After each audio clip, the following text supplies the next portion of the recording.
Volume test, volume test.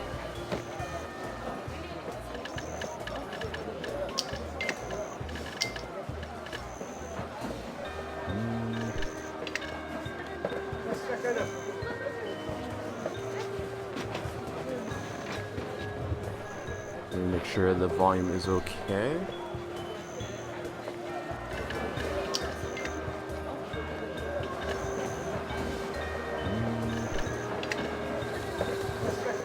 Alright, I think we are good.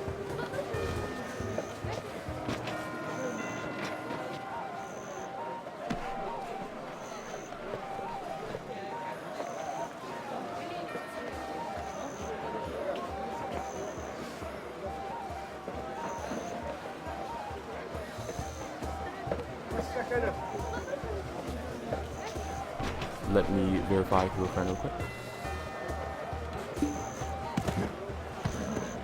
Hopefully it's not too loud or too soft, hopefully.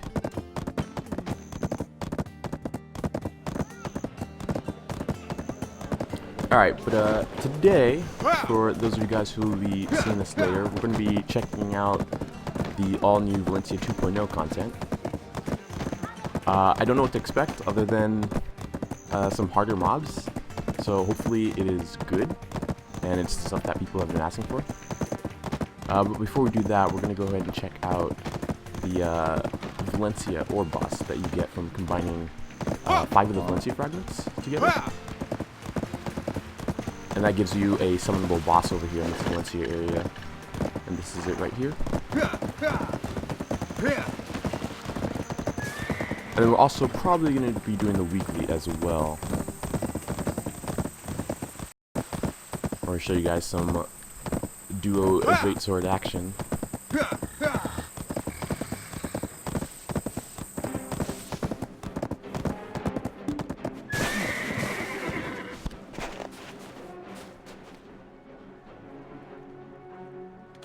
Acknowledge right here. Oh, I didn't notice they changed the party icon. That's new.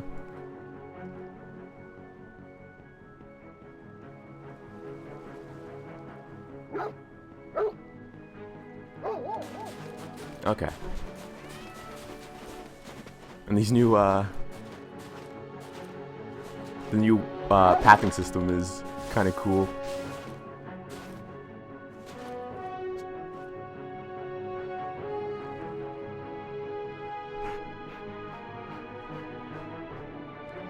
Alright, so, let me go ahead and summon this. Oops. Gotta get in the exact spot. This apparently is not the exact spot. Oh, it's over here. Derp. I was looking at his waypoint.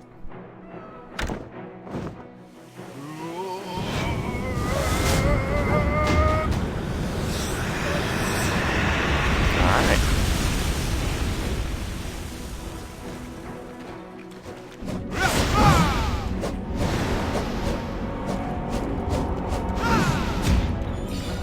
I always have to wonder, like, what's the story behind it, these summon bosses.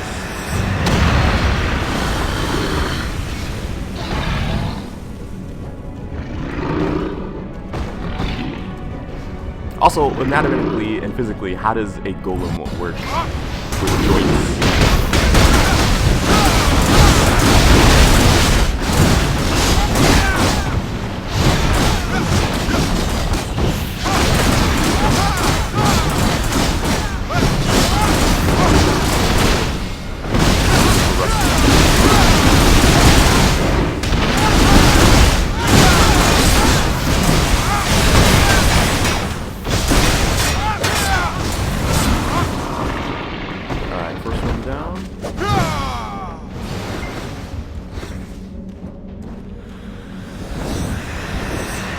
I remember they first showed off this boss in the second trailer. And in that section, there's so much bigger stuff right now.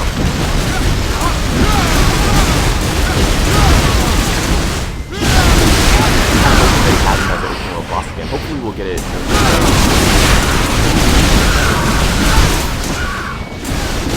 As an original boss battle. Flies around.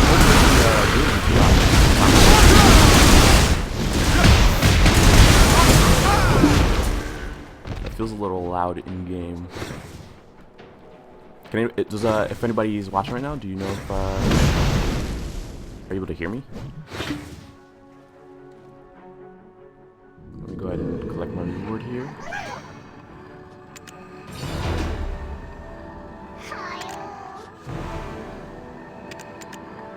Oh no, I want oh, no, house one too. Oops.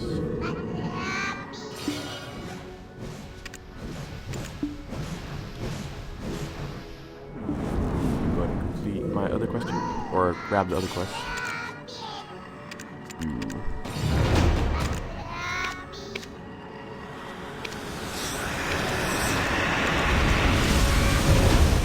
Oh no, I grabbed the wrong one.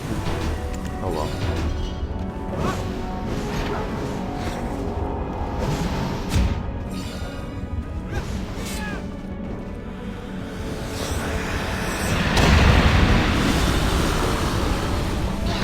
Only got one fragment out of that. I've got you. Just a bit.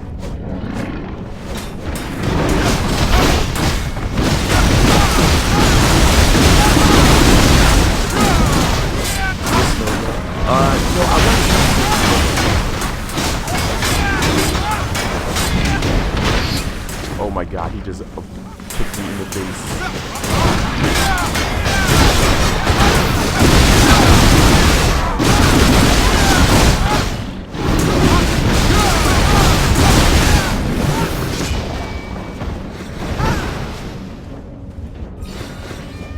Yeah, but I'm not even sure if it snows in the desert. I actually haven't been to the desert while it's snowing. If it does snow in the desert, that'll be kind of weird.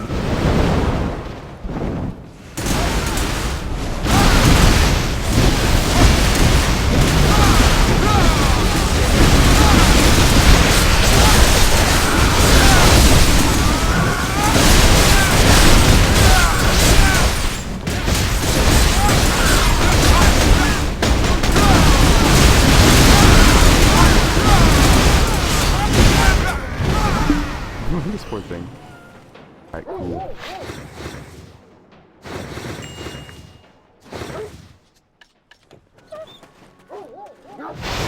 I guess we're gonna head over to Valencia now for the weekly real quick, and then we'll head over to the new content.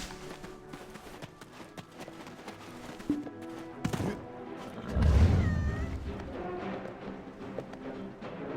believe I have to go kill these crescent mobs somewhere over here. There we go. Can't waypoint. Forgot.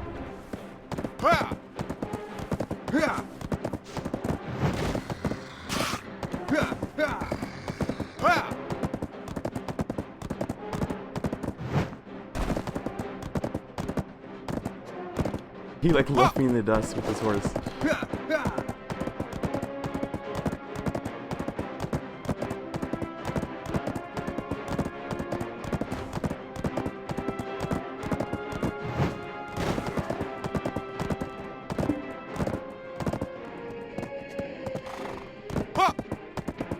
Hopefully we get some more PvP action as well with the new Valencia PK system. For those who don't know, with this 2.0 patch, you can be attacked by anyone in the desert without suffering any negative karma penalties. Like you won't drop gear anymore and things of that nature. Or sorry, not drop gear, but have your gear disenchanted.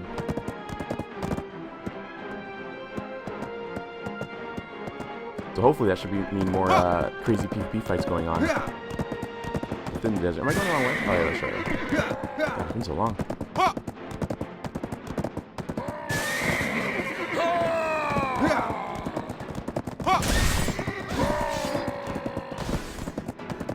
No one going where they're stabbing everyone.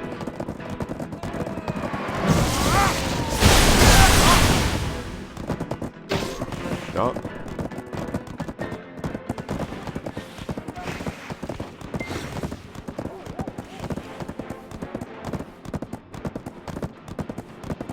Alright.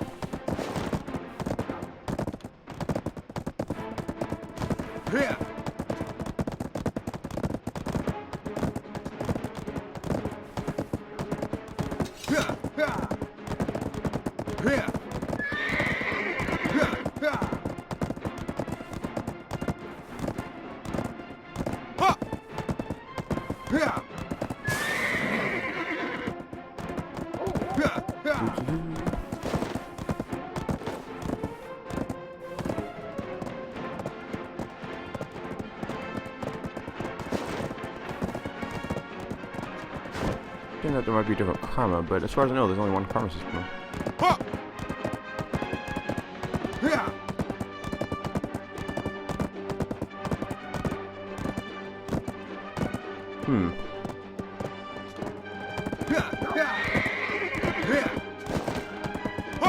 Alright. I guess we'll find out either way.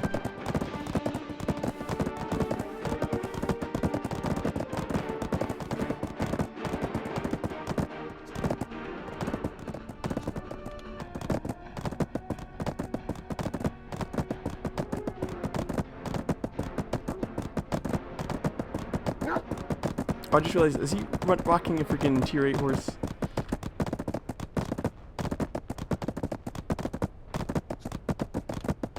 I'm still over here on tier 6. I've been breeding horses since freaking release of this game.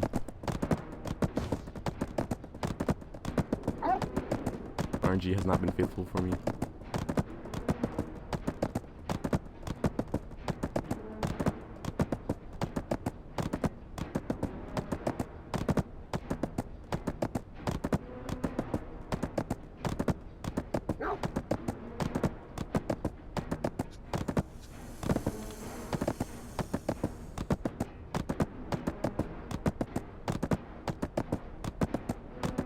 Maybe I should have brought my camel. My camel would have been a better option than my horse.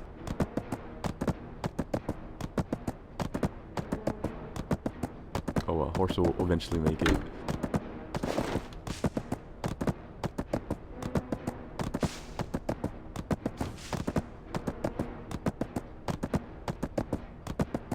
How is it going so fast? This is ridiculous.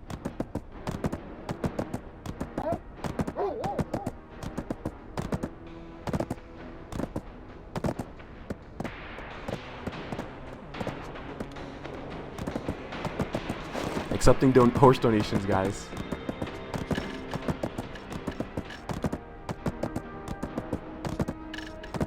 Let me hotbar these desert potions, as I like to call them.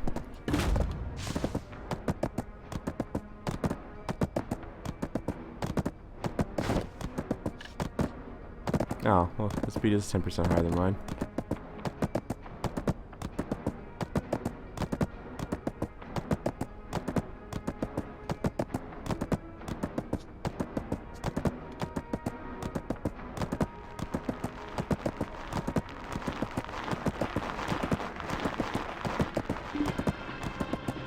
I hope these 20T will help me. Like last week through the night, I didn't think I brought quite enough.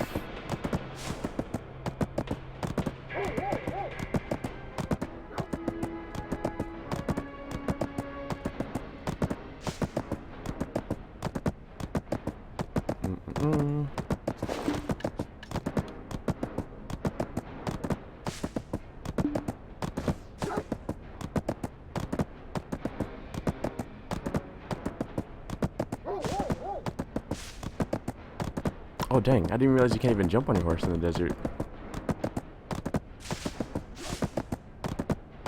Horses are super nerfed.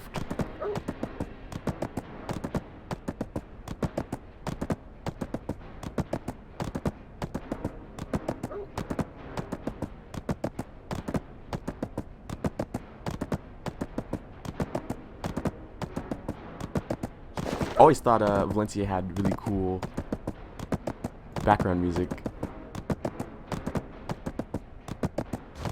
Very dramatic and epic.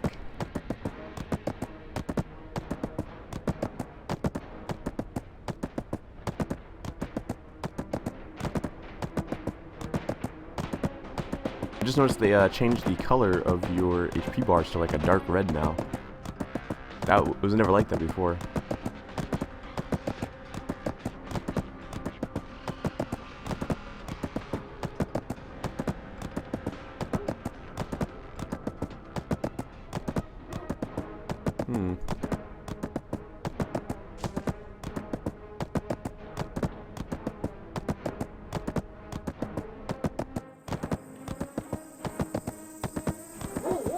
Oops.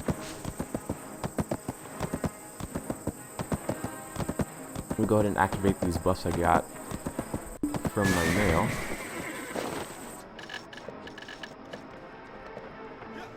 +2 energy recovery and +20% item drop rate. And this is just a combat buff.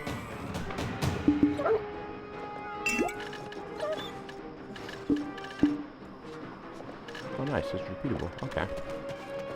Every hour.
We got 45 more to go.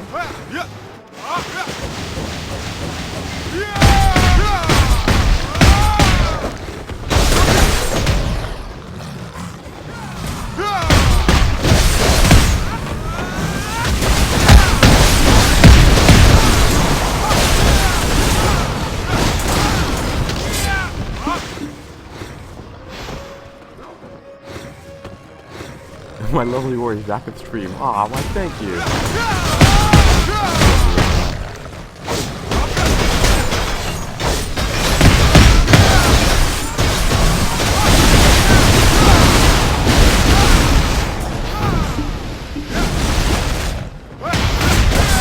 So how are you doing?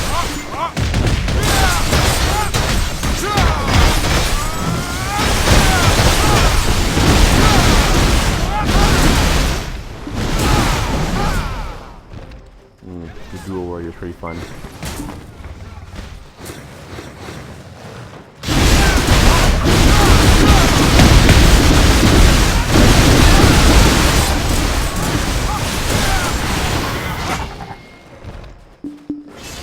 Alright, 18 more.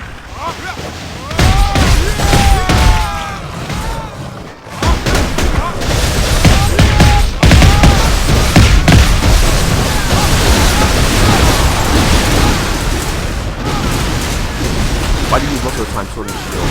I use Sword and Shield to gather them up. It definitely has the best gathering potential. Oh, hard to do? Okay, hang on, I'm trying to down a little bit. Sorry, the volume is good.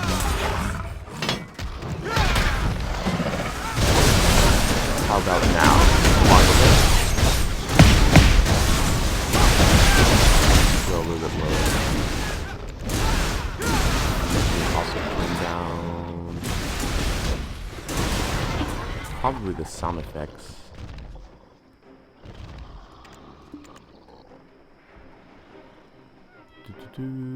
This one.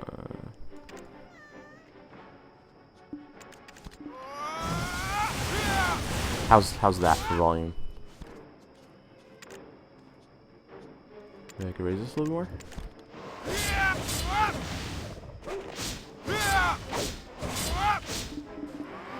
think that should be good.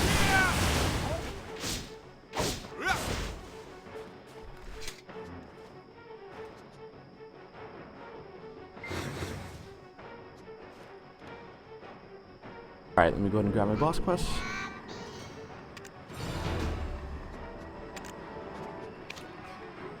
And what's this over here?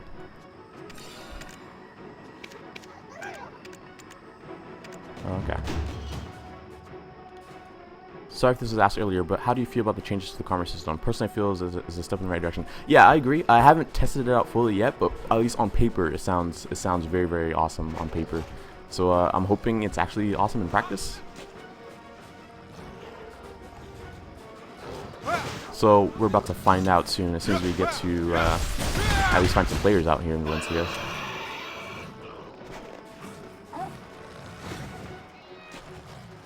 Oh gosh, where's the way out again? Oh, I just realized I was freaking dying from the heat thing. Whoops. Whoopsies.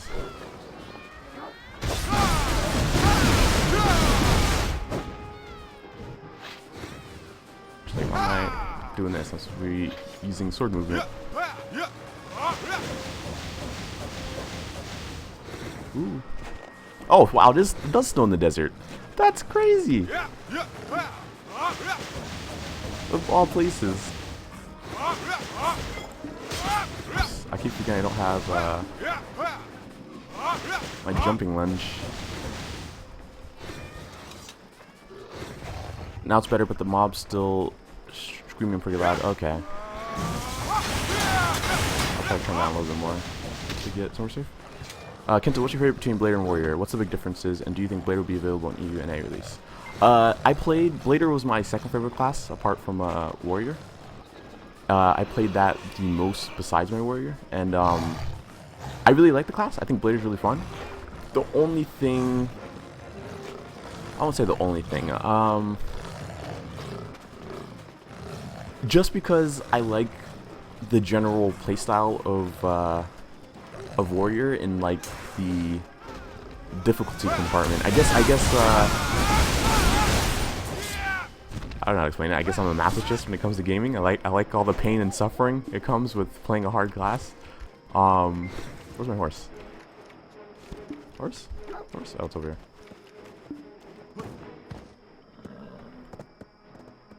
But overall, I think the Blader playstyle is really, really fun, and I for sure enjoy it. I just prefer the Warrior playstyle a little more. The thing about the Warrior's Awakening weapon, the Greatsword, it literally feels like a slowed down version of the Blader playstyle. They honestly have very, very similar skill utilities. Most notable is the Blind Salve of Blader is very, very similar to this skill for Warriors. It acts the same exact way. It's great gap closer. It does a mini stun on the enemy and allows you to open up with different combos. Even the down right click on Warrior's Greatsword, which is this move, it's very similar to the down left click of Bladers, and the fact that it knocks up, and it's a great combo utility. You also have a very similar lifesteal to the Blader, except for ours, in my opinion, is much better, considering it blocks as well as gives you a crap ton of HP back. You have the Whirlwind like a Blader, which is this for the Warrior. Instead of knocking up, it knocks down. Our dash is very similar. I don't think we actually have the dash as a skill here, do we? Yeah, we do. Where is it? Where is it again? Oh, right here. No. Yeah, right here. Very similar to the Blader's dash, where we get an iframe while doing it, spammable. The only difference is our dash, it has a 2-second cooldown, and if you use it within that 2-second cooldown, it doesn't give you the iframe anymore. So the Blader's dash is definitely better than the Greatsword's dash. But overall, very similar playstyles. And since Blader was my second favorite class, of course I fell in love with Greatsword right away, because it was literally everything I wanted about Greatsword, just a slow down Blader playstyle. So more dramatic and exaggerated swings.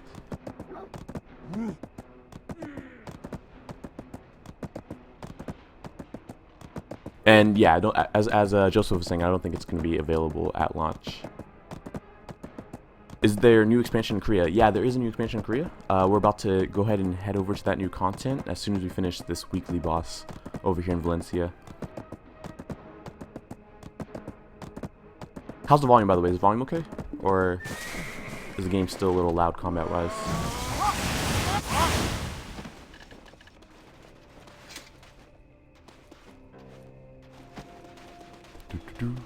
I'm just gonna follow the road.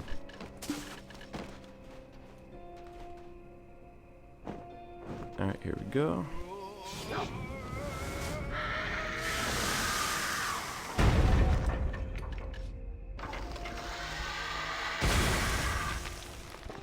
Let me go ahead and put this food over here.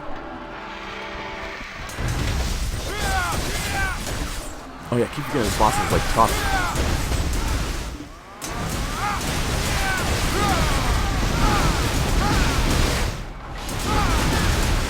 He has so much HP and he does so much damage.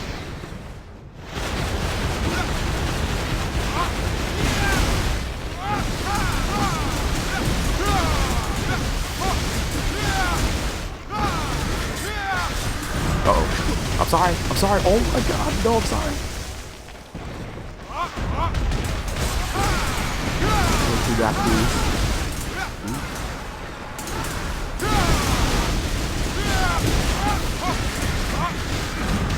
Uh-oh. Please. Please.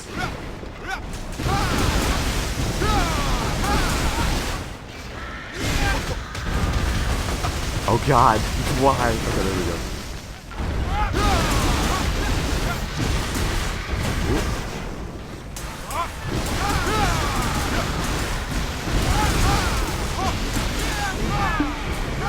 Nice. Oh, cool. Got a blackstone.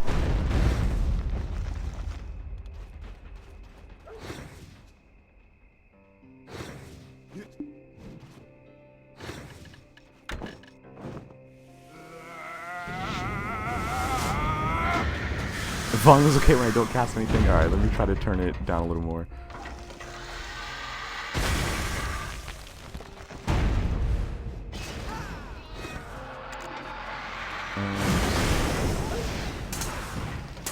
Wait, which one? Oh, there we go. Okay. Should be combat sound effects. So should be this one. Is that not combat sound effects? Which one is this?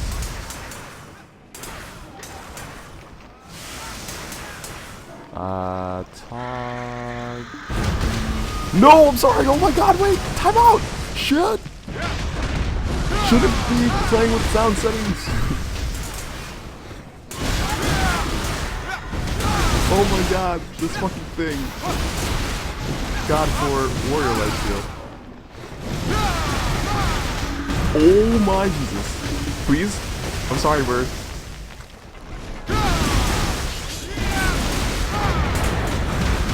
Holy shit. He killed me. This asshole. I hate you. Yeah, fuck you too.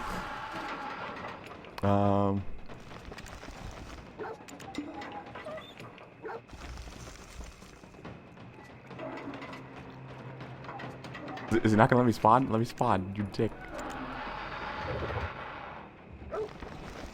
Oh, okay. Oh, there we go.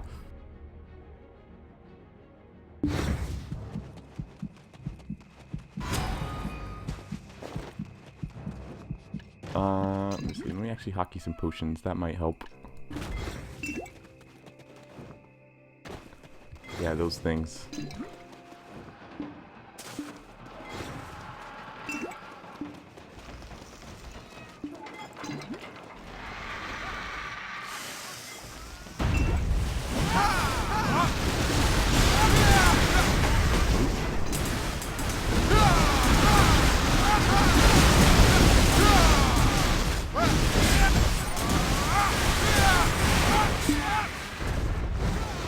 Okay, now that he's done, I can fix combat volume.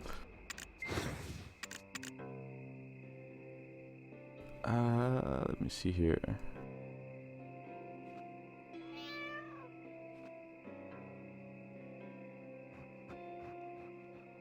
That sound effect should have been combat volume.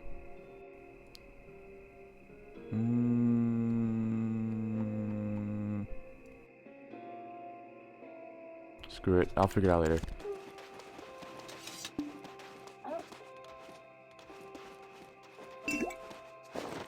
Okay, did I get my reward? No, I didn't.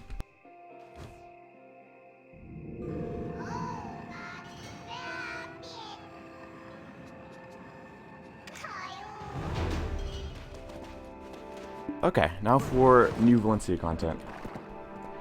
Thanks for the great response, Kinto. How do you feel about the PvP video? PvP, I've mixed. The overall combat for the game is really fun, and when you get into a good PvP match with someone who's wait, how would we find each other if we split up?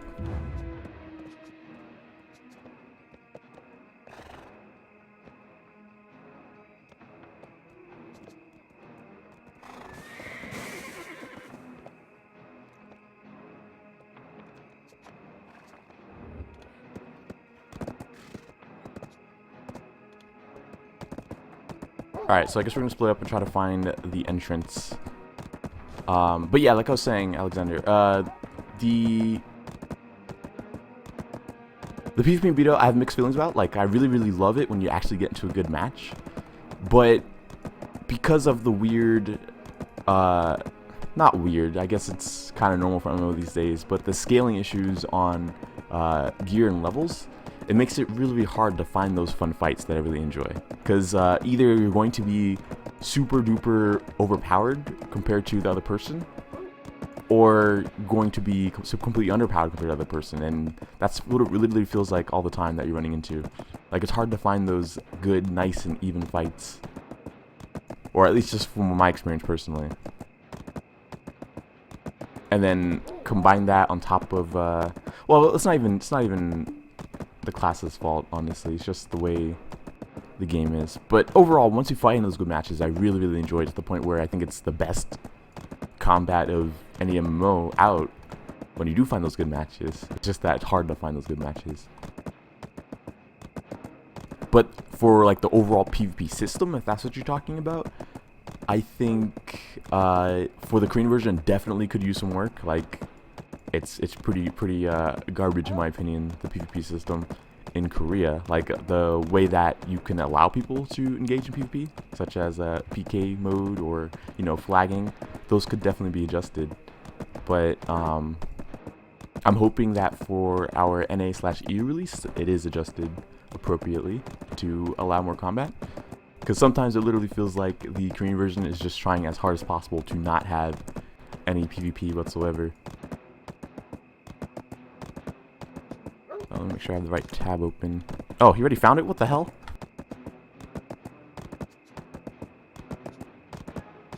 That was really fast. By the way, where can you get this belt? Is it the belt will get you 4 damage, 4 armor, and 5 accuracy? No. Well, Well, yeah. You're right. Sorry. The set effect will give you 5 accuracy if you get the necklace to go along with it.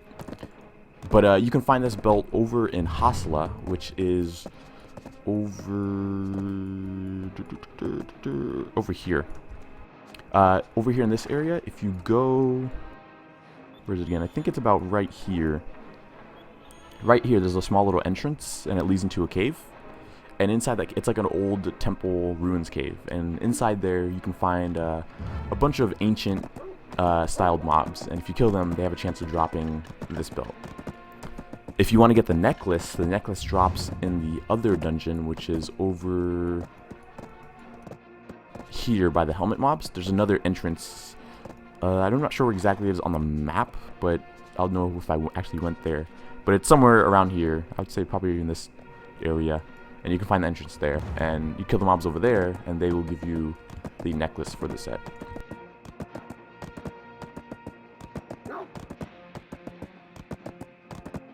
So when NA goes live, I'll have around 300-400 ping. How will that translate in PvP? Will I have trouble with it, or make it impossible to counter? Depends on the class. Generally, the more AoE you have, the less ping will affect you, the less high latency will affect you.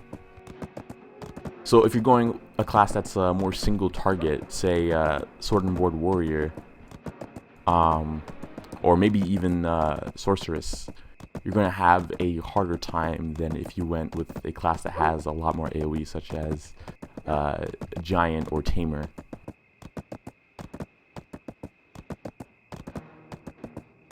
It's because of the way that latency affects the game and like the what do you call it, the net coding for the server registration. Like when you're playing a single target class like the Warrior, let's say, you know, me and him are both moving at high speed and we're kind of like dashing around each other, and I go in to grab him. Sometimes even if he looks like he's right in front of me and I try to grab him, because of latency, he'll actually be like way over here on his screen. And then I guess the server just can't properly, or I guess it does properly compensate, but it compensates for in his favor, so my grab ends up missing even though I should actually hit in my screen. And then, you know, you pick something like Warrior that has a lot of single target low AoE skills, like the shield rush for stopping people from moving and then the kick from knocking people down. They're not really high on the AoE scale, so it makes it a little bit harder to actually combo and get people still long enough. Whereas if you pick a Giant or, you know, Ninja, Tamer, those classes, you can kind of just stand in the general vicinity of somebody and just press the button and they'll get knocked down.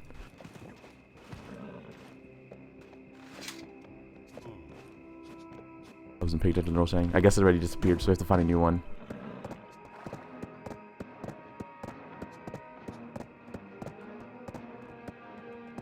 Alright, new hole. Let's find it.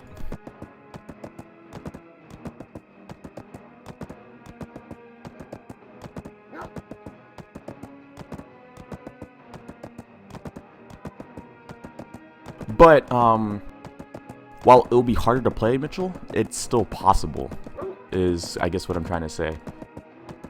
It's just going to be much, much harder, and you're going to get frustrated a lot whenever you see your grabs and skills fail because the client wasn't registering what's happening on the server correctly.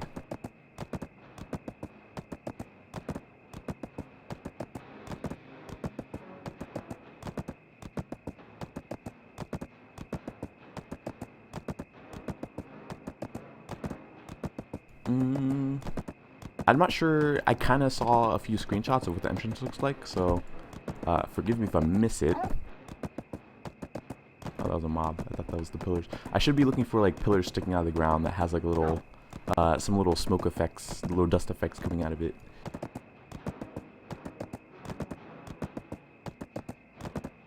Apparently there's 7 entrances at a time, and they constantly change. So I think that's actually pretty interesting. So you kind of want to have like a scouting party to find the entrance. Thought that was a neat little idea. What is this talking about?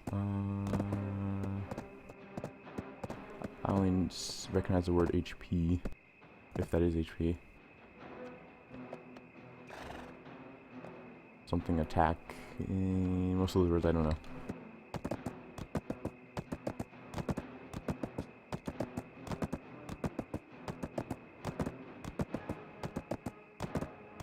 Well, I guess I'll level up Warrior for that greatsword whenever it comes out in NAU. Yeah, definitely, the greatsword definitely helps out a lot because of, like I said, if you've read any of my opinions on it, it provides everything that the Warrior was lacking, in my opinion, which was AoE, damage, and survivability. The survivability comes from both the lifesteal and the iframes, which helps out a lot, considering a lot of classes that have high survivability have those moves. And you of course have the AoE and damage, as you can see from all of the wide and super destructive swings.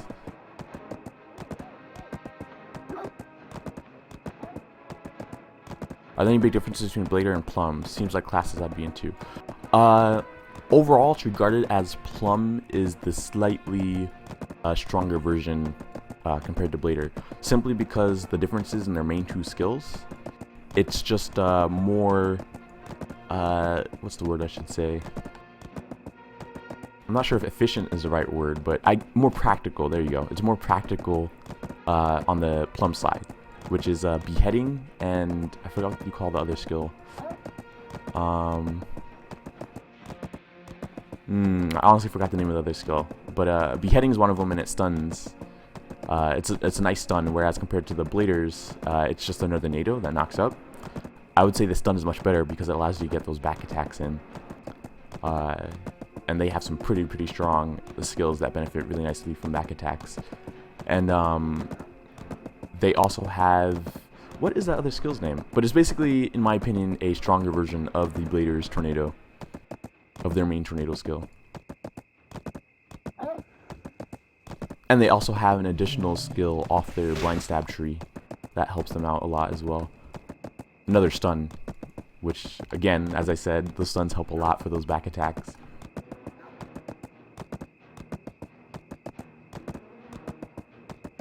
But yeah, those are the main differences between Plum and Blader. Otherwise, they have pretty much the same exact skills, besides those three additional ones on the Plum. How am I still getting hot in the middle of the night in the desert? By the way, thank you for introducing me to E-Double, great artist. Yeah, he's awesome. As a casual MMO player, would you recommend this game? I'm busy, got half tops 2 hours of time to play. Even as a casual MMO player, there's a lot of ways to make money in the game while being AFK. For example, one of my friends, he literally only logs on like an hour a day, but he's a million times richer than me. All he does all day is autopath his horses, and he sells all of his tier 7s and tier 8s that he gets for like, I don't know, 70, 80 mil a pop.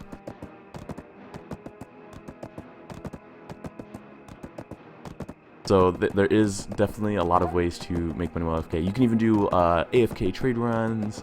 You can have your character like cook while you're away all day. Plenty of different ways. Even fishing. So there's definitely certainly a lot of ways to make money, and you can use that money to buy yourself whatever kind of crazy OP gear you want. Kinzo, can you make a guide to level up in EU and a which skills? Yeah, I'll definitely try to get a guide up before. I'll definitely have a guide up before NAU launch. The main reason I was waiting on writing a guide was because I wanted to make sure that my guide was relevant for when EU and NA launches. So if I had made a guide like way back when I was first playing the game, it would be completely outdated by now because of all the different changes that the game has went through. So I just wanted to make sure it's on a more solid state and it stays relevant for once EU and NA launches.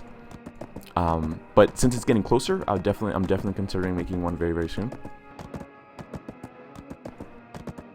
And yes, it will have all the different skills to level up. And did I go all the way up north already? Wow, that was really fast.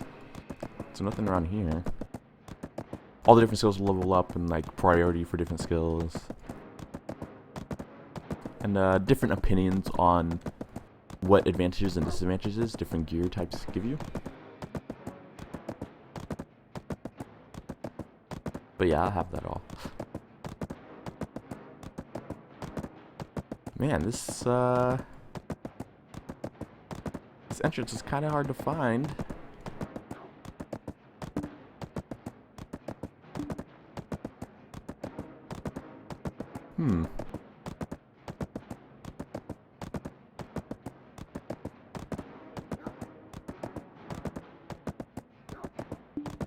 Maybe we had a little more people, it'd be a little bit easier.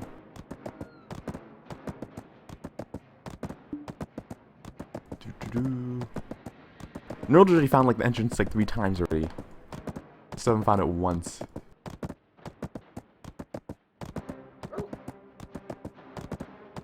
I guess that tier 8 does help him cover more distance in a shorter time. I found one! I found one!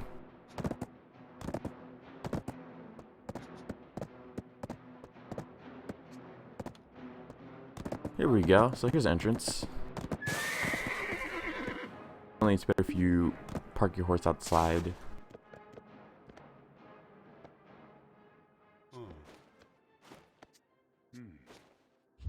Who knows how far he is though?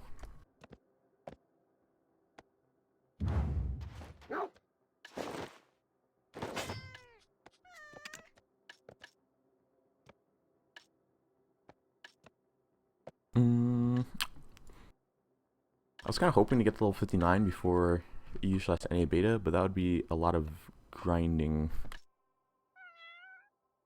And I'm not sure if it's worth it. I mean, I really want to try out this skill. This skill looks like a lot of fun. An extremely high damaging knockdown.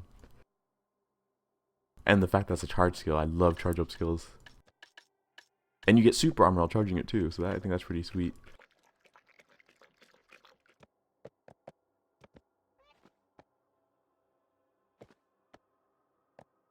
But yeah, hopefully the knockdown rate is decent enough, considering it has 3 hits. Normally a lot of people have a really high knockdown resistance, so I'm not sure how effective it would be in practical PvP use. And I have yet to see Warrior actually use it in game. In fact, let me see how high. Oops, wrong. Desert Potion. I haven't checked the average level in a while, so let me check that. Okay, 60, some 60s. A little bit into 59s. And then a little bit 58s, okay.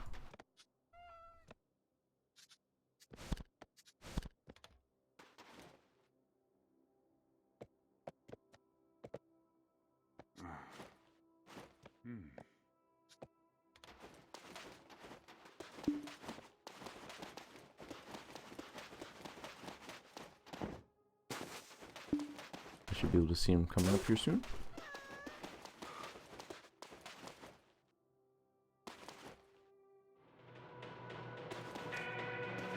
Ooh, what's this thing?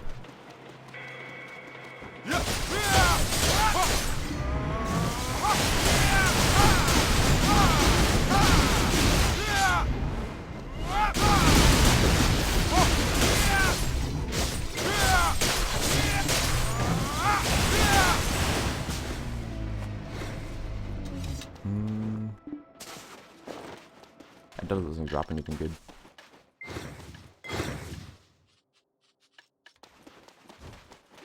Oh, here he goes. He's here.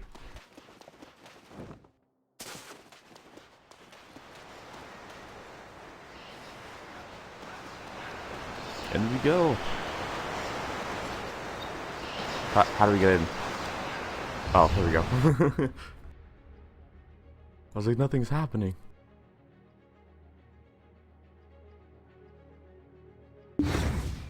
Ooh. Ooh. Well, this is pretty.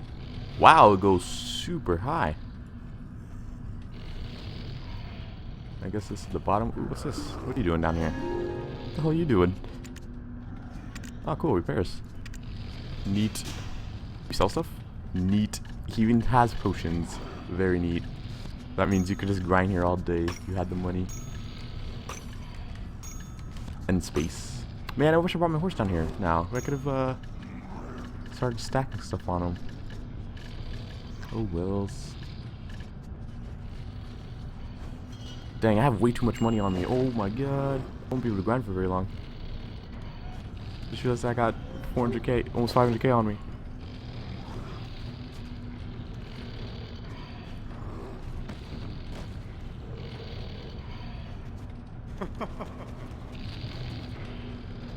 Alright, so let's see how hard these guys hit. Ooh, the purple.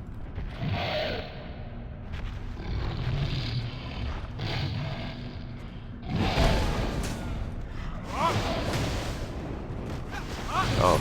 Oh. Okay, they hit pretty hard. Oh my Jesus. Holy Jesus. They hit pretty hard, guys. Pretty damn hard. Let's get some more space in here.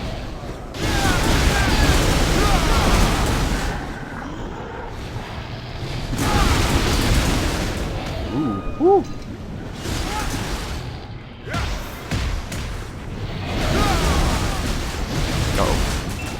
Not like so properly.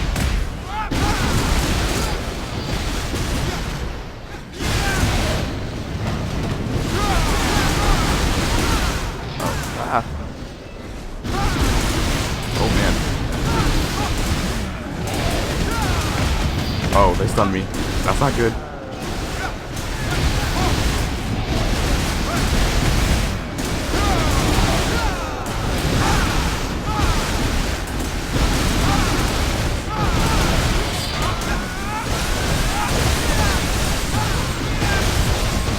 Oops, I totally messed it up.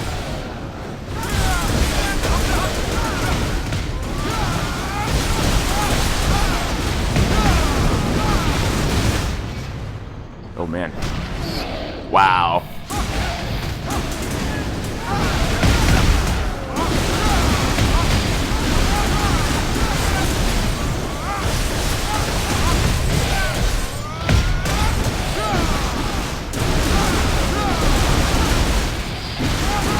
These guys are no joke.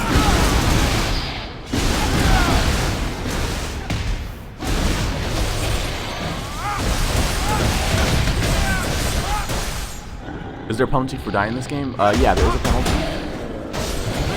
If you're dying with negative karma, at least in the older areas, you could drop, not drop, but yeah, you could actually drop trade items, and there's a chance for your stones off of your equipment to kind of pop off, and then that could actually be a big deal once you're really high in enchanted gear, because that means that could be millions that you're going away right there.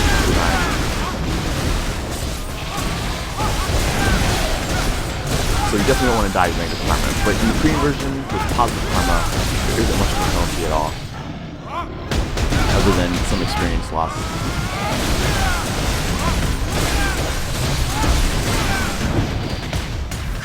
In the Russian version, though, they have a little bit more of a negative side to dying, like you lose way more experience,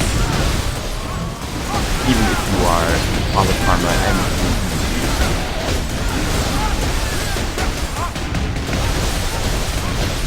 you still have a very high chance of dropping trade items in Russia.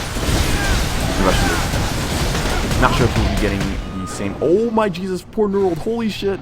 Holy crap. I'm sorry. Oh, uh-oh, uh-oh. Uh-oh. Not good.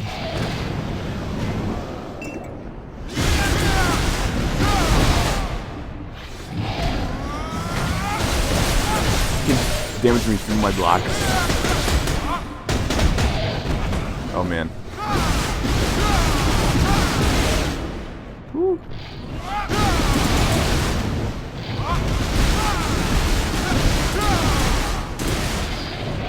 These guys are no joke. The effects are how loud? Okay, hang on, let me turn it down a little more, sorry.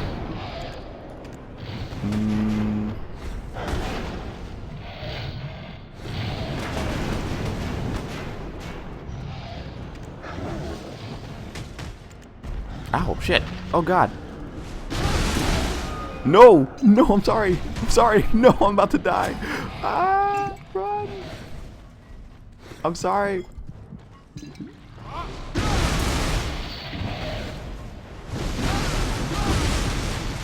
Okay, that guy's resetting. Where'd Neural go? Oh god, he spawned outside? Really?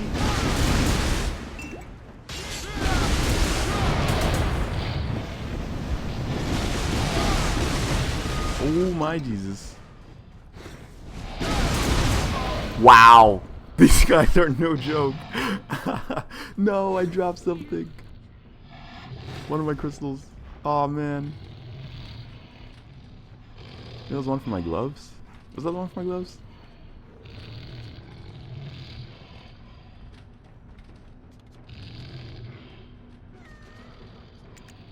So I have so many of them.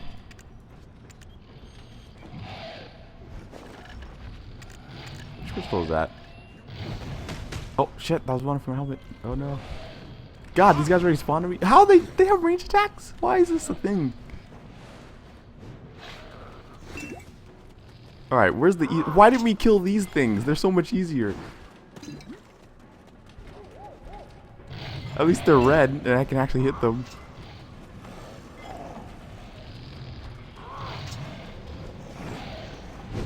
What were we doing fighting purple mobs that were... Oh Jesus, what the hell is this? Okay, I think we need a full party for... Wow! Holy shit! I just got shreked. Well, guess I'm using one of these again. And I'm going to get the fuck out of here. Yeah, screw you guys. This place is scary. Let me, Oh, I don't want to sacrifice the accuracy for defense, though. Otherwise, I'm going to hit everything. Huh. This place is actually really cool looking, but scary as all hell. Especially these guys. Why do these guys hit so hard? Could use some Valkyries for sure. And wizards. Whizzes.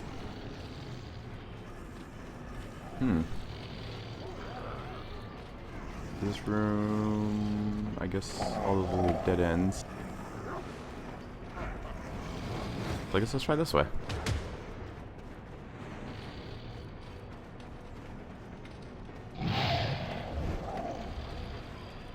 Alright, so BDO up here. What is an Valencia update? Well, they added the new underground dungeon area here in Valencia. But I think this content is a little bit too tough for us two to handle, so we might have to just go check out the new northern part of Valencia that they added. Because these guys hit really hard. I think this is definitely designed for a full 5-person. What the hell is this? No! No! I couldn't move, I'm sorry. Lifesteal, lifesteal. Ah! Get the fuck out of there. Shit, this is dead end. Fuck, why'd I go this way? No, run! Run! Shit, I'm gonna die. I'm gonna die. Run, run, run. Okay, alright. I think I just went in a full circle, so... Let me try to find the exit out. I think I'm lost. Guys, I'm lost. Which way, which way? That's not that way. Shit. Getting lost in this dungeon is not good. Is it? No, that's the way that leads back around, right? Why don't you stream on Twitch? Mostly because for Twitch, since I stream through my my NVENC encoder on my graphics card, my 970, it has a lower bitrate, so you need, sorry, not lower bitrate, but lower quality, so you need higher bitrate to compensate for it. And in order that I notice that I get the best quality effects for is 8,000 bitrate, and Twitch only goes up to 3,500 bitrate. So that's one of the main reasons, because of limitations on Twitch. But another reason is simply because I'm also not partnered on Twitch, and you have to be partnered to even go, you know, beyond that 3,500 to even hit 4,500. Just overall, I feel like I have a, I don't know, I just preferred YouTube streaming, even though I would like to do Twitch's streaming if they had supported 8,000 bitrate, simply because I could actually stream with music without getting copyright infringes out the ass, because, you know, YouTube. Where is... Okay, I guess nothing... What level are these guys? Oh, I got dark red, still some mobs. But I think it's getting easier as I go up floors. And there's no way I'm getting across over there. So there has to be a way to get there. Holy... I'm sorry, stop! There has to be a way to get over there though, but I'm just not sure how. Maybe I could jump over there. Maybe. Maybe. But if I fail, I'm dying because I'm going to drop way down there. Let's try. Let's try. We go hard or go home. We go hard or go... I don't want to die. Nah, never mind. I'm okay. I'm pretty sure I'm not going to make that. This burn damage. What the hell? How much does it hit me for? Minus 100? Minus 100? Yo! Minus 100 every 3 seconds. That is some crazy burn damage. Yeah, I'm about to go ahead and get out of here because this place is too scary. Whoa! No! I almost dropped. I almost dropped all the way down there. What's at the bottom floor real quick? Let me check what's at the bottom floor before I leave.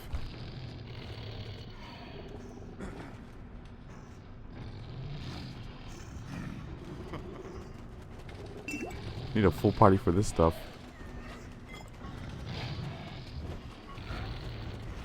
Yeah, what's on? Looks like kind of the same stuff. Up here, more purple, those more purple guys. Okay, we're leaving. We're leaving. I'm sorry. I'm leaving. Leave me alone, please.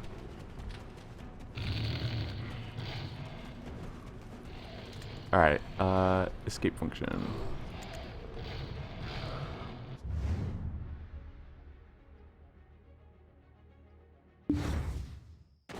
Alright, but now where's my horse?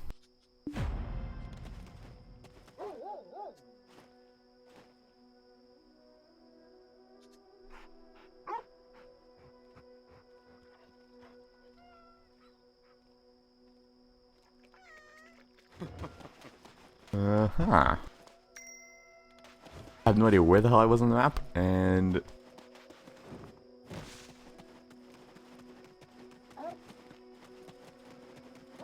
By the way, do you get level premium without it? I've never bought premium ever. I actually haven't spent money on this game cash up wise since open beta first release, when they first released the costumes. And that's where I got this costume. This costume I simply bought off the auction house, and then everything else has literally been given to me through events and auction house. So yeah, I got to this level purely without premium. Alright, I guess we're going to Valencia by foot. Yay.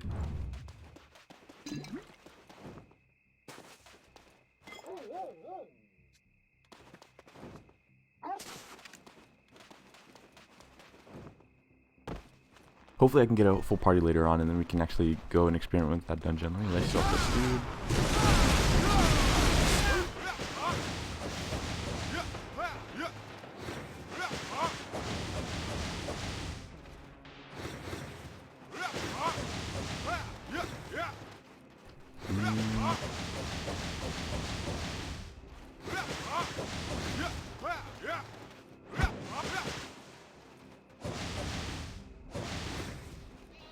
Why you're earning still level 1 and 2? Get a better ones. You have billions of silver. I don't have billions of silver.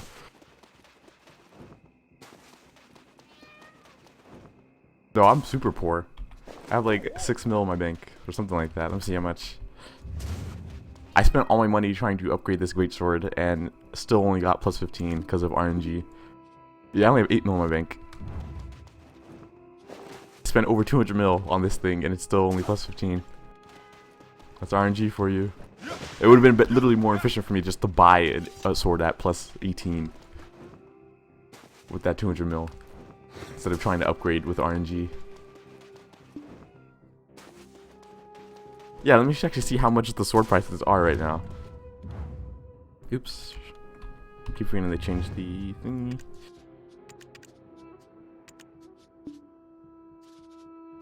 Did they have a new category for second weapons? No. Oh wait, let me get my crane keyboard on.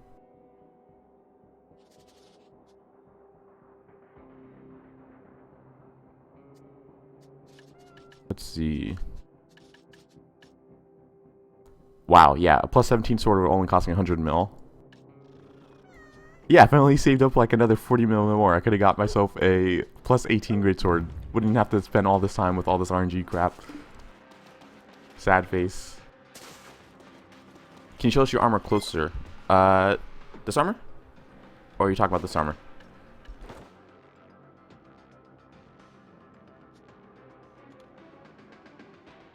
I'll assume you mean, my cash shop armor.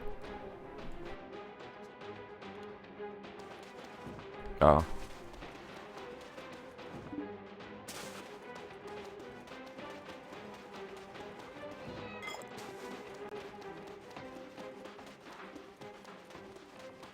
When you get greatsword, you don't need your longsword anymore. No, you're still going to need it. It's definitely more efficient to fight with both sets instead of just using only one, in my opinion. Like, you have more potential with using both skill sets over just using one.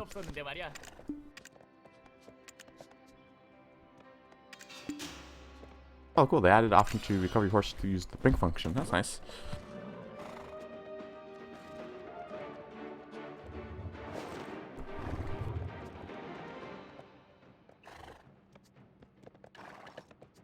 What is the armor called? The armor,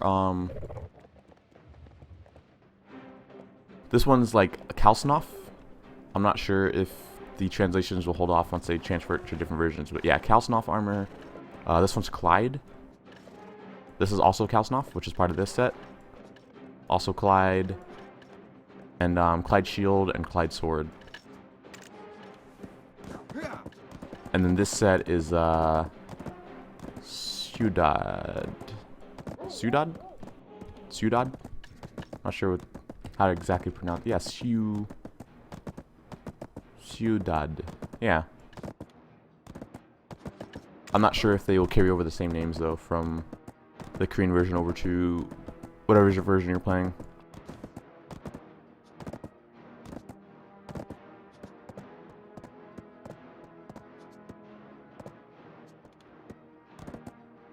See how to get to the new area. I'm assuming we're just gonna go straight.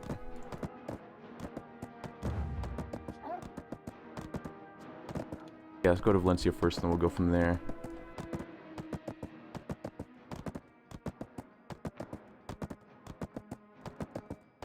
How do you activate the greatsword? Also, what combo keys do you need to use? You activate your awakening weapon with the C key, and then once you press it. Actually, let me see if I can do something here. Oh, I can't edit my UI while on the horse. I would have put my my key. Let me actually put it on. Let me do it real quick. Where's it again? Action. There we go. Is this? Nope, wrong thing.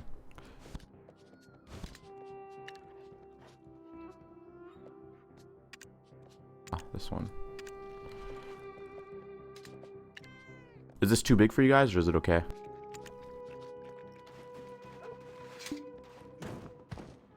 Let me know if that's taking up too much of the screen, or if it's bothering you guys, and then I'll take it off. But this way I can show you the buttons that I'm pressing when I have the greatsword out.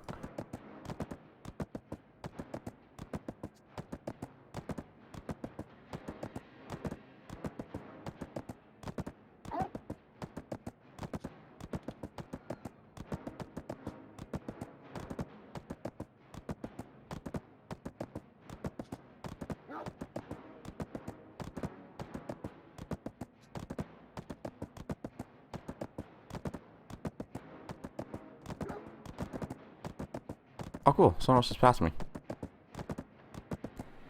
Kinda itching to try out the new PK system, but that guy will probably destroy me. I'm under the average gear in Korea right now since I don't play as much. What is this guy doing? Over here waddling along in the desert.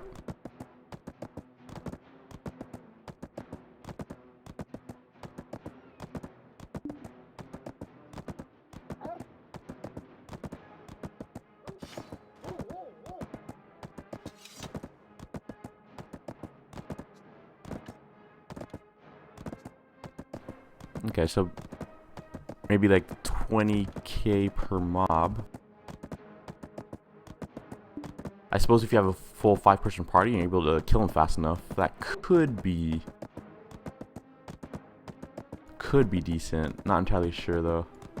It depends on how fast you can kill everything in that dungeon, considering how hard they are.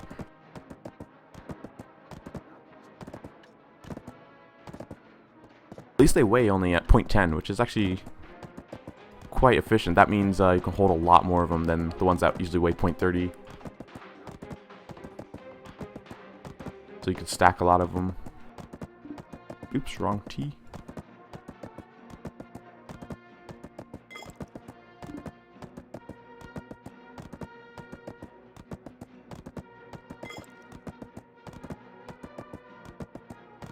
I'm actually hide the... Oh wait, I can't activate right now. I'm gonna hide the quest UI since I'm not gonna be using it. I like to have my screen with as less clutter as possible.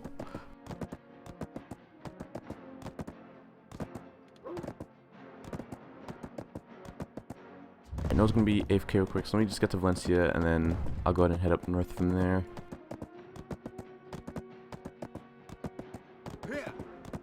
There we go, speed again. Cool.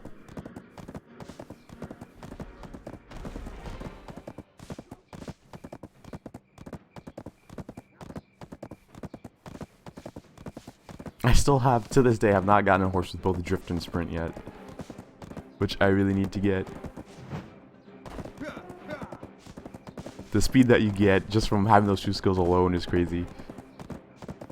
The speed on your horse isn't that fast.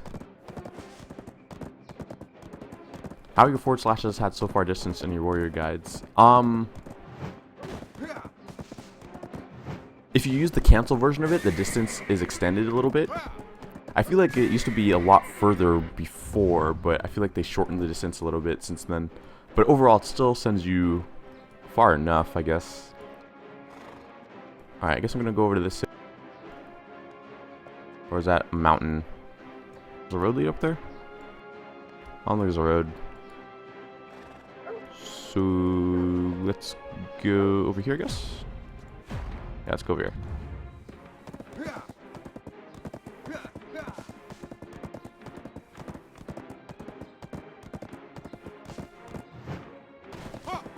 But yeah, if you're trying to forward slash to get the distance out of it, if you do this key combination, it gives you the cancel version, which sends you a lot further than just using normal forward slash, which looks like this.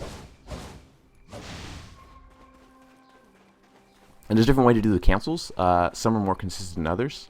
For example, if you hold Q and W and then press left click every now and then and time it, sometimes it can get a little bit fewer stamina usage. But the only problem with doing that version is if you mess up, it gives you like a huge delay upon using the other one.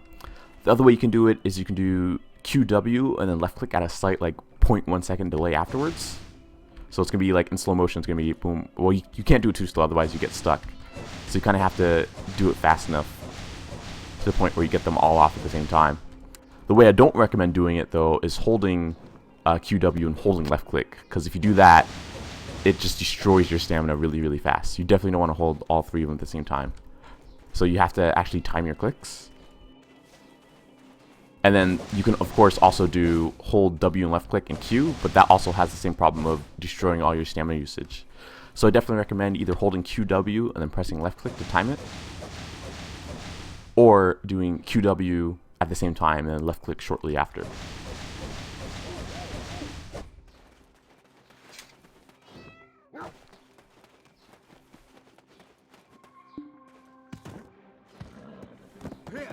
I came to this temple to farm a belt, but I can't find the NPC of this location. Is there a potion seller close to it? The closest potion seller will be in Tariff Town, which is the town right next to it over here. This is the closest potion seller, as far as I know. And I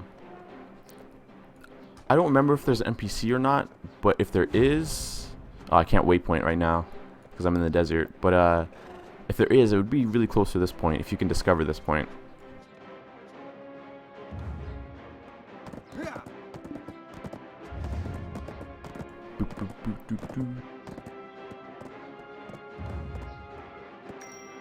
Oh man. Going again? Yeah, there. Okay. In fact, let me go ahead and make that a highlight real quick, just in case people have the same question.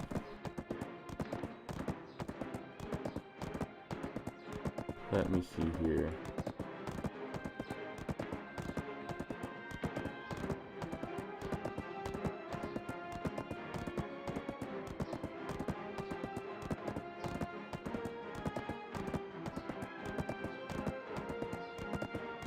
I'm using too many potions and mobs. Yeah, you have to kind of get your gear up a little bit before you can actually farm there.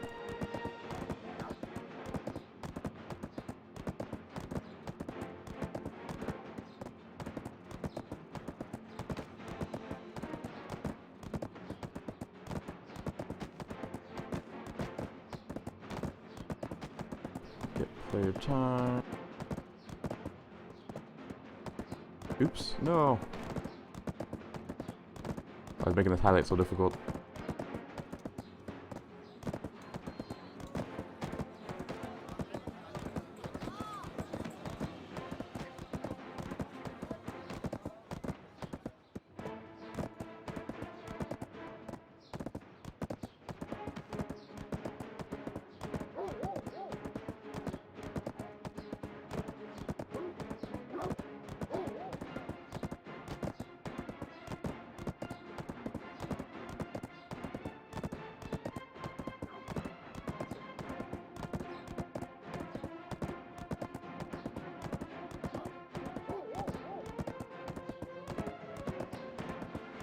Alright, there we go.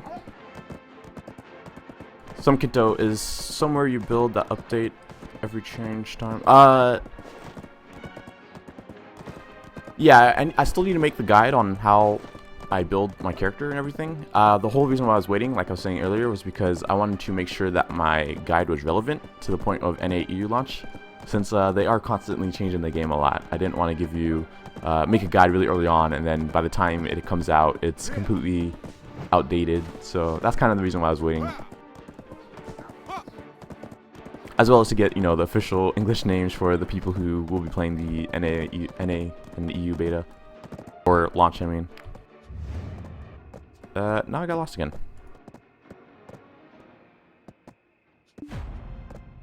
Let's see.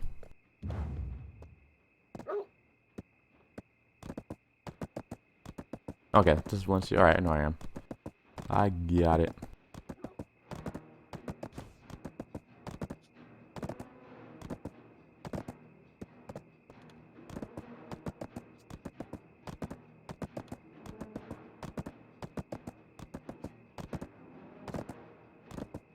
I think Node's back, so.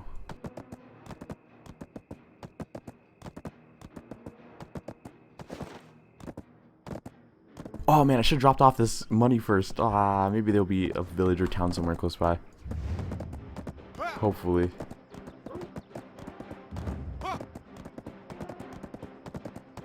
Do you recommend to waste your skill points on Frenzy Charge? No. No. I absolutely do not. I ended up getting it again because they had buffed it, but the buff was not enough. The skill is still pretty much entirely useless. Honestly. Like, I'll even ask Neural right here if he even has it. I'm pretty sure he also feels it's useless.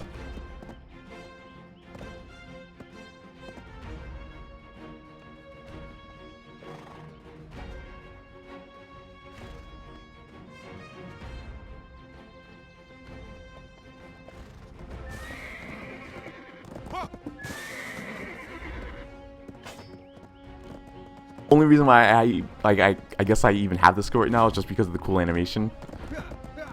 That's like my only purpose of using it, is just for the animation is cool. Otherwise I don't use it at all. The thing is, the damage is really low, and the FP requirement to use it is stupid. Like 90 FP just to do some really shitty damage, when I can use any of the skill for that 90 FP used.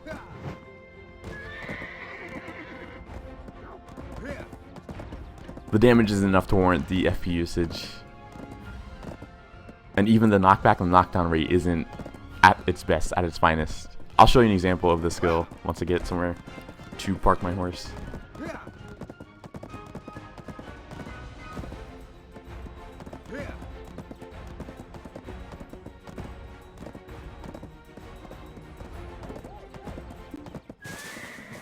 Wants to see what skill it is.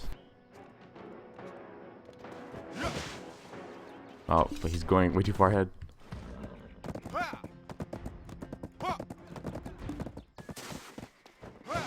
Here, I'll show him on the scorpion.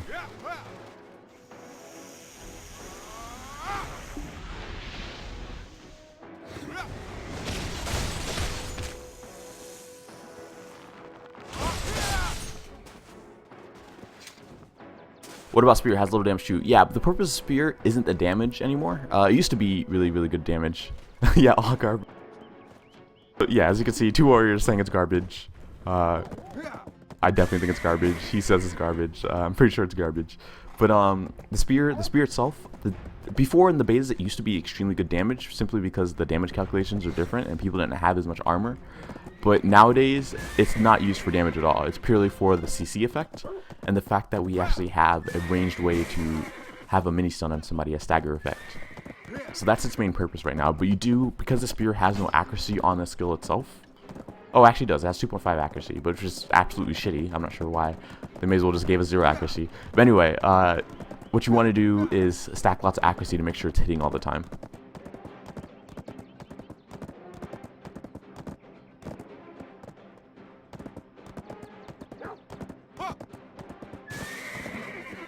So spear is good for catching, like, you know, wizards and rangers. So you hit them with the spear real quick and then rush in with your cancel forward slashes or charge or dash, and then proceed to combo them.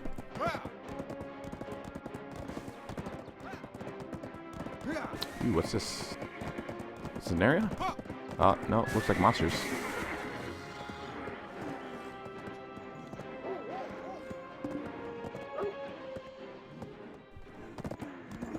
Huh, I guess this is like a volcanic area?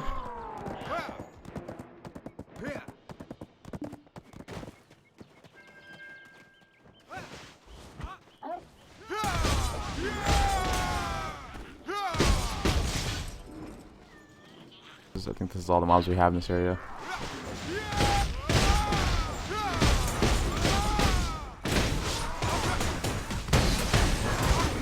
Ooh, what the hell? Oh my gosh, getting that group, please.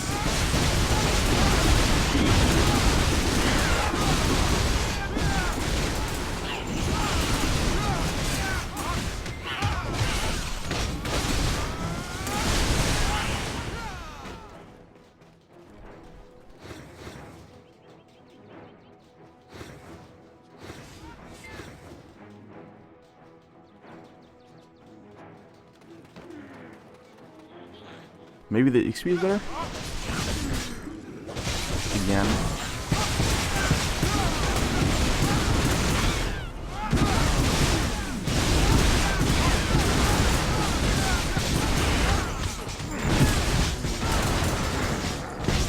Nice. I didn't see the X-bar move at all. Only give us like 0.0001. Okay, this place is pretty trash.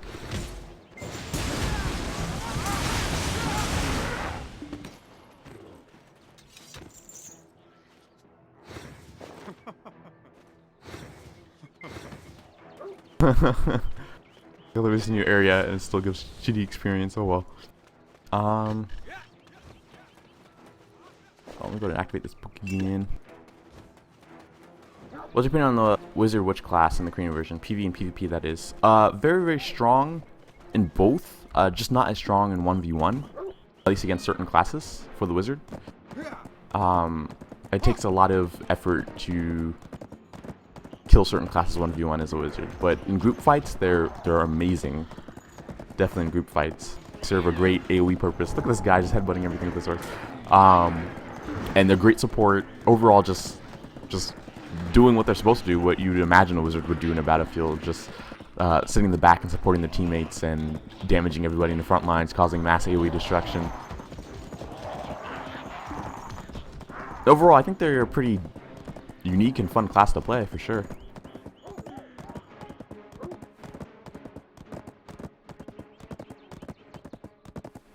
So if casters are your playstyle, if that's your thing, then I definitely recommend playing Wizard Witch.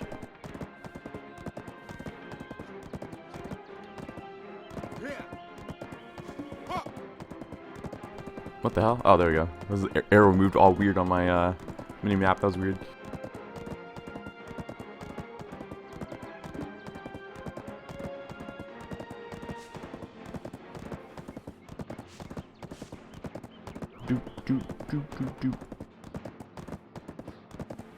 So what's this place? Dudori. That's apparently the name of this place.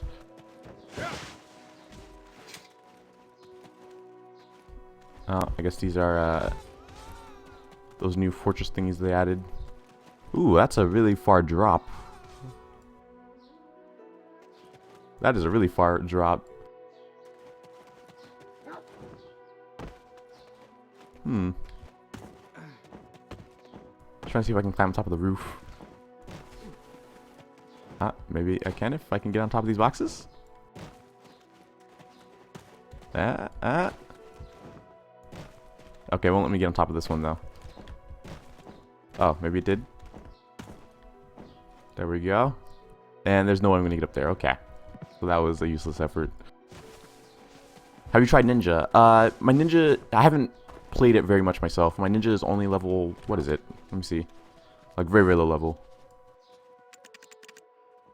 24 on my Ninja.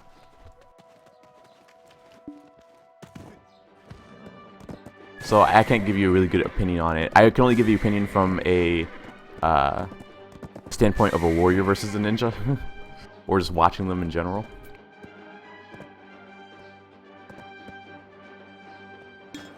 Oops. What did I just drink? Okay, so this is where we are. So we should go further. Do we have to cross a river or something? I suppose we do. We do have to cross. Okay, so... Oh, maybe we should just head back to that town then. Dang, I just realized. Here we left. Oops.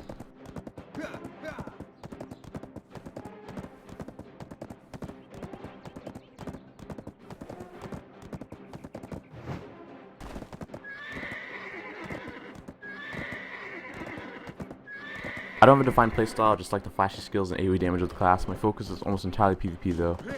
I definitely want to be useful in PvP scenarios. Okay, yeah, I got you. Then yeah, you'll definitely be useful for sure. Just know you'll have to try pretty hard to... Not super hard, honestly.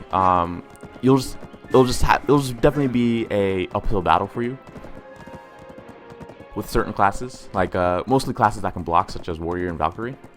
And then you also have to be careful of Rangers, because they will snipe you down pretty hard. But otherwise, you should be pretty safe fighting other classes, and especially when you're talking about group scenarios where somebody can have your back, then you'll definitely excel for sure as a wizard/witch.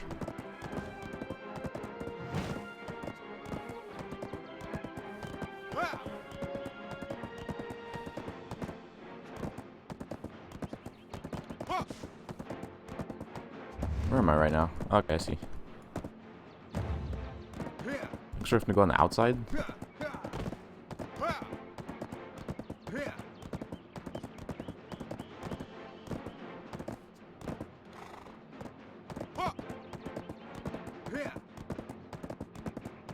There's a pretty tall mountain.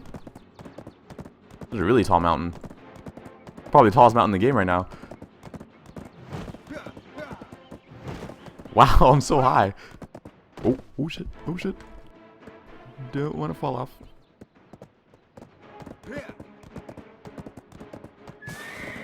Which skin set would you prefer, Shuttered or the set that consists of your helmet? Can't find its name. The Clyde set?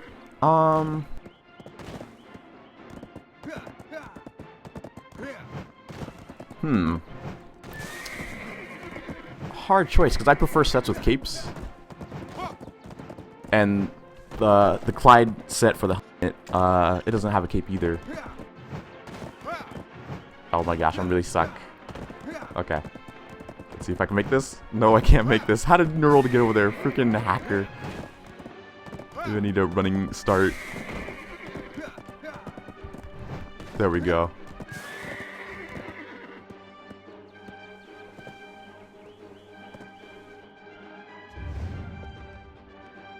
Which going on the map here? Okay.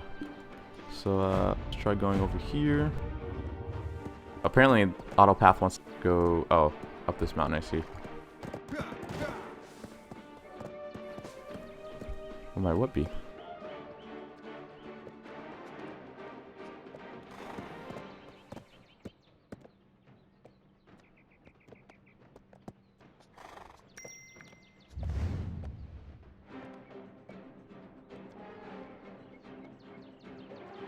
Oh, wow. How'd you get there, then? It wants us to go through this freaking volcano.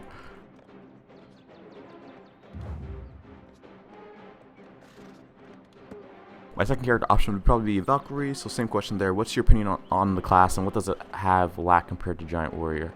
Okay, Valkyrie, in my honest to God opinion, as someone who has a level 53 or 54 Valkyrie, let me check.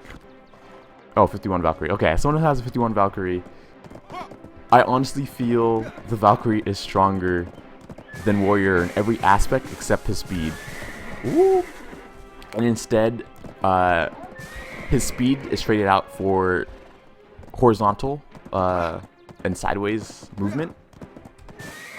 Whereas the Warrior is more forward movement, forward aggressiveness.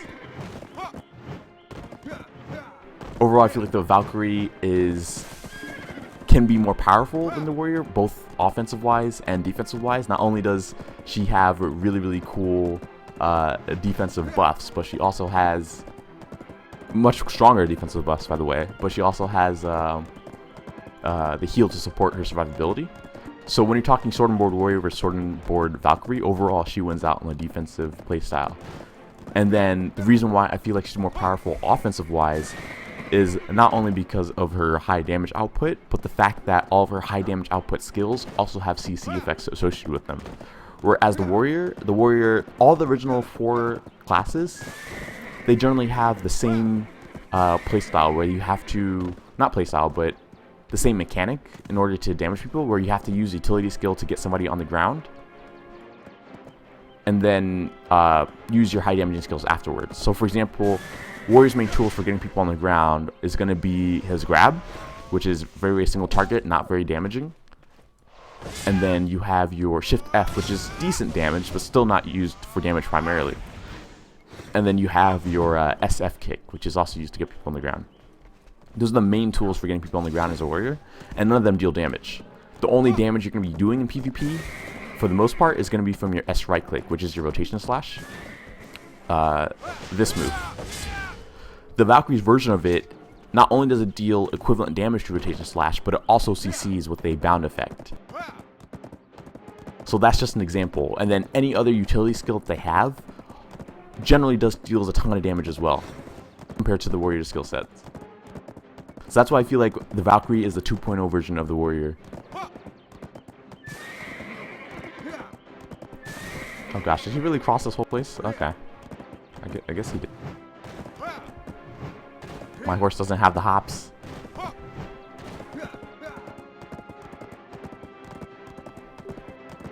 Happy Christmas wishes. Oh, thanks, man. Happy Christmas wishes to you, too.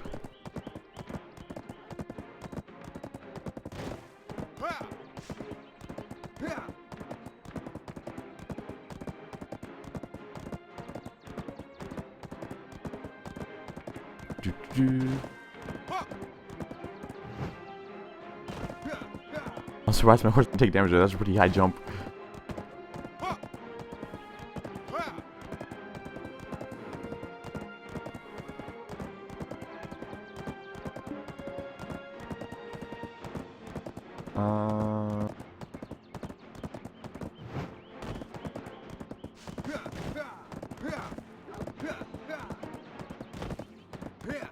Oh, happy Christmas wishes to you too, Nightrix.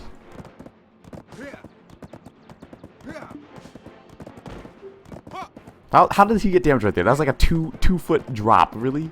Not even a foot, not even 2 feet. And then he doesn't get damage there. What is this nonsense?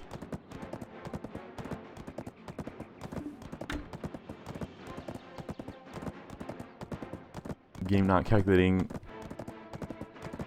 height differences correctly. Okay, game. Okay, okay.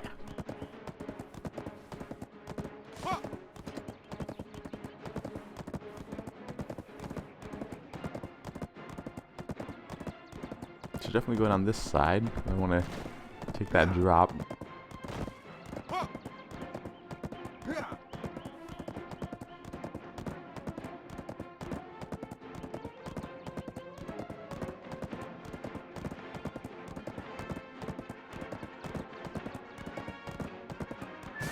What the what is this?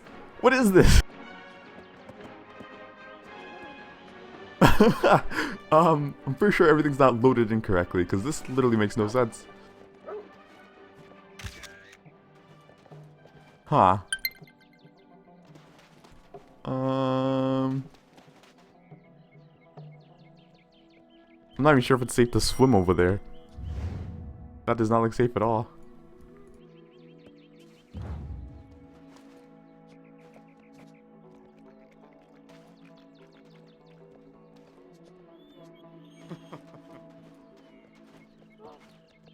I I have no words for that.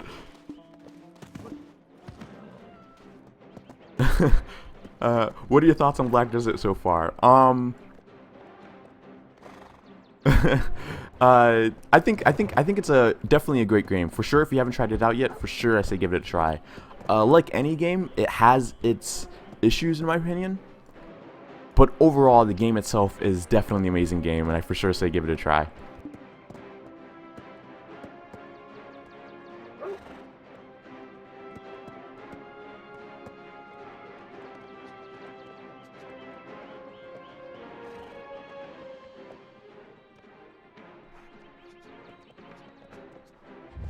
We should probably go on the coast to, I'm assuming, the left some more, where it's closer to the town. I'm just not sure if we can actually get up there from here. Commit, swim, adventure, okay. Wooden Vincent Thomas Bridge. Oh, there we go, now it's loading in. Oh, it's loading. Oh god, no water!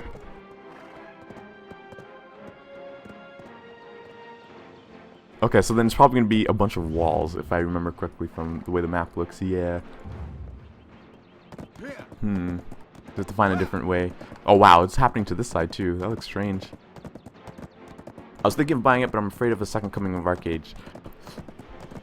I would say wait until they announce the deal with the cash shop on our version before you buy it. We still have a little bit of time. I would say, for sure, if you don't want a repeat of Arcade, wait until they announce what's the deal with our version of the cash shop.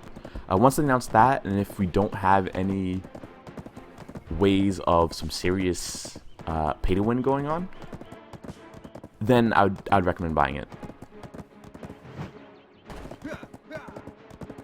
But until then, I think you're smart for holding off. Oh, someone just filled their ring. Poor guy.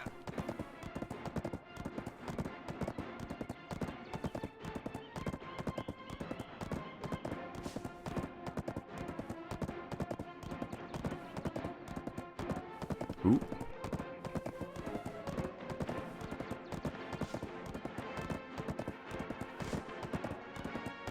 Ah. I like how so far that it doesn't even render all the way for the fog. Wow, I almost dropped off the cliff. I would have died. I would have been very sad, guys. Oh, did I miss your question? Sorry, man. Does Rory have anything over Valkyrie in PvP? If you say he has more forward movement, I guess that would make him better at catching the opponent, especially range classes. Yes. Yes. I would say that would be his advantage, is the fact that his forward movement allows him to be more aggressive. The only problem is his aggressive play style doesn't have a lot of it's literally just his speed. Like, he doesn't have the super armor that a giant has whenever they use their rush move. Well, okay. I guess in Warrior's defense, in Giant's defense, I guess, we do have a block whenever we're using our dash, our up F move. this one. If you max it out, we do block while doing it. So I guess, yes, that is a really good move to use. The problem with it is, though, in my opinion, is the ending animation after you use it. Whenever you do the move and you actually make contact with the opponent, you instantly go into a chop and kick animation that actually has no knockdown effect associated with it. So because of that, it leaves you open to any type of counterattacks after you actually make contact with the opponent. And the skill itself doesn't do a lot of damage. It's mostly used almost exclusively for gap closing. So even though you use it for gap closing and you're there at the opponent, it still leaves a really huge window for a counterattack from the class that you're fighting. And that's my main gripe with the skill. But otherwise, for general gap closing, it's very good. So one thing that you have to practice is if canceling out the ending animation with a cancel, and then canceling that cancel with a CC. So say, for example, normally you would do the dash and you do using that skill to your advantage, and I sit there and get attacked. Well, you want to kind of dash and then cancel it with a cancel and then grab. But that, of course, requires a lot of distance judging and just overall knowing the distances of your different skills. So it definitely takes more work to use that forward movement for your advantage.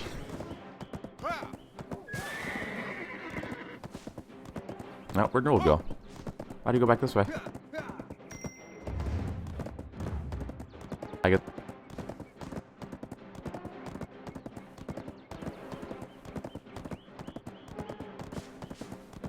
What about sideways cut? Is it buffed? If yes, how many points would you recommend? It was recently, like a few weeks ago, buffed, but after testing, I still would only get it only if you have a lot of spare points to spend and you don't really mind the utility of it, because it does have a small amount of utility, but it's not enough to warrant. Shit, where are we going?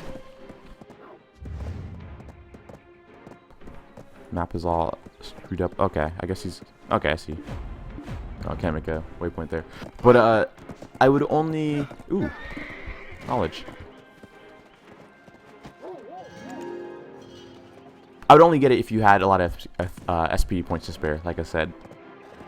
Because the main utility for it is the fact that it speeds up your rotation slash. But then again, you can also speed it up with your chop and kick, and which is a much better cancel for it. That has a CC effect associated with it.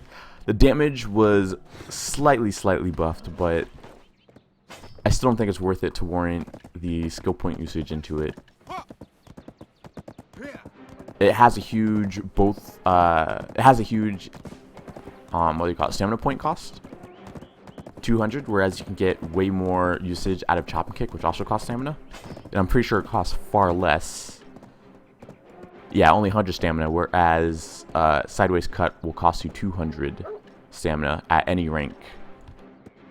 So overall, I don't see any point in getting sideways cut over, or using sideways cut over your chop and kick, unless you're planning on saving the cooldown of chop and kick for an extra CC effect, which I could see the use for.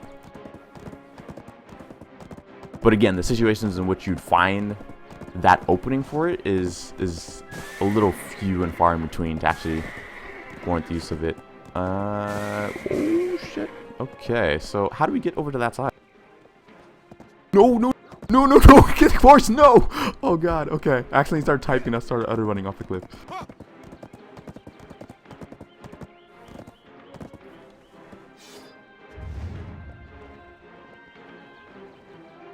Okay, so where would be the entrance of here? Assume there would be a bridge somewhere. Maybe it's on this side? Oh, yeah, maybe over here. I think I see. And that could lead up in there.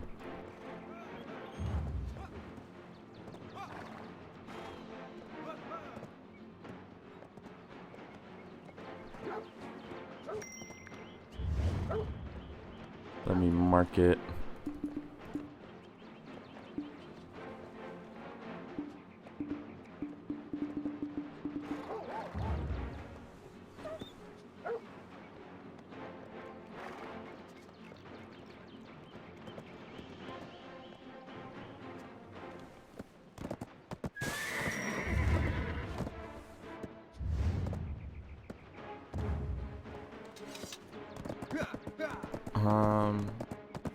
Any rumors on pay to win cash shop stuff then? And can you explain a bit about the breeding? What will horse breeding give, pet breeding, etc.? Breeding is used to kind of raise the tiers on your different pets and horses. For example, my horse is tier 6. On NAE launch, I believe we're having tier 5 horses available for capture. So if you want to go higher than tier 5, you're going to want a tier 6 horse. And basically, the higher your tier, generally the faster your horse is, and generally the more skills it will have, and the more rare skills it can have. So overall, if you want faster and faster transportation, you're going to want to breed horses. It's kind of like a Pokemon, I guess. And the same deal with the pets. If you breed your pets, they generally have extra passive bonuses like extra experience gain and things of that nature. Do you try to get enchant stones from the trees or just farm and then buy it? Sometimes when I'm not feeling lazy, I'll try to get it from the trees, because definitely it's more efficient to spend your energy to try and get it yourself. And then if you fail to get it yourself, you can then buy whatever you need as well. But generally lately, I've been too lazy to do anything on the Korean version since NA is getting closer, so I just generally tend to farm up the money and just buy it. But yeah, if you have the time to spare, definitely pick up some high rank gathering, so you can at least equip yellow grade gathering tools, and then get your gathering speed up to rank 5 so that you gather stuff as fast as possible. You can gather everything in like 2 seconds.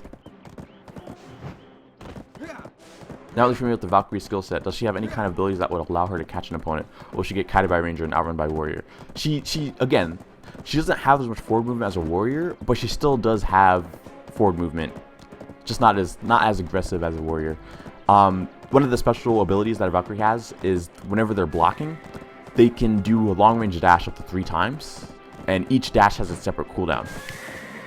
And so essentially they can gap close while blocking, kind of like the warrior's up F dash, but they also have just more maneuverability with it.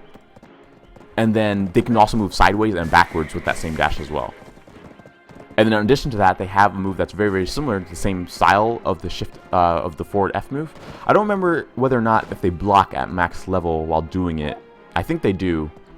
But overall, it has a nice knockback effect associated once you get to max level as well. So it has CC on it, unlike the Warriors version. Cough, cough.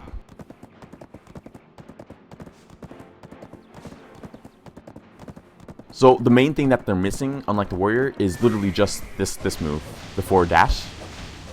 They don't have that, and that's where a lot of the warriors' forward momentum comes from. They still have the skill, but they don't have the cancel effect, which gives you the extra distance. So they kind of just look like this when they're doing it. Their version of sideways cut though is much, much better than warriors. Again, like they have a lot more lateral movement, so they go much faster and much further with this version of their move. So they can kind of outrun warriors if they're going sideways.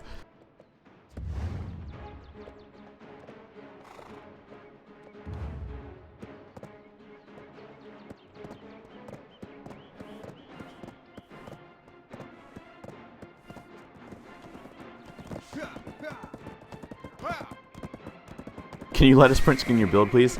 Yeah, in fact, if you pause the video, YouTube has a DVR feature, so you can kind of go backwards in the video if you want while I'm streaming, and you can literally just go back and look through it in the video if you wanted to. But these are my current skills. I actually have the skill build in some of my older videos that I pasted in the comments, so you can check those too if you want.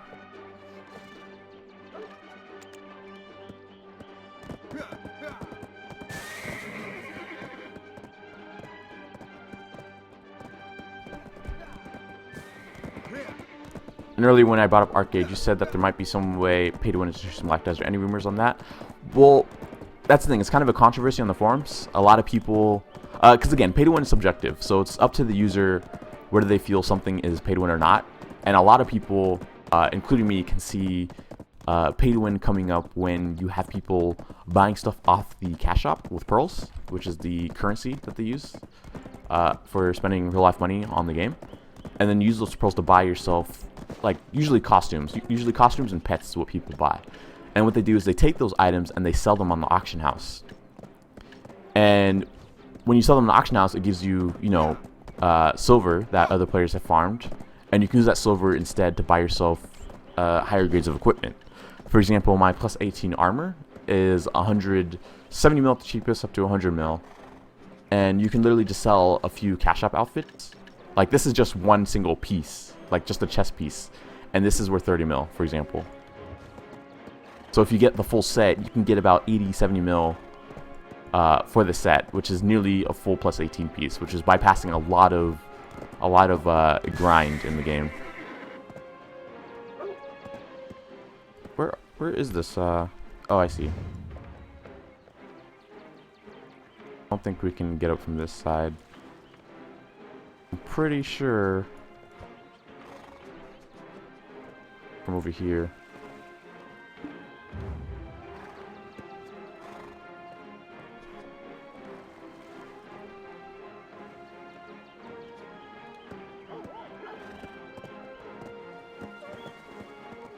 Okay, thank you very much for the answers. Last question. How's Valkyrie PvP?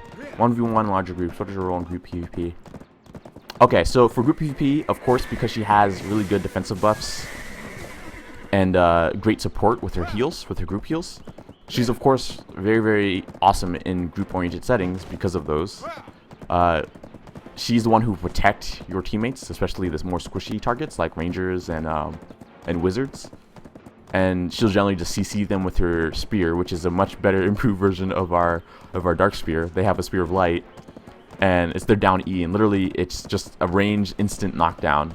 And then, you know, so say for example you have someone attacking your ranger, you'll just instant knock down the ranger or whatever is attacking the ranger, and then heal your teammate, and then proceed to combo the hell out of whoever's attacking your party. Overall, they're great support in the group, and in a 1v1 setting, they're also very strong. They have grabs like warrior. They have overall much more practical use of CCs compared to a warrior. Generally, if you're playing a game for effectiveness and practicality, I would definitely say pick Valkyrie over warrior for sure.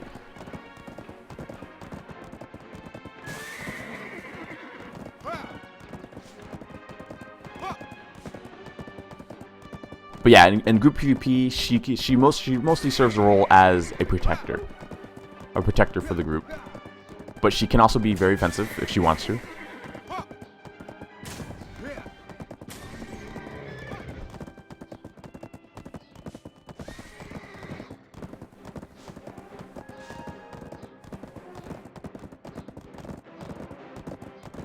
She can also serve as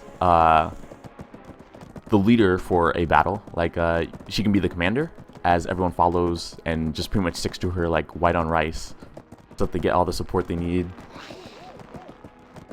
Since she's very, very good at peeling off of targets. She has those short bursts of speed needed to quickly reach a target, and then the CC required to get them off.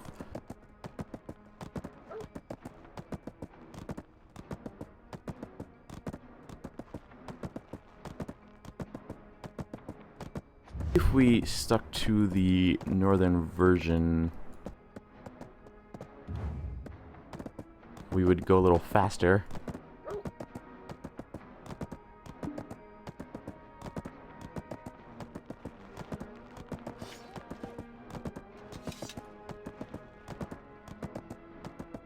Okay, yeah, let's go up here a little more.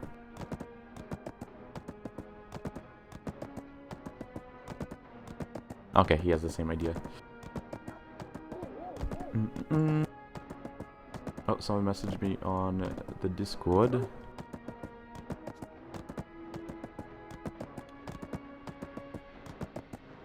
Oh, what's this? Oh, it's a ranger with 255 attack. Yeah, screw rangers.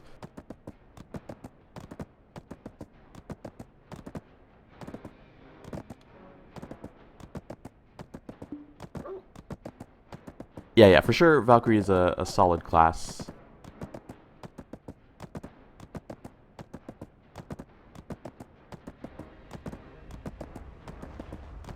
Uh-oh, what's that? That sounds like a sandstorm or something. Oh, it went away. That was weird.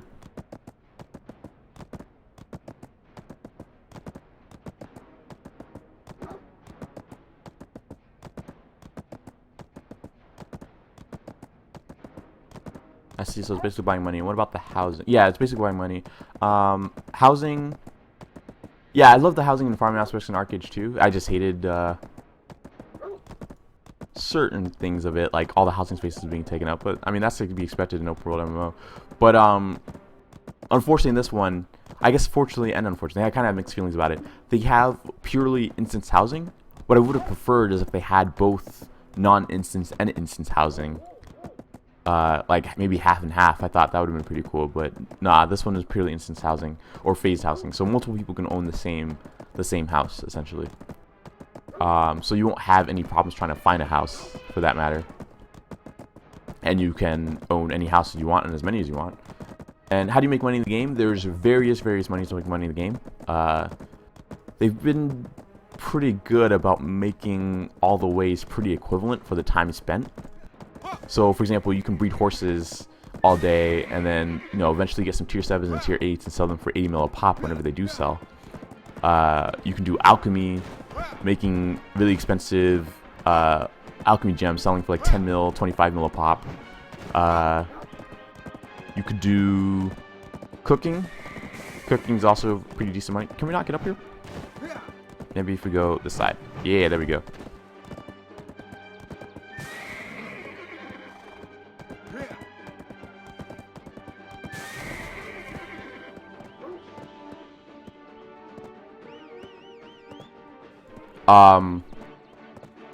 But yeah, there's various ways to make money. You can make money fishing, hunting whales, and generally, as long as you spend a good amount of time in it, they're all pretty profitable.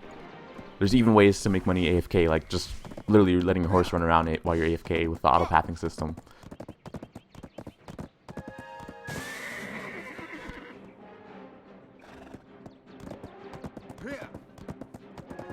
Fuck Valkyrie, she is drill. It doesn't have cool brutal costumes as Warrior. Yeah! That's right. Warrior gets all the cool costumes.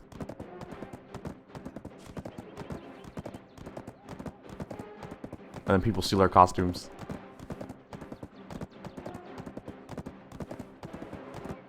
This costume right here was supposed to be our exclusive costume, and no, everybody had to get it. You don't see all the males getting any of the ranger costumes.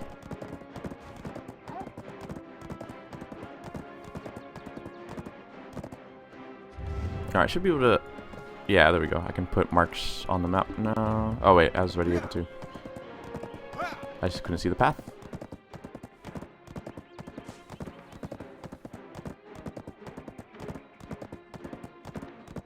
I hope I have that knowledge. I think I do. Oh, he's going to grab it real quick. I might as well grab it too. Oh yeah, it is knowledge. Okay. What kind of quests do you have?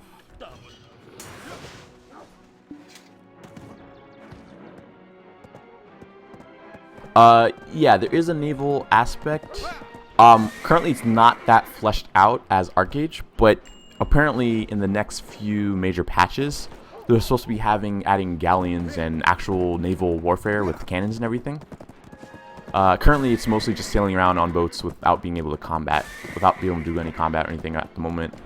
But yeah, the galleons should be coming pretty soon. They already have screenshots of it and everything. They're supposed to be adding in new trading, new ocean trading systems. That's supposed to be apparently be highly profitable, so we'll be seeing that as well. Ooh, this island looks pretty cool. I'm not sure why I have it discovered already.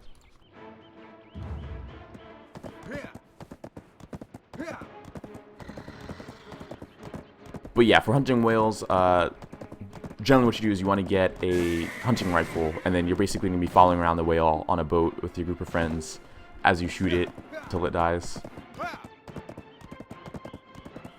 Ooh, that really hurt my horse. How did you get up there? What did she do?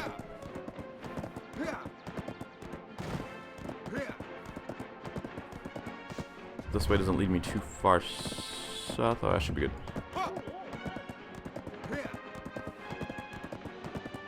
Is ground slash or charge shield strike cool? I thought they're shitty. Also, sorry for my English.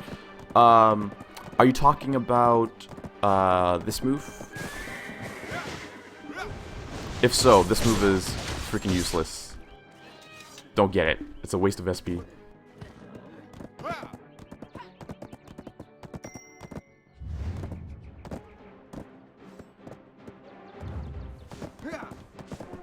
Complete waste of SP. What about the environment? I heard you talking about sandstorms. Was that a joke, or is there stuff like that in game? Yes, there is sandstorms, and I wish it could have been fleshed out a little more. I mean, essentially, it's just a debuff. Like once you actually see it, it's a pretty cool weather effect. Like you actually see the sand swirling around everything. But overall, it's just a small little debuff that lowers your HP every few seconds, unless you have a tent out in which you can hide in the tent and not receive the debuff, essentially. But at least the first time I experienced it was pretty short. It was over in like a few minutes, like 3 minutes or 4 minutes maybe. So it didn't last very long, as I was expecting it to. But yeah, there's sandstorm in the game, so I guess you could say it's in the game. Are there any invisible walls? No. Only when certain areas are closed off, which there are some. But overall, not really any invisible walls. Like, this game feels really massive and very immersive.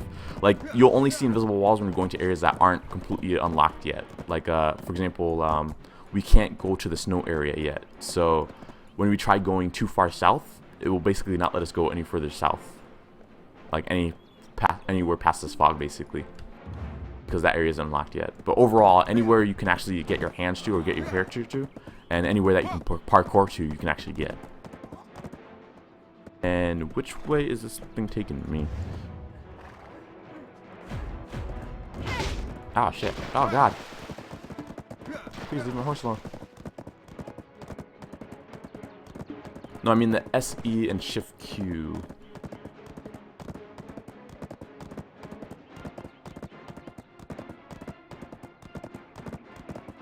Shift Q. Shift Q? We have a Shift Q? I'm seriously not remembering if we have a Shift Q or not. We have a Shift Q? Oh, this. Okay, okay. I see what you're saying. Yeah. SE. Okay. So this move, useless as well. I have it maxed out. The SP cost for it is completely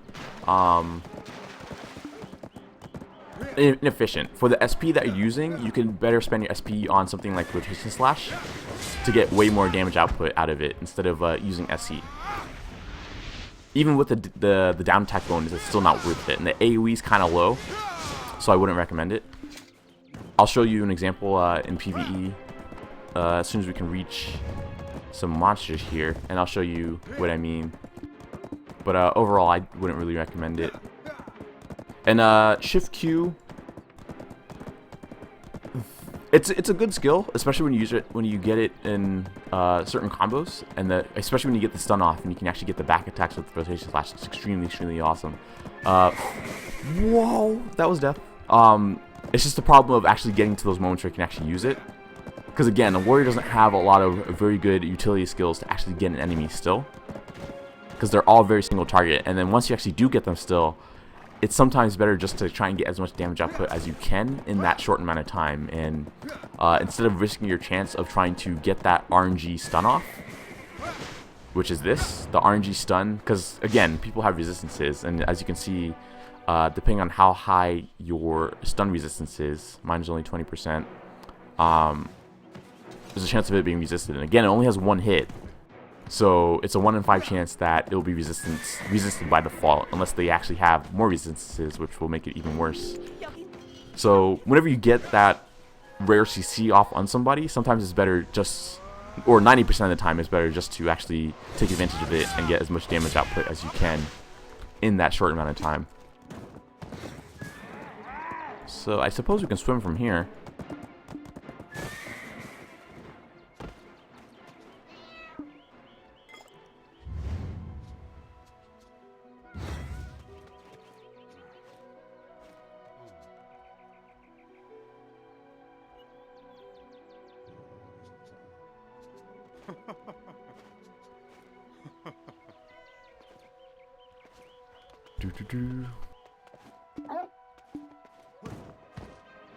So how big is the map? Is there lots of support? Yeah, like Slifer X said, it's freaking a huge map. Definitely definitely impressed with what they've done with it, especially making it so detailed and everything. On the auto path here. So for example, of course, this is me right here, and this is the town I'm heading to, and this is just a small, I can't even zoom out all the way, but this is just a small part. Literally, that whole walk while I was talking, it was literally just from here to here.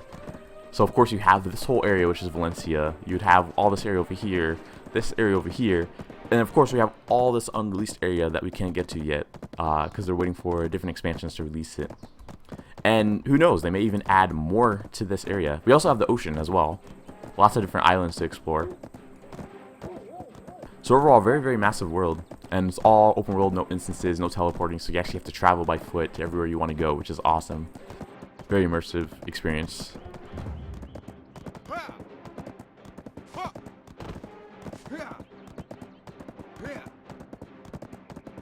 Was it hard to craft gold armor and the sword? Isn't it a small chance to make gold from blue? Hell yeah, it's a small chance. That's why I ended up just buying everything. I am not lucky with RNG. Every time I try to RNG upgrade things, it always just ends up making me extremely depressed. Like this sword, I kid you not, if you look at my previous streams, I spent nearly 200 mil trying to get this thing just to plus 15. And eventually, once I got to plus 15, I tried going for plus 16. Managed to get to plus 16, but then failed again and went back to plus 15. Failed with like a 20 stack. I spent so much money on this sword trying to upgrade it, to the point where if I had literally spent the money I tried upgrading just to buy a sword of equivalent power, I would literally be able to buy a plus 18 sword with all the money I spent. Because RNG is not my friend. In fact, I could have just bought freaking the Zaka equivalent of this sword and been far better off. Alright, I got everything stored over there.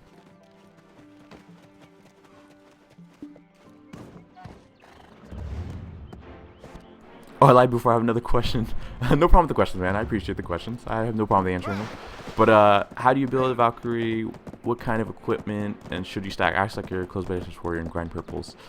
Again, I was because warrior and Valkyrie are virtually very similar classes. I was able to use the same equipment I had on my warrior, on my Valkyrie. So because I built my warrior a certain way, I didn't really have any other equipment to give to my Valkyrie other than the equipment you see here. And overall, even with the same equipment, she just feels overall much stronger than warrior because she has much better accuracy modifiers on her skills, to the point where she can farm purple mobs with ease compared to sword and board warrior. And does this take me the wrong way? Hope I can get there from this side. Oh, maybe because I don't really use attack accessories because, again, I need a lot of accuracy and I don't have boss equipment to compensate for my lack of accuracy. So maybe even without all this accuracy jewelry and she instead stacked attack jewelry, she could probably fare still better off than a warrior attack wise. Or you can just build straight up defensive and capitalize on her extreme amount of defensive prowess. And you could probably be fine with that as well.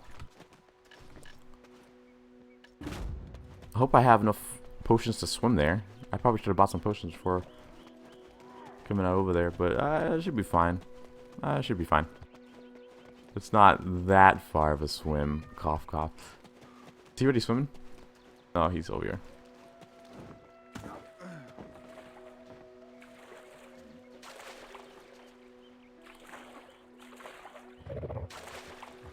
Swim like little toddlers. Like, we have the slowest swimming speed. I mean, I guess it's understandable because we're wearing heavy armor, but still, you swim so slow.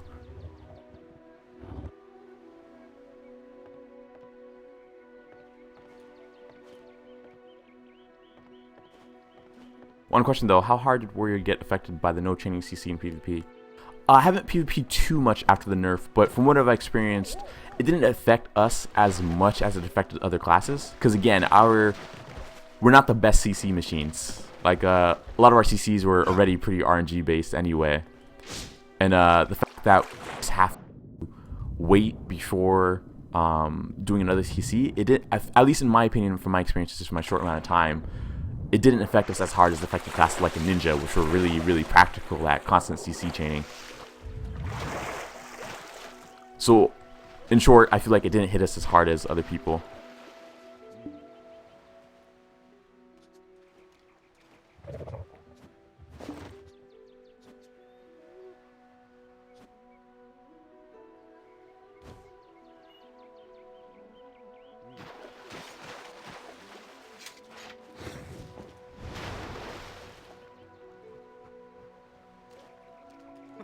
For what skill are you saving your points now? Originally I was going to be saving it just to get my level 58 skills, which would be these. Pretty much everything on the second tier over here. And that's kind of what I was saving skill points for. Yeah, Blader for sure got affected a lot by the CC changes. I have a friend who is absolutely feels broken with his Blader now that he can't CC chain, because again they're very dependent on a lot of their knockups just chaining together, and because they can't chain them together anymore, it just completely ruined their combo efficiency. Plums wasn't affected as hard because stuns weren't affected as much by the CC nerf. It's mostly just knockdowns and launches that were affected. So since Plums have more stuns associated with their skills, they weren't affected as hard with their beheading. So overall, Bladers were hit harder than Plums with the nerf. So a lot of Bladers are complaining on the forums about it.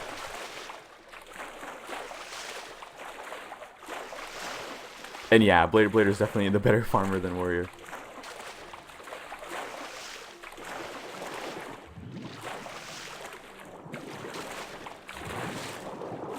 He's over here all floating into the air. We're air swimmers.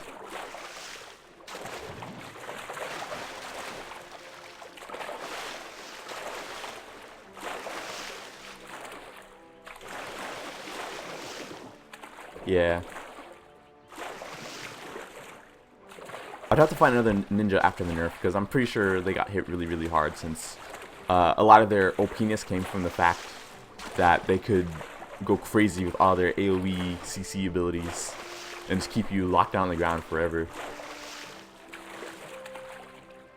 But since they don't have that anymore, I can see that hitting them pretty hard.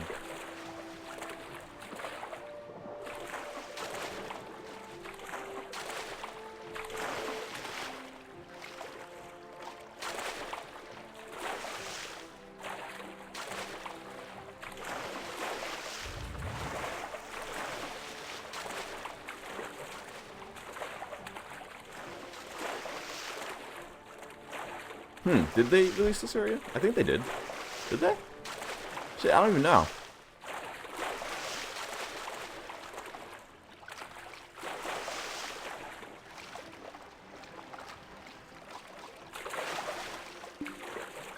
Like, now that I think about it, I'm not sure if they even talked about it in the patch notes. We might be just swimming to our deaths here.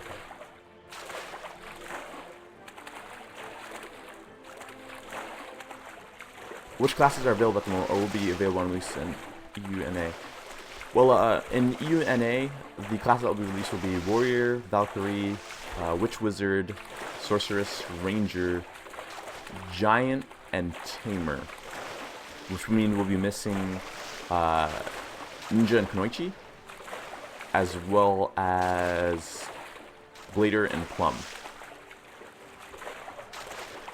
So we'd be missing 4 of the classes on NAU launch.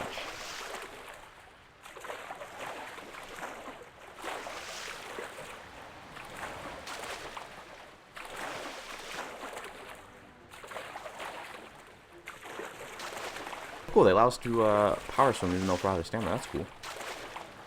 I remember that being in there before.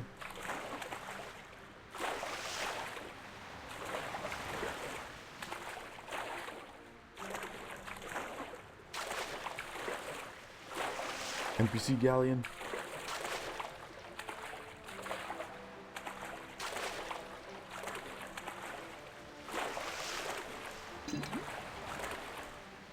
Oh man, if we can't get on this island, I don't think I'll have enough pack, guys. And hashtag no trading. Yeah, actually, how am I gonna make it back without potions? I have to conserve these 3 potions. This is the last thing I do.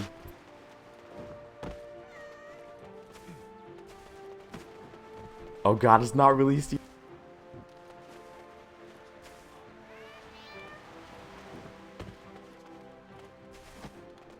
Okay, so this was a waste of a swim. They don't even have the northern area yet.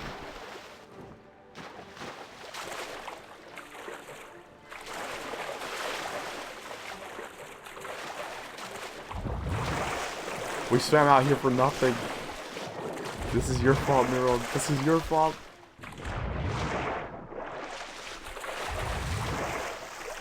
Oh god, we're just getting stuck. Alright, there we go.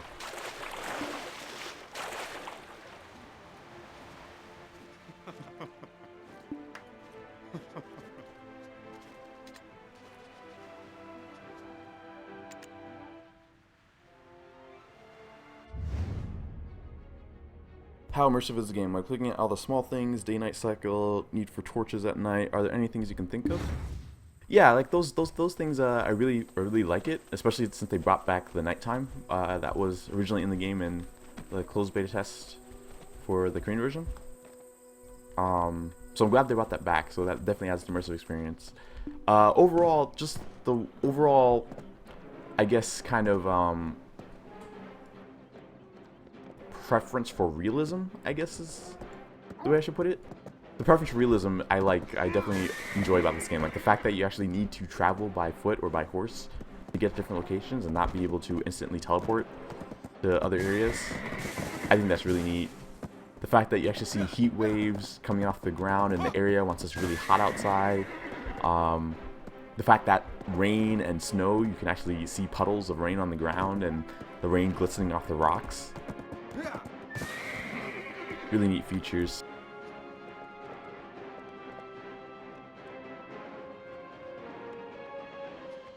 So unfortunately we kind of need a party to actually do any of the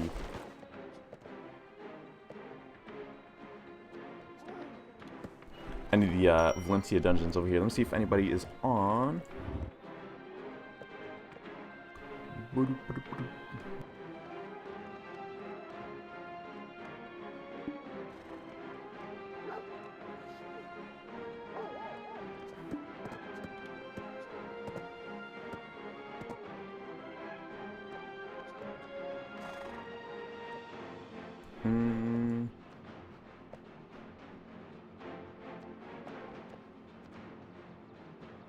Shit, you're level 59 already? Really?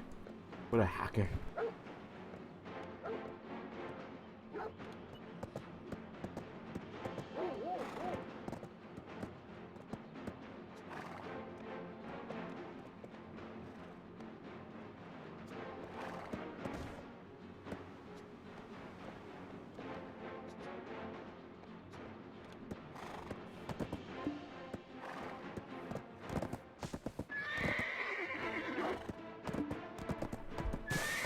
Okay.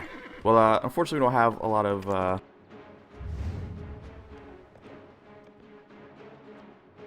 people on at the moment, so let me see what he wants to do.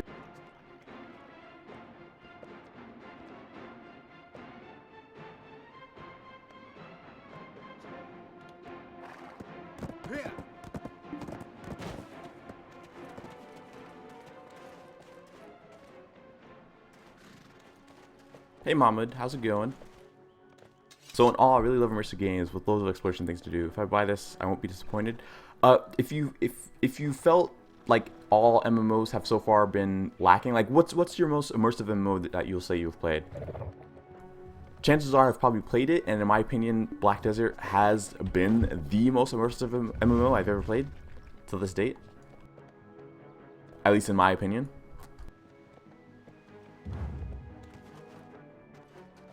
And I've played quite a lot of MMOs. As I used to hop from one to one trying to figure out which one was the one I wanted to stick with.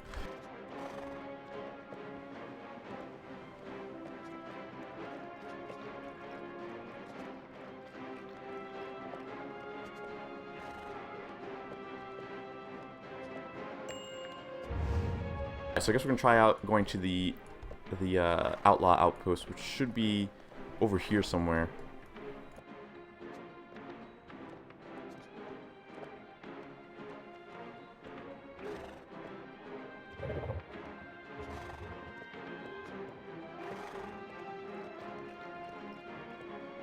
Yeah, they actually added this Oberveni. Okay. Alright, yeah, so I guess we're gonna go over there. Let me go ahead and...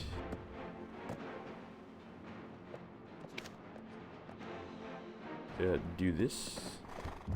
Cool.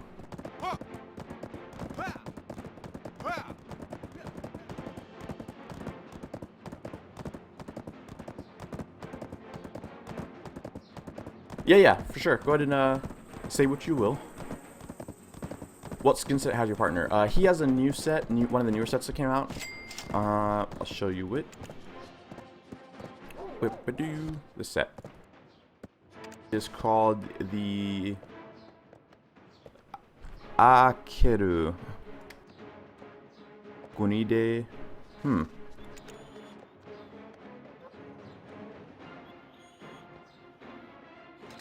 Akeru? I guess that's how it's pronounced.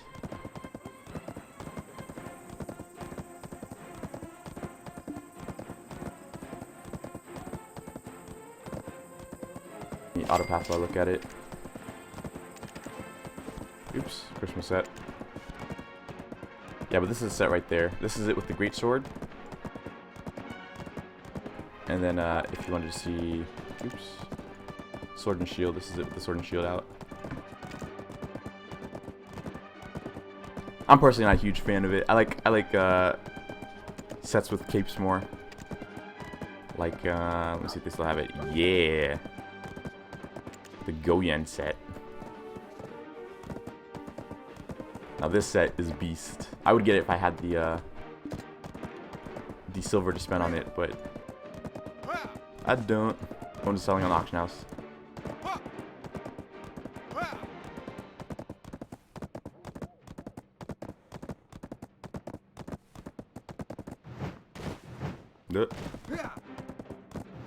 Wait, where am I? Where am I going? Not the way I need to be going. Why is my waypoint over there?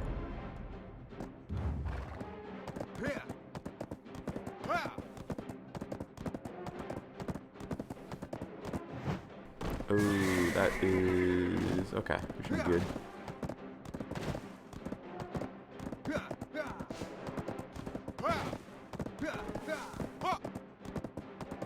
There we go.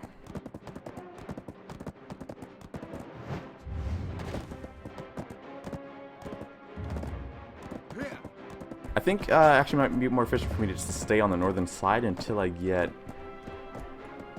all the way across and then go down from there. I'll probably be faster, yeah, I think so. So I'm gonna do that. Because not having full speed in the desert sucks. I can't even waypoint across. Oops.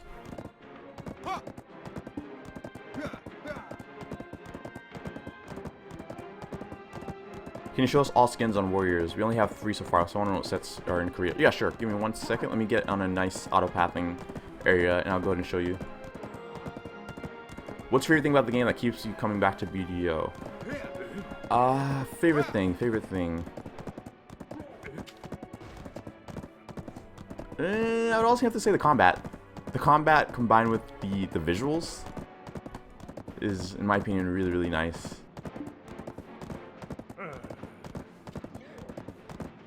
I should say combat combined with visuals and PvP when everything is working. When RNG isn't trying to screw you over. That's what keeps me coming back.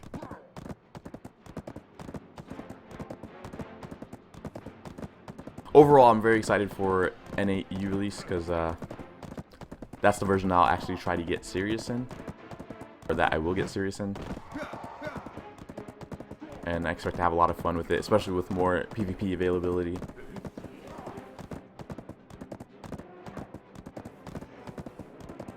It's just my hope that some of the future developments in this game encourage a little more PvP.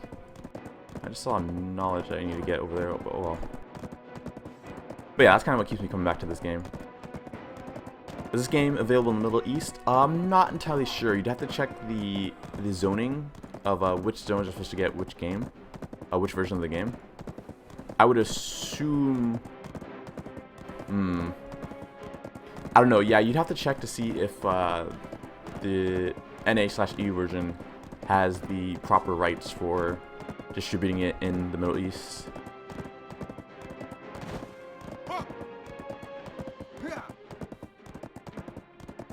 Because I honestly don't know all of the countries that are able to.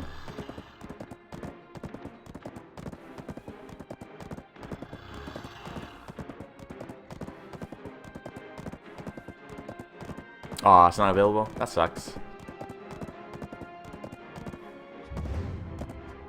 Can I autopath yet? Kinda, okay. So let me show you, go ahead and show you the different cash shop sets. Oops. Doing the wrong thing. So this was new. This came out with one of the recent patches, the Christmas outfit. It doesn't unfortunately doesn't have a great sword skin to go along with it. What does this come with? A Christmas interior.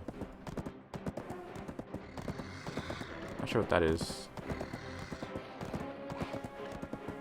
Christmas interior. What is that?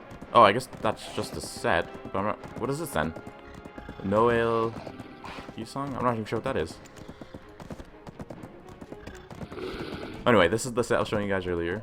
That's the sword for it. Blah blah blah. This will only give you the great sword, and this one will only give you the sword and shield. But this will give it to you combined. Here is the camo set, which will hide your name from other players. It does look like it comes with its own great sword. I'm not sure he's doing all those animations.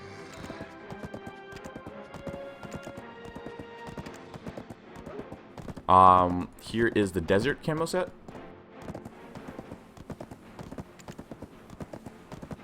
That's the great sword that comes with. Also hide your name.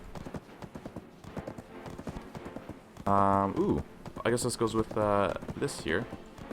Or did I already see that before? Limited time weapon. Okay. I could get it as a. That doesn't. I don't like that though. I don't like the fact that it has leaves on it. Of course, you have the Goyen set, which is the promotional release of the Great Sword. Freaking sick set right here. I love the cape on it. Of course, this is what you get with just in Sword and Shield. We also have the Kantusa set. I don't think this one comes with a great sword. Oh, I guess it's the same great sword as the other desert set. Okay. And that's kind of how it looks. I like to call this the cooking set. Or the chef set. Nerld has this set as well. You can get like a little, the sword actually looks pretty cool.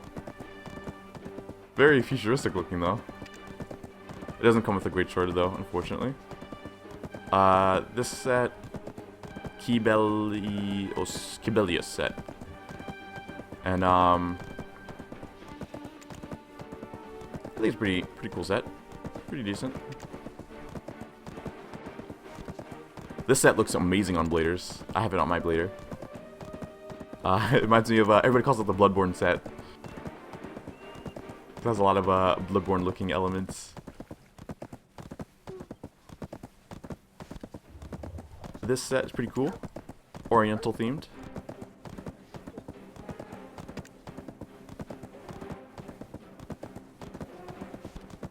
We also have, am I running to the same spot right now? Sure I'm not. Yep, I am running to the same spot. How did I know?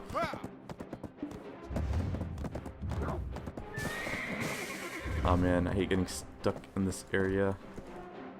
Let's get out. That was this way. I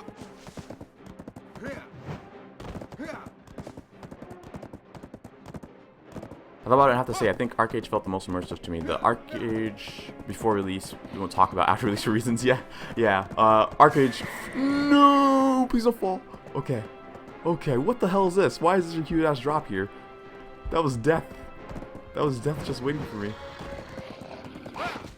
How to get across? That way is wrong. Oh, I guess this way. No, that's where it came from, isn't it? Yeah. I need to get up there somewhere.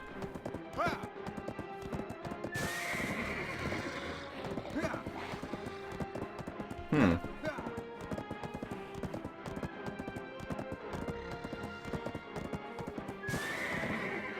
This was not my intention to get lost in here. Dang, I think I have to go all the way around. No, I will find a way. I will find a way.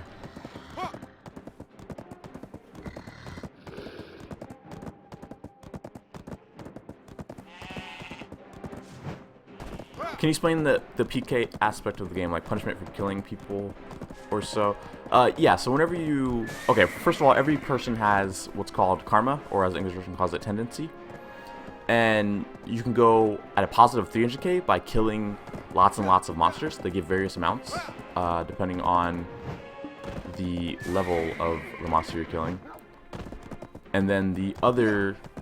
on the other side of the spectrum, you can go all the way down to negative 1 million karma.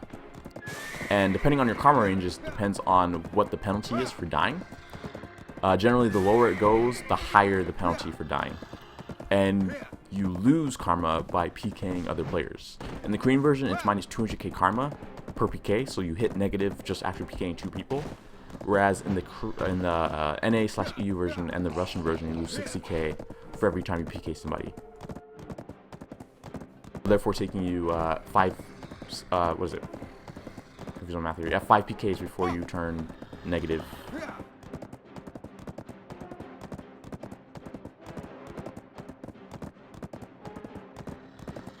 Am I still lost? Yep, I'm still lost. Okay.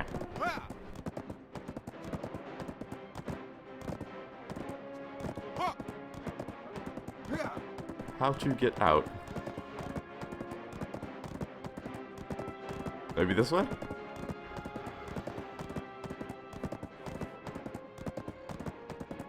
Ha, caught you streaming again. Yup, you caught me. The rare and elusive Kinto. Streaming yet again. So knowing I enjoyed Arcade, the guild feel, and all the small things that made the game, would I get into Black Desert?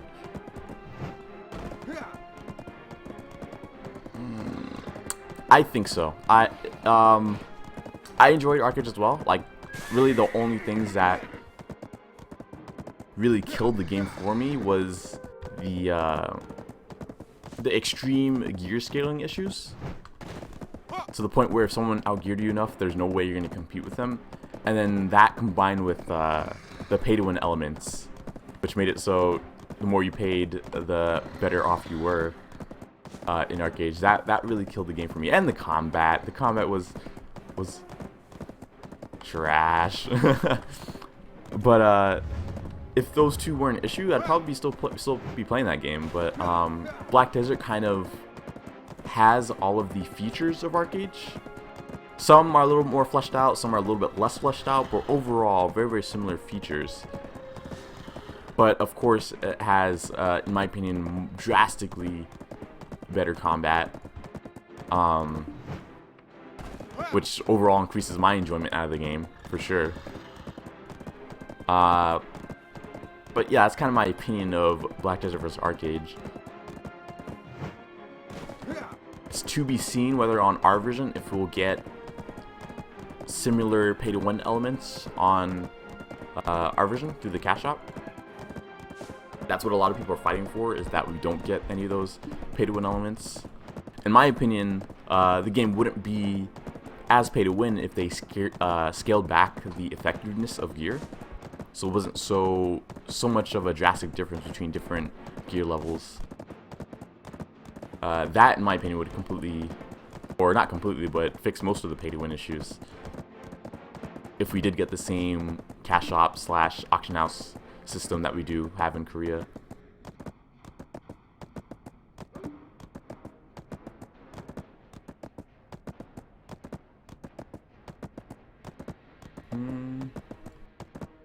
Does this not count as firm ground?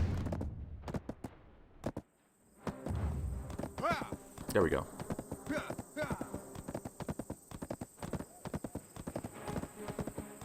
You don't have to spin all skins. I just want to print skin. Okay, okay. Got you. If I could understand Korean, I would be able to play it, not waiting for the mercy of a company to release it in the Middle East. Aw.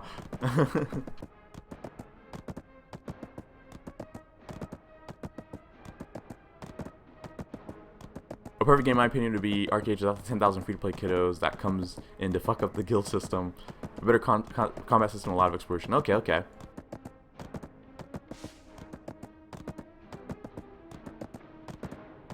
Then yeah, Black Desert may or may not be what you're looking for. Depends on what they do with the cash shop for our version of the game. And overall, it has a lot of similar features to arcades. They're still working on putting out more and more features of the game. More and more content, I should say.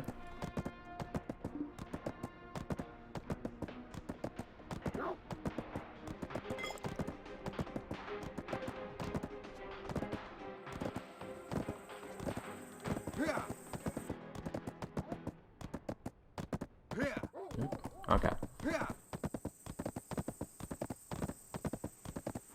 Next time I should just bring my camel to the desert. It would be a lot more, less frustrating.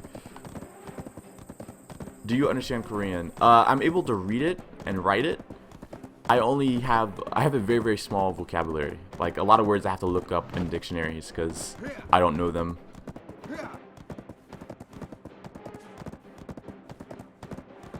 But yeah, I can read it and write/type it. I know how the words sound, and I generally picked up a few words of it from just memorizing exactly what they mean, but overall I have the vocabulary of like a toddler.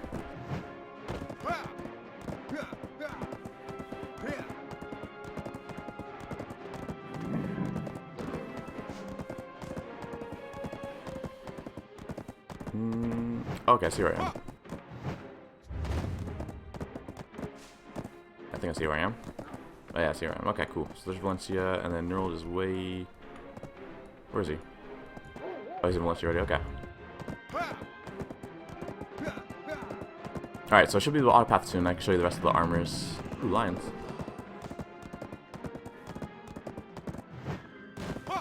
Oh, getting stuck. Where's the road?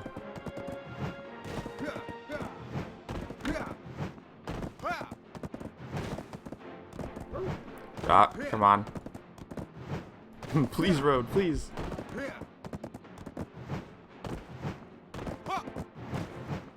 There we go.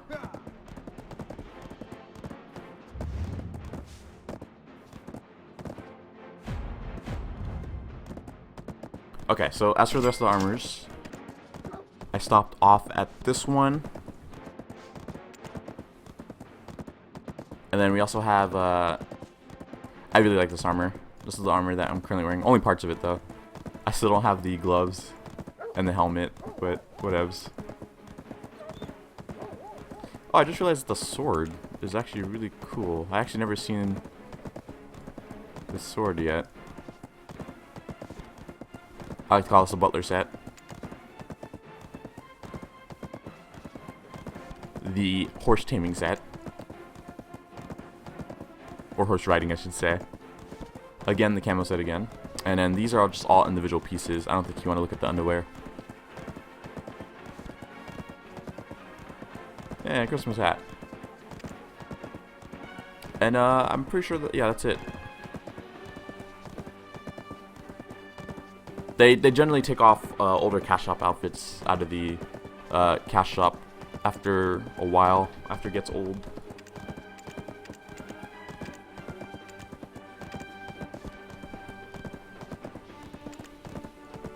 That is a hilarious pet.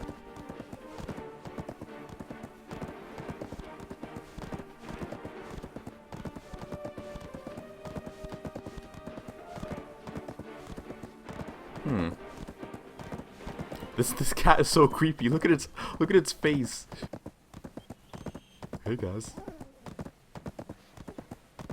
How's it going? That is the most creepiest cat.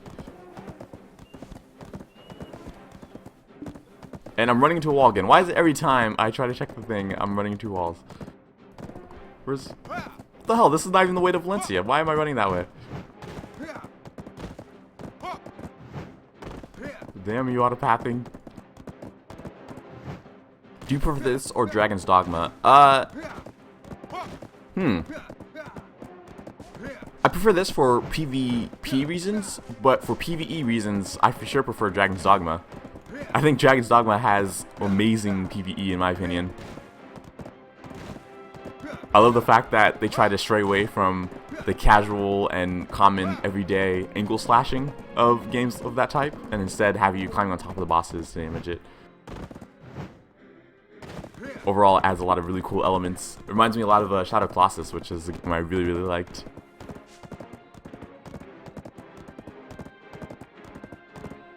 Well, you already got me to Black Desert Hype Train, just have a few more concerns. For example, I absolutely love PvP, not the instance kind, the open world kind. Black Desert has this. Yes, Black Desert. The thing with one of the controversial topics for the community version is they recently, about a month or two ago, maybe 3, they had added a instanced battle arena, which at first they never had. They did add a few deterrents for, you know, still keeping open world PvP a little. I wouldn't even say open world PvP live. Honestly, the Korean version has done a lot to destroy the open world PvP, whereas what a lot of people are asking for on the NA/EU forums and the whole community in general is they're asking for a lot of the older systems for keeping the PvP, open world PvP intact. And so far, it seems like they're listening. They have reduced the cost of declaring on other guilds for the Guild Wars system. Like normally, if you want to declare on another guild, here in the Korean version, I'll show you exactly. You have to pay 1 million silver in order to declare on a guild. Every 2 hours, it will cost you 300k silver to upkeep it if they do not declare back on you. So as you can see, you can declare on a max of 6 guilds as well. And it takes an hour before you can cancel the guild war. So as you can see,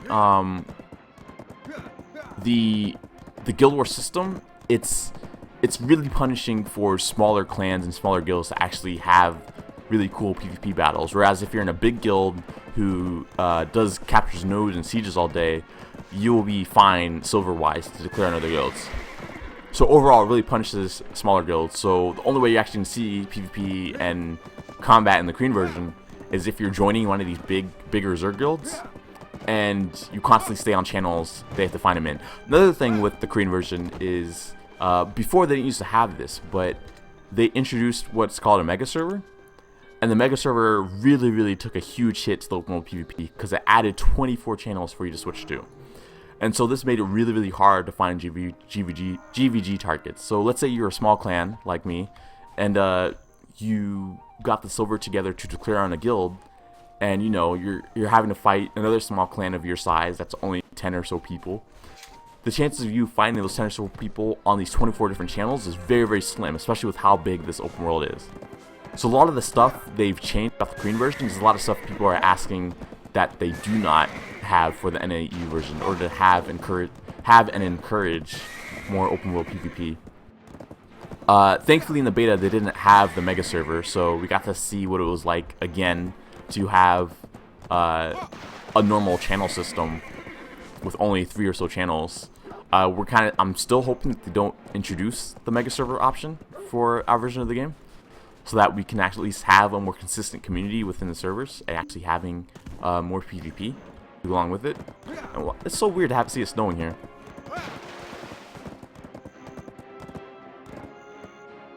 But as long as we don't get those changes that the Korean version eventually implemented, I could see open world PvP again being the go-to for all PvP forms. That's what a lot of people are pushing for on the NA/EU forums. Strange, it seems like Koreans initially make great open world PvP MMOs like Arcades and then gradually do everything they can to destroy it. Yeah, that's what it feels like. Rare Sheltered Armor, don't find it in your store. I saw you have an inventory. It was an exclusive limited time item in Korea. It was only out for like the first month or so in Korea, back when OBT first released, and that's when I got it.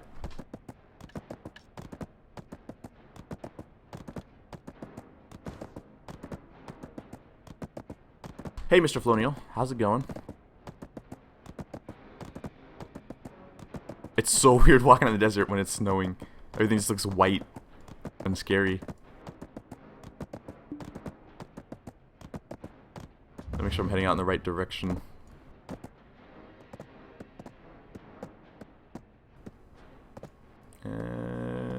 Should be right enough.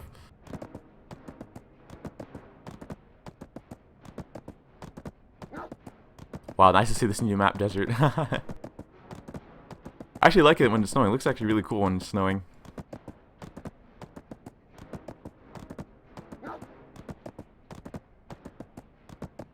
Can you find streaming on Twitch? Are you meaning, do you mean if I can stream on Twitch? I could, but the quality would be absolute crap. Even more crap than it is now. I personally, I'm a huge quality freak, and so if it isn't as good as it's looking right now, I feel like people won't watch it. Because you have to remember that I am streaming through my graphics card, which is using the NVENC encoder. And then because of that, because normally it doesn't encode as well as a CPU does, you have to compensate for that with a higher bit rate. So right now what you're seeing is me streaming at 8,000 bit rate, and Twitch only supports up to 3,500 for non-partnered users, if I remember correctly. So you're gonna see like half of the quality if I were to stream on Twitch. That's kind of one of the main reasons, and the other reason is because I'm not partnered on Twitch as well. So I figure it'd be easier to build an audience on YouTube, especially since my main audience is on YouTube anyway. Okay, perfect. And the guilds. Are there benefits to being in a guild? Like in Arcade, obviously it gave protection and bigger events to participate in. How is this in BDO? Okay, so in BDO, the biggest benefit in guilds is the fact that, or not, I wouldn't say the biggest benefit, but one of the benefits is that in the guild system in this game has a paycheck system where, okay, so say you have a bunch of guild members here, you're constantly doing guild missions, so you're getting the guild funds right here, and then what you can do is you can give them a contract. So let's say I'll hire myself, for example. I'll give my contract, you can do 1 day, 7 days, 14 days, or 30 days. And depending on how much guild contribution you have, you can hire this contract so you can receive a higher payment. I think it goes up to 1 million per day for payment. Might even go even higher. I don't remember exactly. So let's say I'm going to put a contract for the max amount that I can do right now, which is 32k. Oh god. Scorpion, no. Scorpion, no, stop. Let me autopath this way. So let's say I give myself a contract for 30 days. I'll do the max amount, which is 32k, 32,871. And then what this is the fee where if you were to leave or end the contract prematurely, depending on who ended the contract prematurely, you'd have to pay a certain amount. Whereas if you left, you have to pay this amount of silver. Whereas if they left or they kicked you out, they'd have to pay you this amount of silver. So that's the contract. And then once you're under contract, you can do guild missions and such, and you can take a daily payment every day out of these guild funds. So if I were to take this, I would take my daily payment. And it can go, I believe, like I said, up to 1 mil. Might even go even higher. I haven't reached that high. But as you're winning more and more guild wars, you can, constantly receive all these payments for everybody who's in your guild. Therefore, just giving you an extra form of currency. The other benefit is having more and more people in the guild, of course, gives you a better chance at taking the different castles in the game. At the moment, there is 4 main castles, which is going to be the one here in Media. It's going to be right here. This is the Media Castle. This is the guild who owns it, and of course they receive taxes for every auction that gets sold here at the different auction houses in this zone. And then every 2 weeks, or I'll explain that later, but there's also the castle over here in Heidel, which is going to be this area. And that's how you want to fight over this area for the castle in Heidel. For Calphion, the castle is over here. And, of course, this is the guild that owns it. High Team. Is that High Team? No, this isn't High Team. Who the hell is this? Hangil. I don't even know who that is. And then, to be entirely and completely honest, I have no idea where the hell the castle is in the Balenos region. I've never even been to a fight here in the Balenos region. I literally have no idea where the castle is. But they fight over something in here. I honestly can't tell you what it is. No, now to think about it, wow, I'd never thought about what the hell they fight over. Does anybody actually know? I'm at a complete loss, to be completely honest. But yeah, some people fight over a castle somewhere around here. Not sure which one it is, but it's something. Huh. That got me really curious. I need to ask. Oh, let me ask Neural.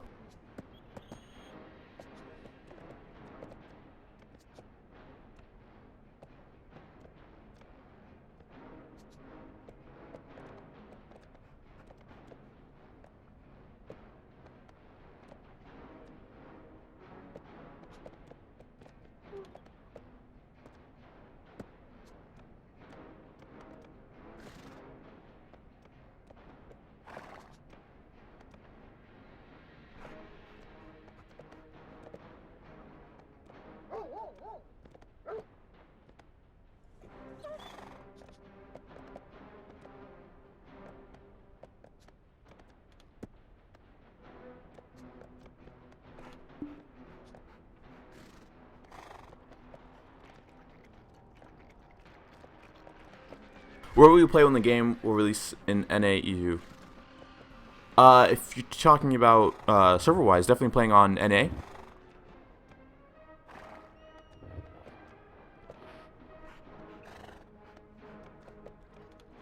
No, Noel doesn't even know either.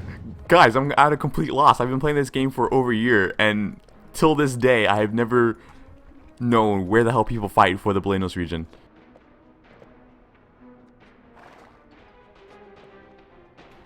Unless... No, that can't be it. That's just an outpost. What the hell?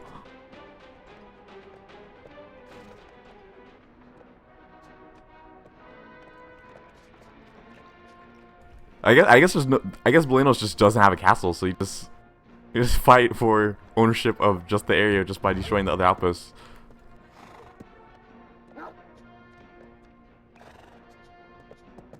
Oh well, yeah, that's Balenos. Anyway,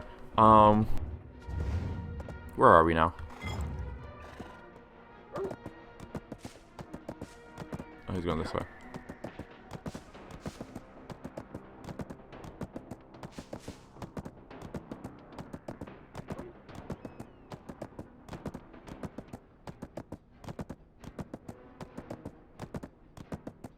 Wasn't it the one you kill things for the daily? I don't think so. No, that's Kron's Castle, and that's just simply, as far as I know, people don't fight there for the Guild Wars.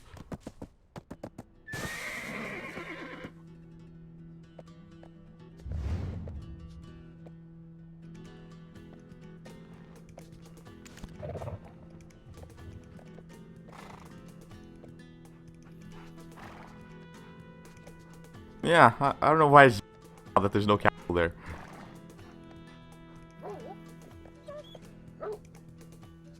Huh.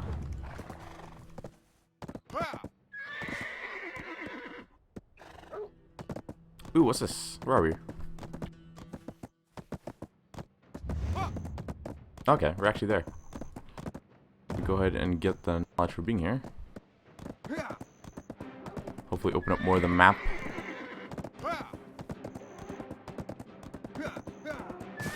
Okay, open up none of them. That's cool.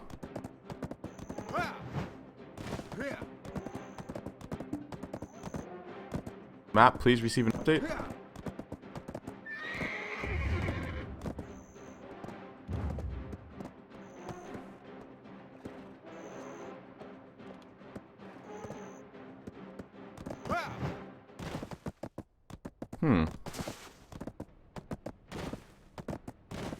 So how do regions map work? Do you choose a faction? Oh, there. Yeah, there's no faction or anything. Like, essentially, the guilds are essentially the factions in this game. Those all player created factions essentially. And yeah, you can fight in any region, and then like basically what you're gonna do is if you wanted to capture an area, for example, you'd first need to build up some guild funds so you can buy certain materials off the guild guild vendor, like the tents, the guild tents and such. And then you're gonna put them down on the different territories. And essentially, once it comes to the wartime, what your goal is to focus on killing the other guild's tents while protecting your own. And essentially, the last tent standing is the one who wins the area. Ooh, oh shit, this looks cool.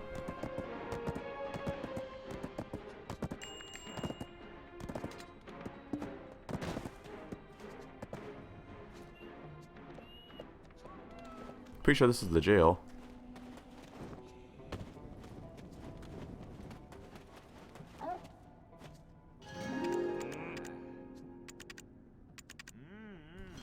Oh my god, that cost me 90 energy for that. Yeah, I think this is the jail. Or maybe not. I'm not sure why there'd be so many mobs at this jail. This area's actually pretty cool.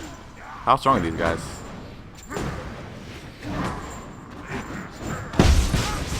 They're very strong. Okay. They're gonna beat my ass. I'm out. I'm out. I'm sorry. I'm sorry. I did like nothing to them. That would be the drop of death. Just kidding, friends.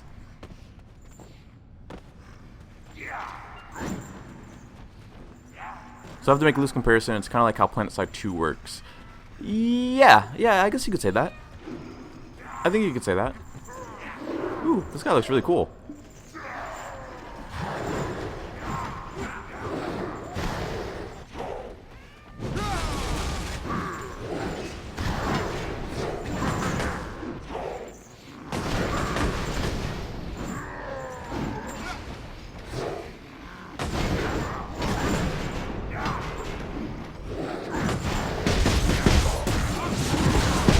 Oh my god, they hit so hard.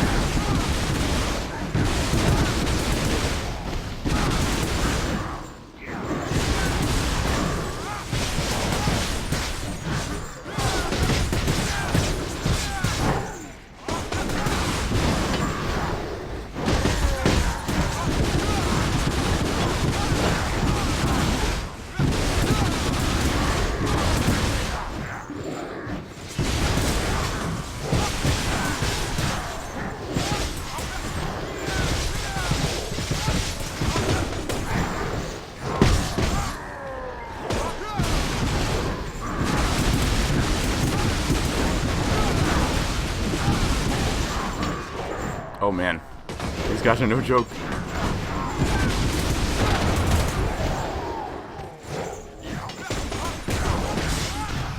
Ow.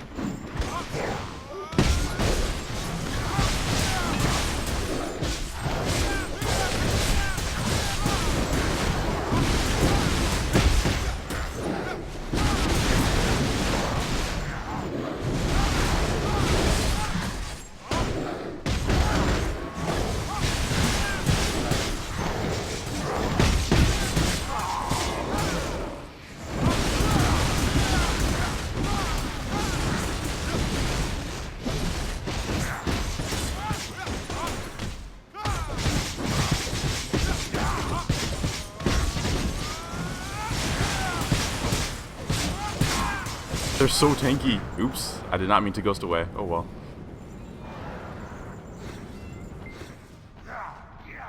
Hey friends. Well, this place goes pretty deep. Pretty deep. So how's camping in the game? What purpose does it give? Camping and actual practicality use, you're not going to be using it. The whole tent system. The only place you can actually even put down the tent is in the desert, and even then, the only purpose that it serves is just for to protect yourself from sandstorms. It honestly could be fleshed out a little more, which I wish they would do. I guess you could use it for RP reasons. Let me go find Neural so he doesn't get lost. I'm already lost. Let me go find Neural so I don't get lost. What is that? Is that a trap? I think that's a trap. That's a trap. That's death. Is that death? I guess not. Is that death? I don't know. Yep, I'm definitely lost, guys.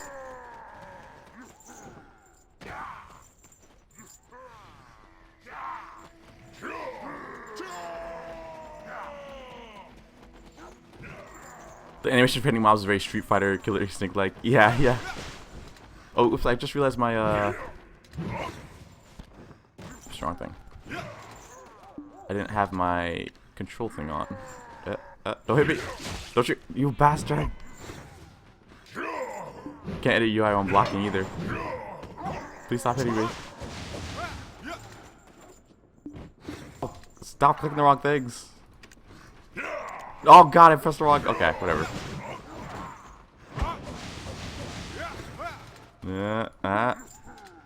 On. Yeah, there we go. Okay. So here's my button combination to the right over here, and that will show you what I'm pressing to do some of my skills.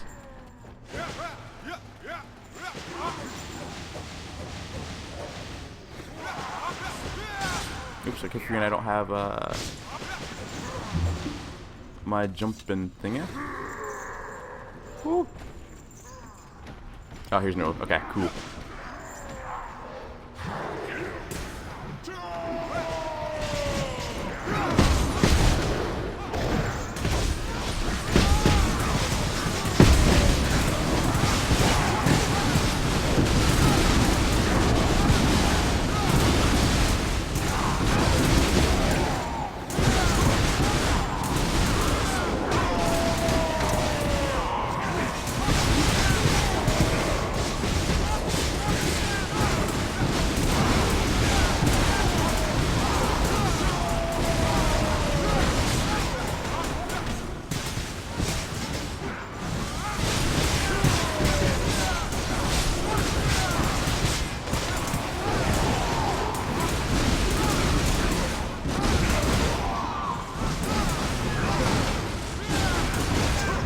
Oh man, my accuracy is pretty low. I'm not hitting these guys as much as I'd like to.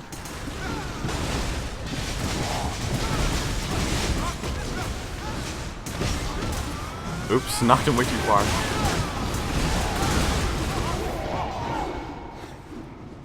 Okay, Q's.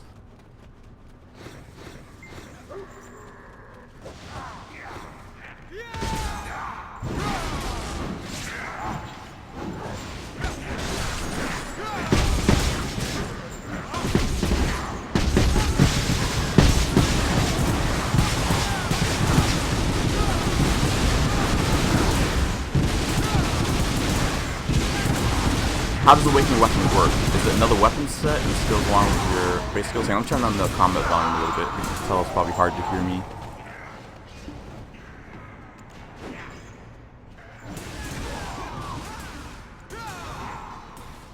There we go. How about now? Can you guys hear me fine? Or does it still need to be down a little bit more? I'm assuming down a little bit more as well.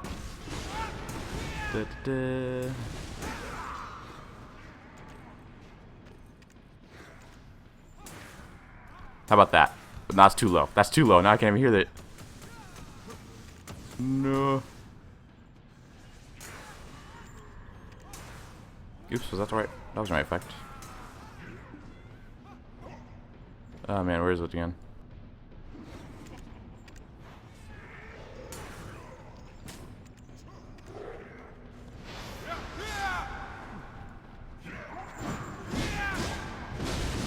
Okay, that should be good. But the Awakening Weapon, you essentially switch to it by pressing C on your keyboard, and that's how you switch between the two weapon sets. It has a 1 second cooldown to switch between the two. Overall, it has its own equipment slot compared to the normal weapons, as you can see here. And essentially, depending on what animation you're doing, it has a different animation for switching to it. So say for, oh gosh, let me make sure I don't die here first.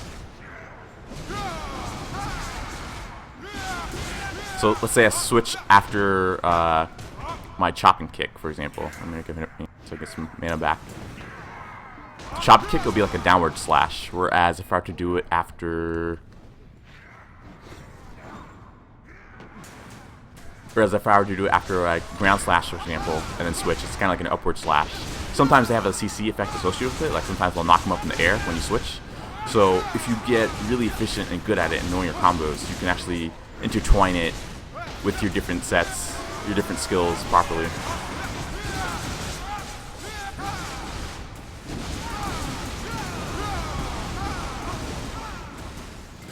Ooh. Man, I hate the Korean version because I can notice the lag compared to the NAEU version with all the desync that goes on. I can definitely notice it. This definitely didn't happen as much in the NAEU beta. Well, I'm definitely gonna buy it then. Again, Death, I would still say I would still recommend waiting until you hear more information about the cash stop before you buy. At least just suggesting or recommending that you do that, just so you don't have a repeat of Arcade. But if everything is okay and those concerns aren't an issue to you, then yeah, for sure to recommend checking it out. As far as classes go, I have no idea which class it is. Work.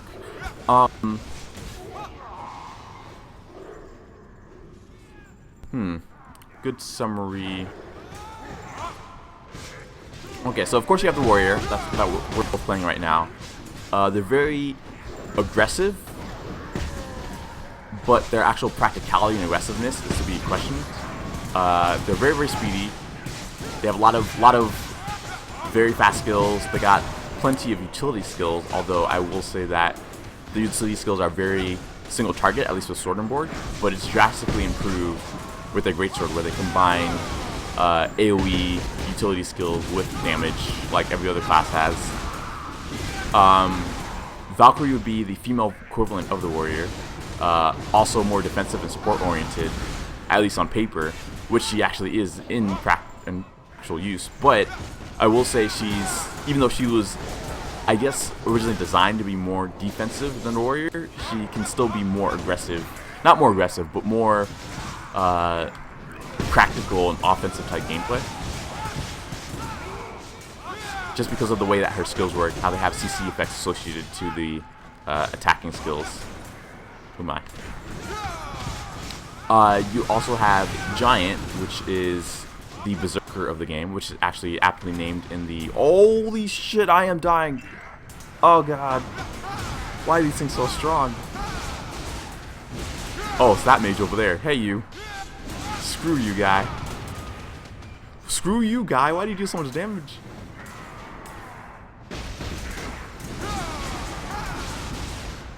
I'm gonna go with Nuld. No, he's nothing with meat shield. But yeah, Giants are aptly named berserkers. They have a lot of super armor that lets them power through skills so they don't get affected by CC as they proceed to damage their opponent. And they're not actually as slow as one would think, especially once you get to higher levels and know your proper skill combos. They can be very, very speedy. In fact, you should see Giants with their awakening. They're absolute monsters.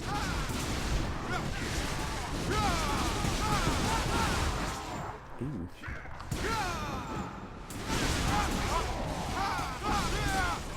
You have the Sorceress, which is everybody commonly refers to her as Goku because she literally is a Super Saiyan.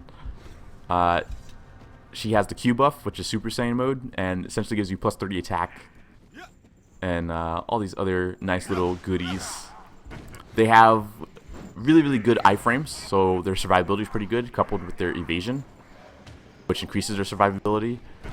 Very, very good single target damage. With their scythe, they become awesome AoE damage target dealers as well. They're a hybrid of range and melee. Overall, with more focus on dealing damage in melee range, but with the support of utility from range.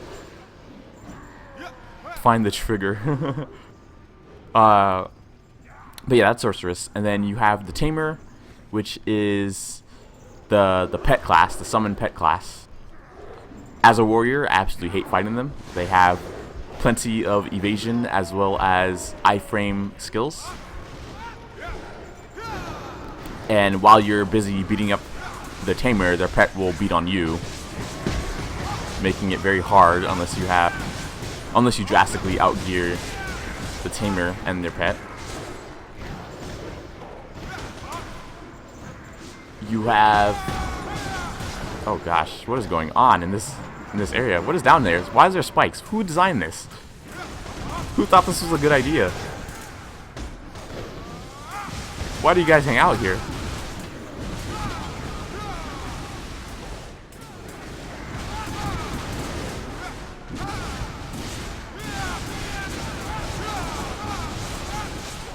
But yeah, after Tamer, you got the Blader. Or let me do Ranger first. Ranger is probably one of the best single target DPS, as long as they're not being focused. They have great damage output, don't require any CC to do their damage output. Of course, they do it from range. So if you leave them unchecked, they can be extremely dangerous. But they are pretty squishy to compensate. They've been recently buffed HP-wise with recent defense value changes, but they're still a little squishier than other classes.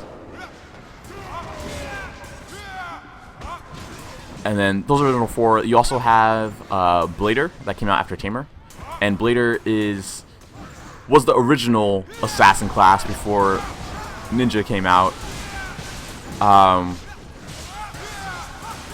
They have very, very, very good single target DPS. They're overall very versatile, and they have a lot of different utility.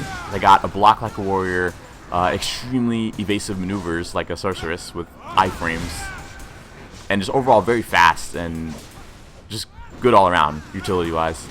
But with recent nerfs to the CC changes, it kind of hit Bladers pretty hard because a lot of their CC relied on doing knockups, which has since been nerfed CC wise, so you can't chain it as hard. Plum, which is the female version of Blader, they weren't hit as hard from the nerf because of the fact that a lot of their combo potential came from the landing of their stun move called beheading, and beheadings weren't affected as much by the CC nerf. So Plums are on a better level than Bladers, in my opinion, at the current moment of the game at least. What is this? That's so weird. Why is there spikes in this? What is the point of this structure? To store things in there and then, well, especially to store helmets in there and I guess crush the helmets with spikes. And what is this? A riot shield with a helmet on top of it? There's a lot of helmets in here. I'm not sure these helmets are supposed to fit because they're pretty big ass helmets compared to the size of these guys' heads. He went in there. Wow. Wow. Ow. I'm sorry.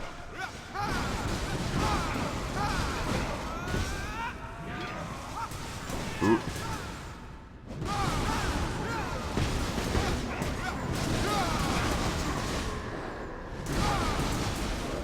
Oh man.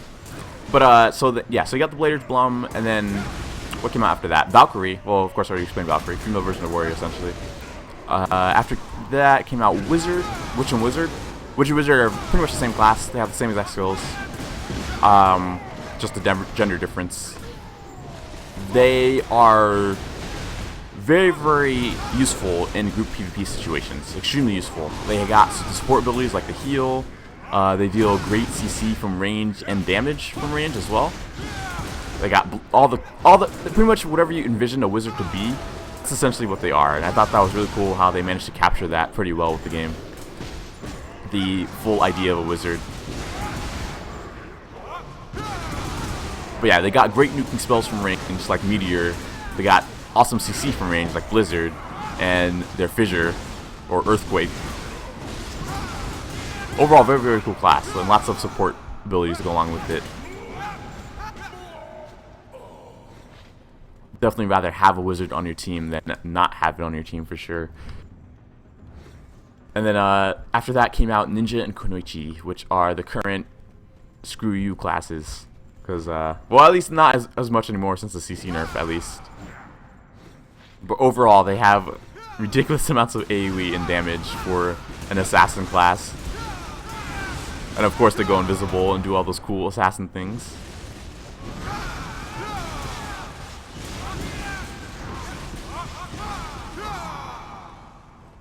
Let's go explore.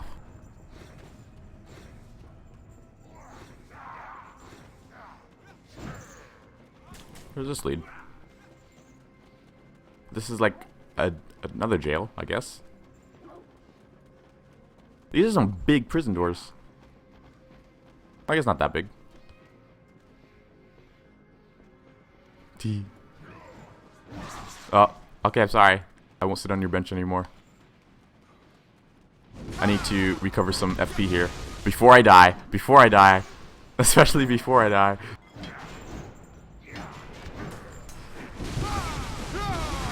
There we go. God, he hit so hard. Good. Gonna run this way. So the cool new class will basically be missing on EU NA release. Just what's it called? Blader, Plum, and Ninja / Konoichi. Those will be the ones that we're missing.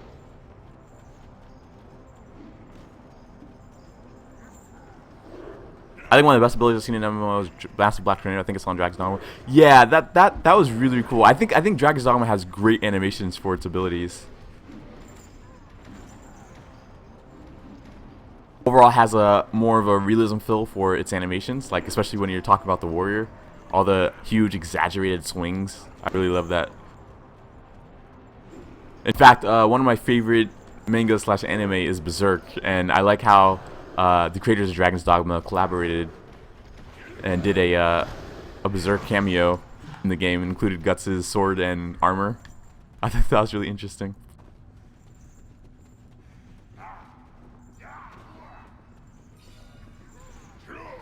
Ooh. What's this way? The lifesteal is strong. Yeah, the lifesteal on the greatsword is really strong. Oh, this is the exit. Is there anything else in here?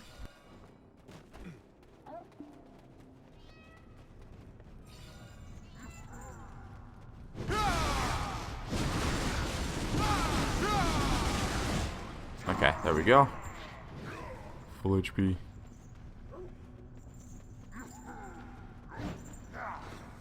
I prefer single target class, prefer melee and melee. Okay, so yeah, so then, yeah, unfortunately, you're gonna have to wait for Blader, or single target class would probably be Blader for single target DPS, because Ninja is not what you'd expect from a Ninja, being so much AOE and damage. But I mean, they do single target DPS, but they can also do it to a huge group. I guess that was it for this area.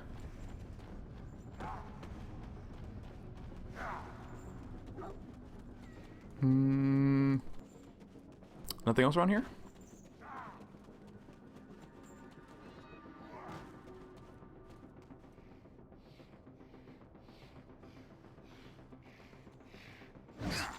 Ow.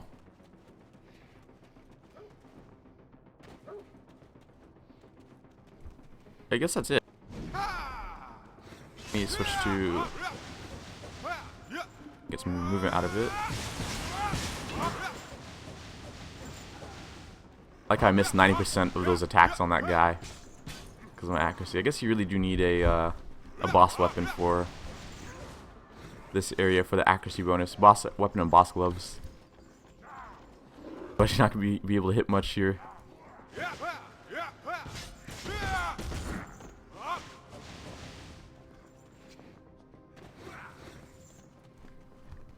I think that was it. Yeah. And that was the floor, right? I think that's where we came from. Or no, we came up from up top. So, what the hell's down here? Did we go all the way down here yet? I don't remember. I guess we didn't.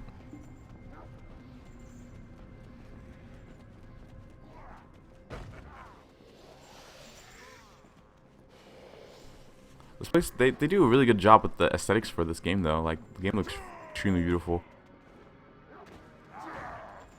Is this the game you were playing when you kept hooking onto flying mobs, lifting you higher and higher? Yeah, that was Dragon's Dogma.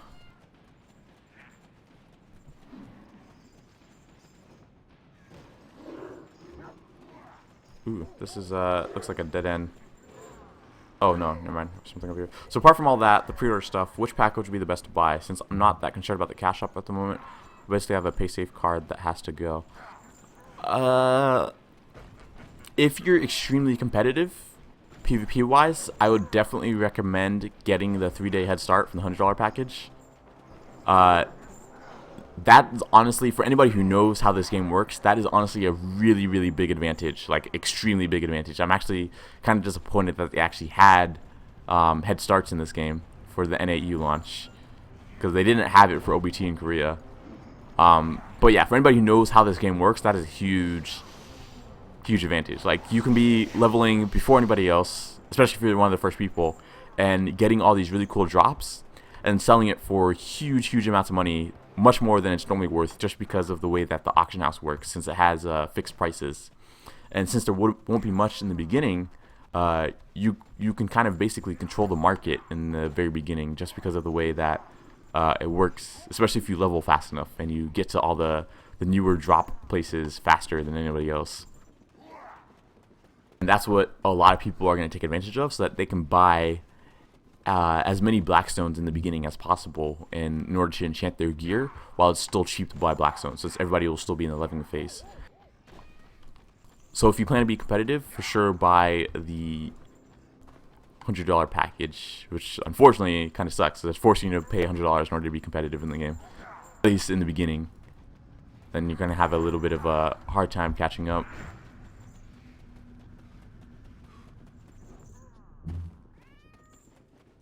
No, he apparently found 2 other people.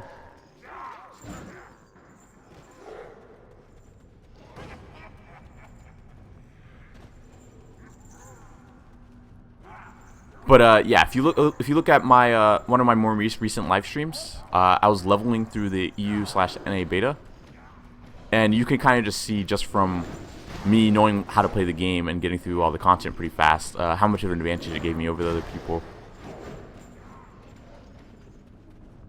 How do you go about these special drops, like special mob that drops, or yeah, different mobs drop different items, but generally, just as you're going through the leveling phase, just because you're reaching those items first as they randomly drop, it's just worth a lot more than, you know, if everybody in the game was at that level as well to farm that same place, just because there's not as much of an availability of the item. So say, for example, you know, you're farming over at let's say you're farming over at the area that's a little bit north of Calpheon, the capital city, which is over, I'll show you the map actually, I forgot I can show you.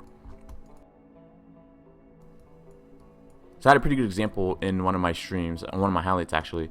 Like, you can go to Calpheon at about like level 30ish, a little bit lower, maybe a little bit higher, and if you get to about 32, 33ish, you can go here, which is Northern Wheat Farm.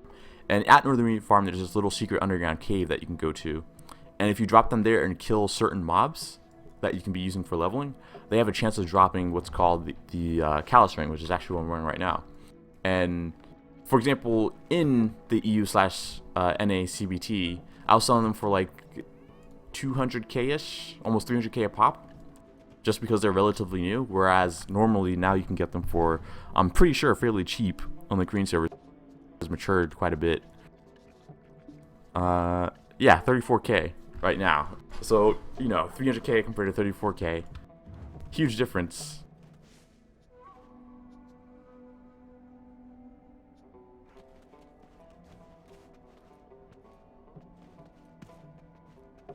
So yeah, if you're reaching that content first, it overall gives you a pretty big advantage over people, just money wise.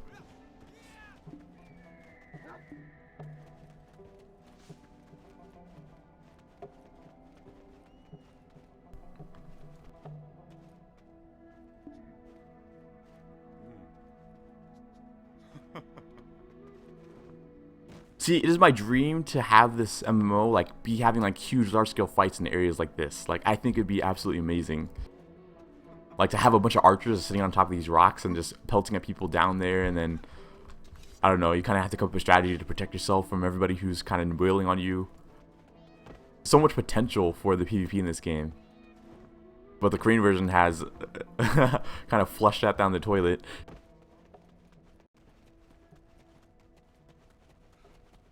Yeah, the map is really huge. Oh god. Ow, my feet. Oh, who's this?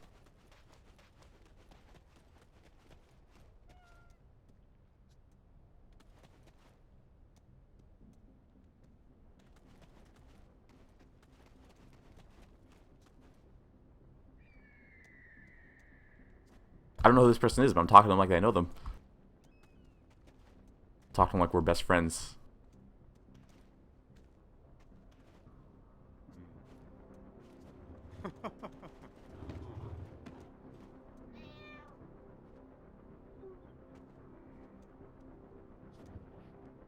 Maybe they don't have a group yet.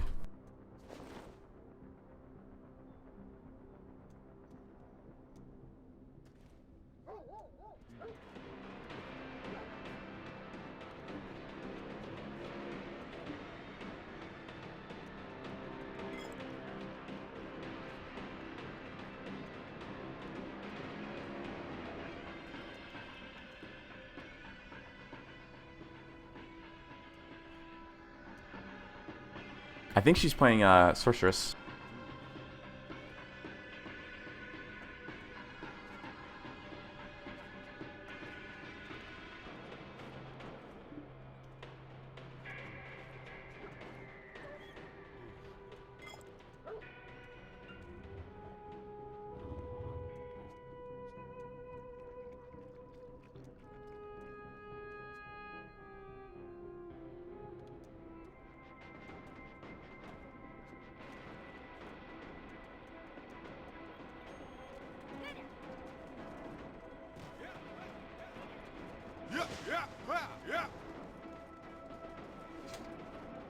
How to get back up there.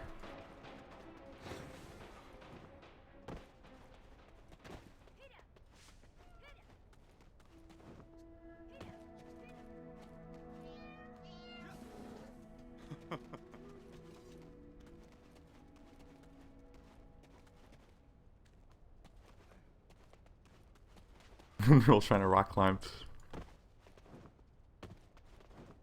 Ah, we're kind of stuck. Are you gonna put out an advanced starting guide for the head start? Maybe. If I can get around and not be lazy. Maybe it might be a, or I guess I could summarize. I'd basically have to do all the content again and then kind of just summarize it, so that doesn't take as long. Well, at least to get to you the video examples of it.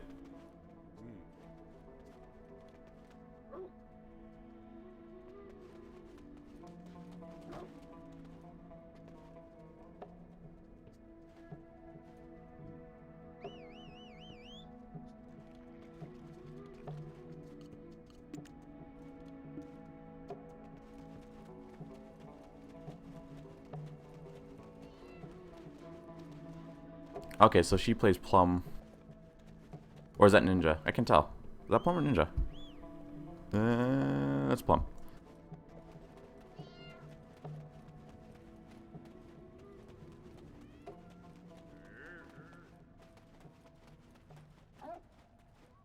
And yeah, sorry if I haven't answered your question, surprised ago. But yeah, I'm on the Korean version. I don't remember if I answered you or not.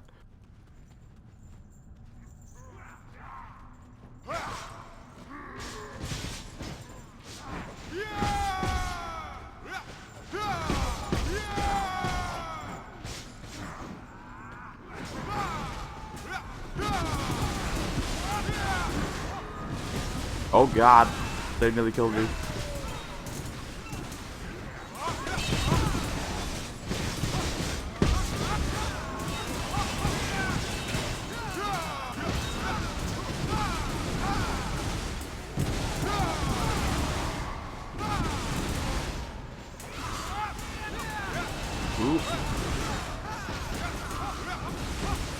This is the first time I've actually wanted to party up with someone in this game. Or just because it was kind of required. That goes to show how bad the party content was before this update.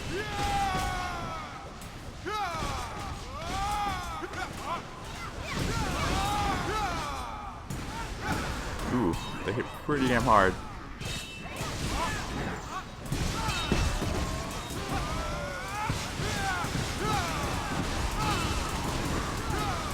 Ow!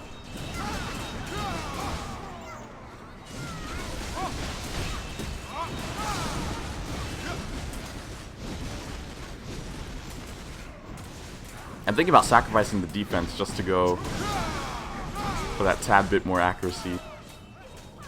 because I'm definitely still missing a lot.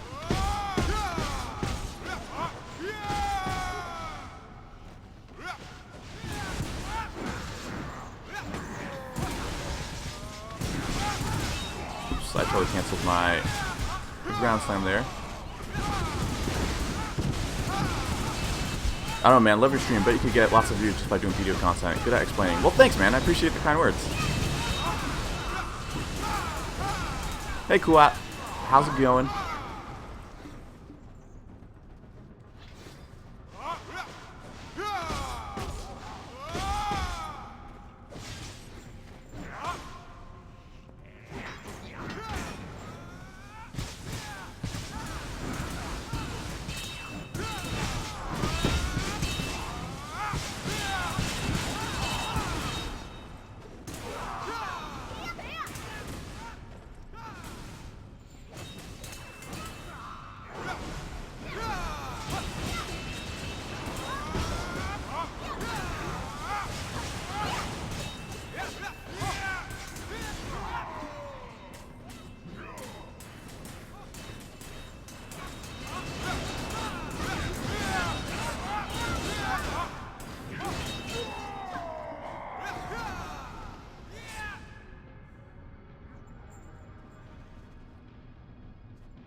Okay.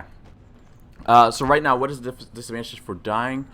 In the Korean version, you just lose some experience.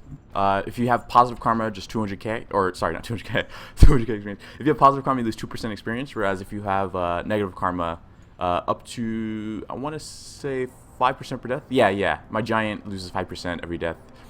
And then, depending on your negative karma, you can lose enhancement levels off your equipment. So I'm not sure if you know, but it takes a lot of work to get these items to like plus 18 or even anything higher than plus 15. It takes a lot of work, and so when you're losing enchantment levels off of it, it's just heart crushing. It makes it so you don't even want to do it in this version at all.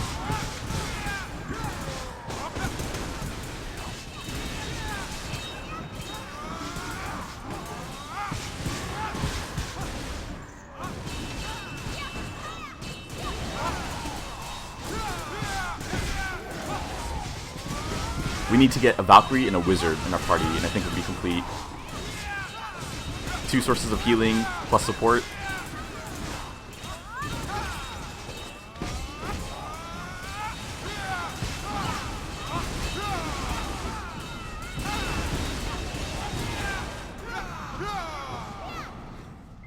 Hello, Korea did a really good job killing PvP. Yeah, that's what it feels like. That's how everyone feels like who actually enjoys PvP.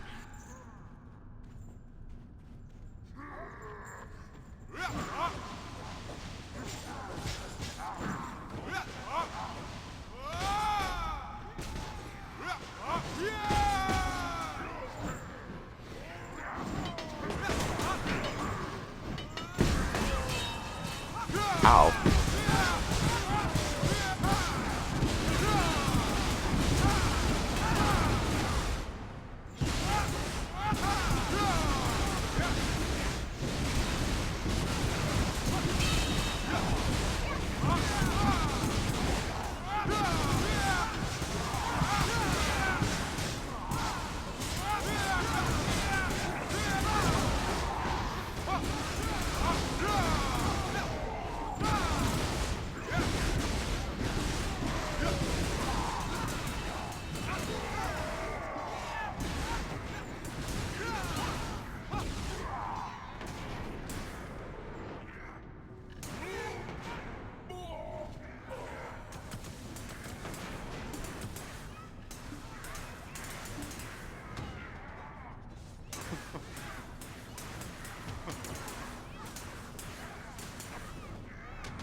I'm not even sure how much these we've been getting.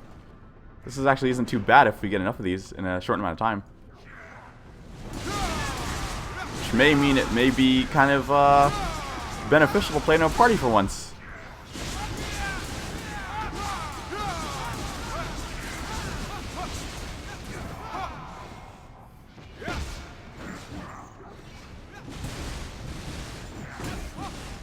Are we all getting our own loot? Let me see. Let me check the log. No, I don't think so. I don't know. I can't even tell. Nah, I doubt it. Okay. We're not getting our own loot. But what else is it dropping? That's worth 2,000. I must have gotten that from somewhere.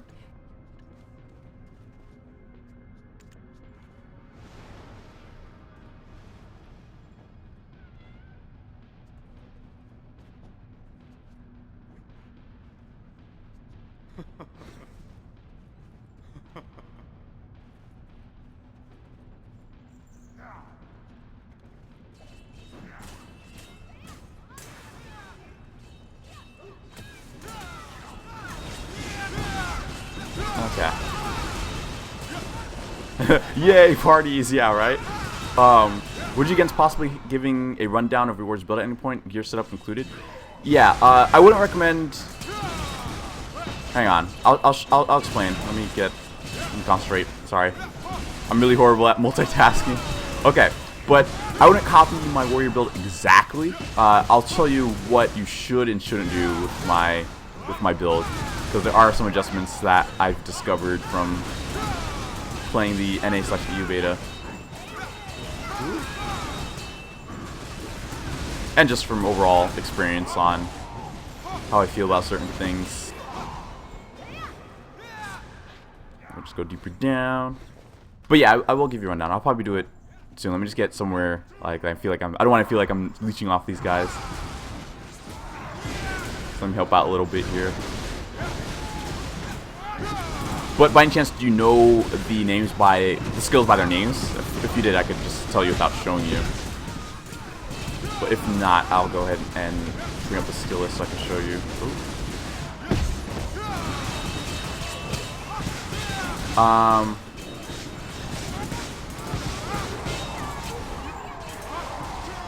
Well, thanks. So you don't lose items that are just decreased. Yeah, they recently had a patch where they made it so you don't drop your inventory anymore, which used to happen before. So yeah, they're decreased, but those decreases are a lot. Like, just for example, the difference between this and a plus 17 item, like this is 100 mil spent, and probably the plus 17 version would be like 80 or 70 mil. So it's like you're losing 30 mil just for dropping an enchant level. And then don't even get me started on the weapons. Weapons are like double the price. Like if you were to have like a Zaka weapon at plus 18 or 19 and then you drop a level, like literally that is just soul crunching. For sure don't want to drop down levels on the boss gear, especially considering how much it costs to repair it. So I'm not sure if you know, but repairing items in this game, you have to use either equipment of the same type. So let's say I wanted to repair this Fury Sword, and if I lost 10 durability on it, in order to restore another 10 durability on it, I would have to get the same weapon again, and then use that to repair after failing. Because whenever you fail black stones, you lose 5 durability for normal stones, but for going for plus 15 and higher, you have to use a special type of stone, which is combined with using this in a crafting material. And when you combine the two, it gives you the special upgrade blackstones you use for getting to plus 16 and higher. And whenever you fail those advanced blackstones, you lose 10 durability per fail. And in order to repair 10 durability on equipment, again, you have to use either the same item.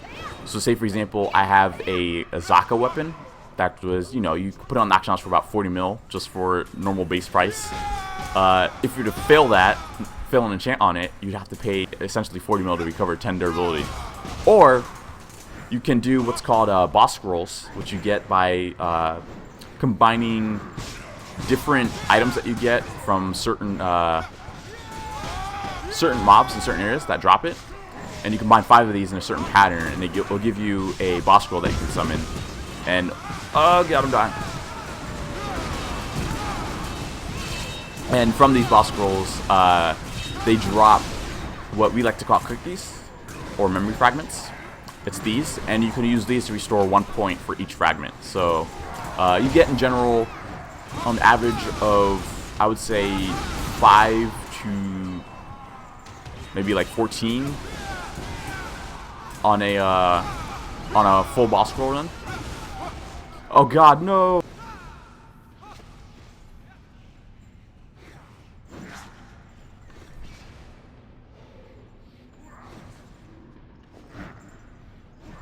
Pushing off my res kits. Our plum died, aww. Anyway, moral of the story is it costs a fuck ton to repair a boss equipment. Therefore, boss equipment is very expensive, not only just for the base price, but for maintaining it.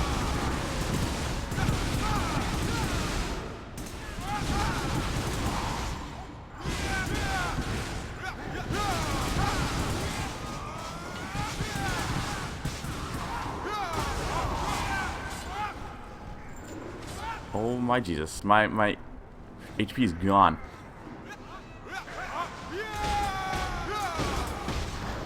Let me try to lifesteal off some of these guys.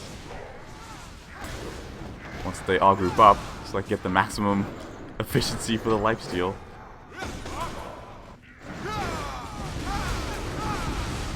There we go.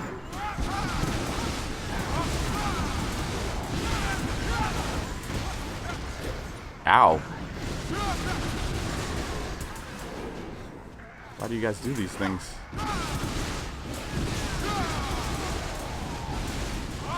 I haven't gotten skills entirely memorized by name yet, but there's a skill capture out there for you. Okay, hang on. So I'll go ahead and show you, since we're waiting for our plum here. Oh, did she die again? Did she res, or did she just die again?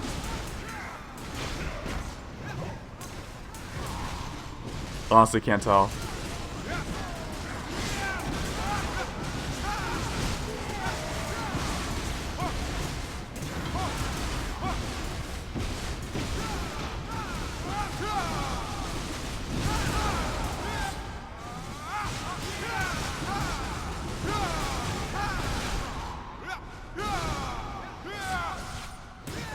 Man, these things.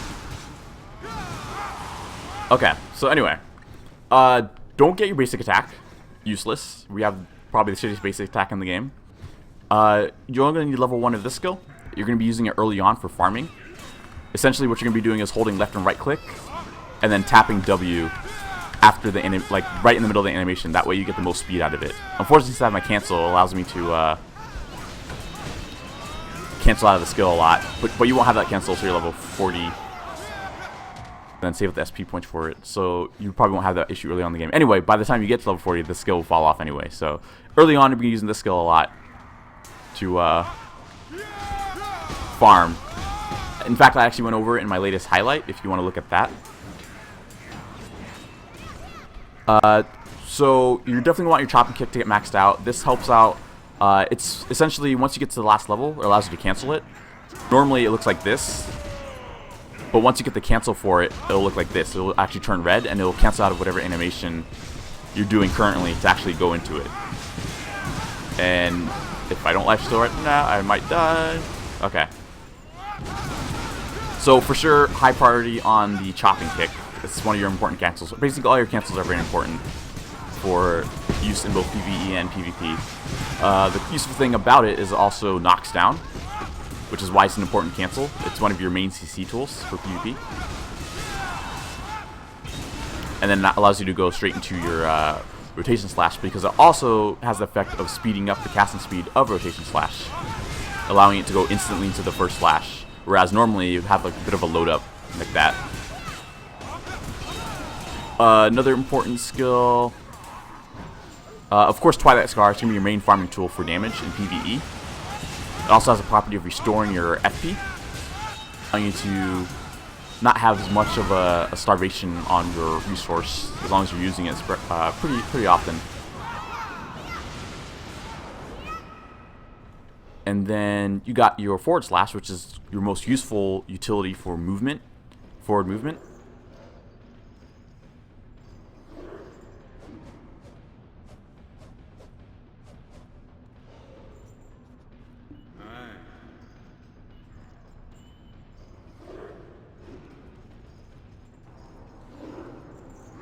Sorry. So yeah, so this is normal forward slash without the cancel. And that's kind of how it looks. But then once you get the cancel, you go like this, and that gives you much more forward movement.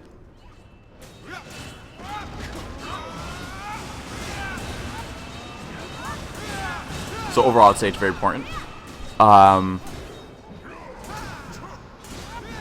You have this skill. You won't need to max out right away. It's utility. Again, it's utility, but it's not the most important or most effective utility. Once you max it out, it gives you the extra range, allowing you to shoot out like a beam and it knocks people up. But overall, you kind of only really need the first level for the pretty much a long while. Like, just wait until you get a lot of extra SP to spend on the very last version of the skill. Rotation slash, definitely max it out. For sure, max it out. You may not need this version of the skill, which allows you to go from your counter stance straight into rotation slash, like that. Gives you that forward kind of boost. You may not need it. It's only 1 point though if you get it. Sometimes it could mess up your combos, but if you have good control over your key combinations, it won't mess you up too much.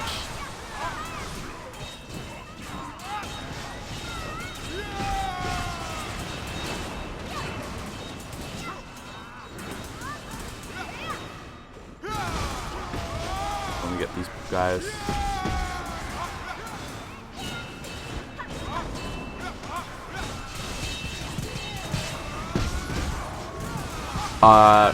So your grab, you're only going to be needing just these 3 parts of grab for the first, like, you'll probably only need the first level of grab until you reach level 50. And then after you reach level 50, you can go ahead and get these 2 parts as well. Because that's when you'll be doing the majority of PvP. But early on, you don't need the other 2 parts because you're going to be doing mostly PvE just to level to 50 as fast as possible. And spending the skill points on these will kind of just slow you down, and you can spend it on more efficient things to help you level faster. But overall, they're going to be very useful for PvP, sorry. Getting both those grabs. This one will give you the instant cast for the grab, allowing you to cast it much, much faster than normal. And then this one will give you the double knockdown on the grab, so you can slam them twice.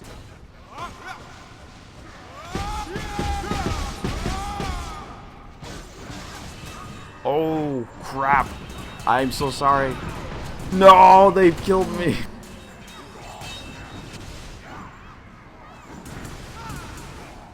I think I got a bunch of these from the event.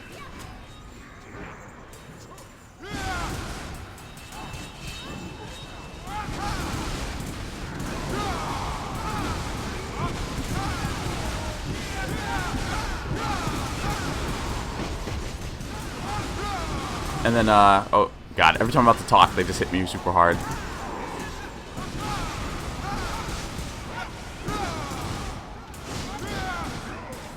Okay, so, you also have, this is utility. It basically now allows you to walk faster while blocking with the shield out. And it also increases your defense after you've blocked an attack. It's kind of on the average of the priority list, because really it's only utility. Like, it just helps you move around a little bit faster, and you take a little bit less block damage while blocking, essentially. So I wouldn't say it's super important to get, but you want to get it eventually, because it does help out. This skill, I have... It's good it's really, really good in certain situations. Extremely good in certain situations. Like, one of the main situations you'd use it in is, say, for example, you have a giant spin to winning on you. You can be blocking, and then, actually, let me show you an example of this skill. It's a counter blow. So let's say I have these guys hitting me, and I press, up right click, and it does like a stun, and it kind of like, oh, they don't even get stunned, they're immune to it. But normally they get stunned, and then you can get behind them. You can use side left click to kind of dash behind them like this. And then you simply dash behind them. Here, I'll show you. You simply dash behind them like this, and you go for rotation slash to get the nice back attack damage on. Whenever you can get that skill off, like I normally get it off really well on bladers and giants whenever they're attacking you front on. And then you just simply stun them and then dash behind them and then rotation slash on the back, and that seems to work really well for me. But there are times where sometimes you're just trying to simply, because it has the same skill combination as your shield charge, which is this move. And sometimes it gets in the way because you don't notice they're about to hit you, and they hit you, and then you're trying to shield charge to get closer to them, but sometimes they'll actually activate the stun instead. So that's kind of my reason why I have mixed feelings on it. It's useful in certain situations, but sometimes it does get in the way. So you do have to keep in mind that if you're going to get the skill, you're going to have to try and get used to the actual control of your character and knowing when to delay your up right click so you can gap close before you actually stun them. This skill, useless in my opinion. I never really use it, but the only reason why I have it is because you need it in order to get this skill, which is a lot more useful in my opinion. It's essentially an AoE stun. After you get hit 3 times while blocking, you hold S and left click, and does like a circular stun like that. I guess these guys are immune to stun, but normally it would. And it's essentially just a stronger version of your right click. You can even sometimes, if you're fast enough, you can dash and then use that skill to like kind of gap close before you do the stun.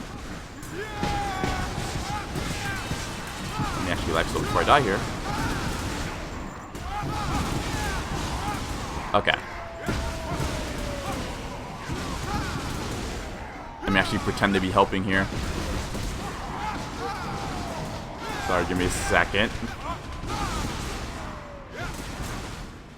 Ooh.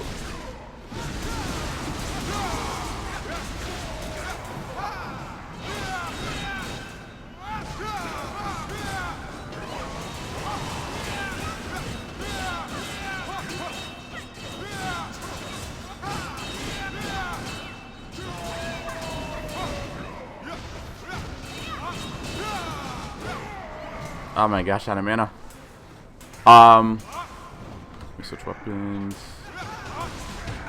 Okay, so next really important utility skill I definitely get, again, your cancels. This is your shield charge cancel. For sure, it's very, very useful. It's one of your main tools for catching people in PvP. Again, one of the warriors' big disadvantages is that a lot of his skills are very single target. Like, it has really, really low AoE. So that's about all you'll be able to hit with that skill, as long as you hit them directly. And again, you have to account for latency as well. So sometimes it will look like you're about to hit your opponent, but if you have really high latency, it won't even register correctly. But again, it's one of your main utility skills for catching people before you can grab them.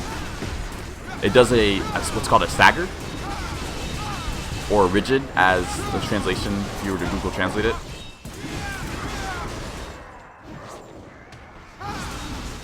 Oh no! Neural!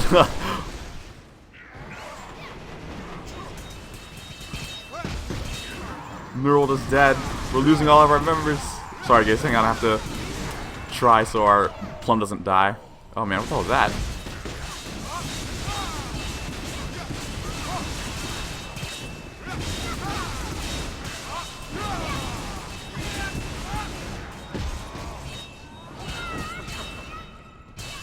Oh.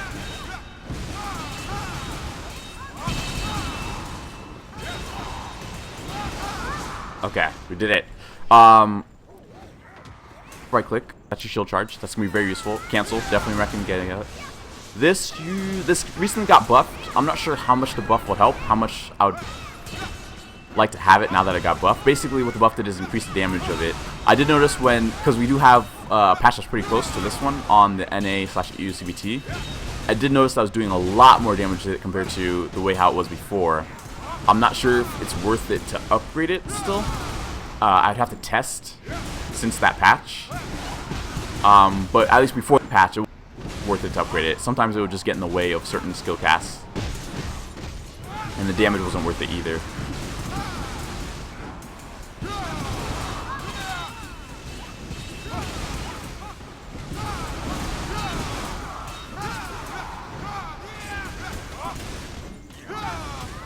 Okay, and then so yeah, sprint slash, and this is the upgrade for sprint slash. That basically allows you to do like the second hit like that.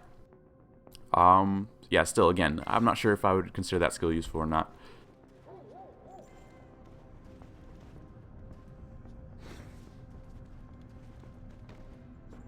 So then you got your cancel deep thrust, which I think is a very, very nice cancel. Again, get all your cancels. It allows you to knock opponents back.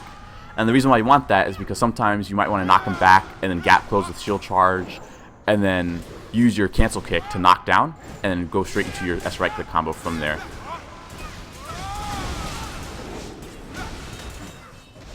Ooh.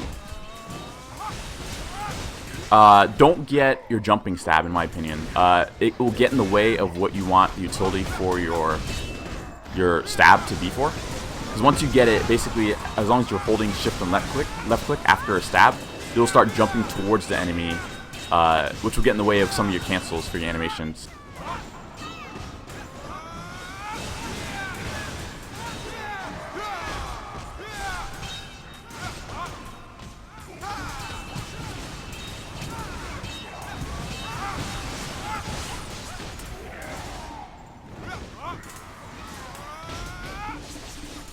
Ooh, I'm not even paying attention.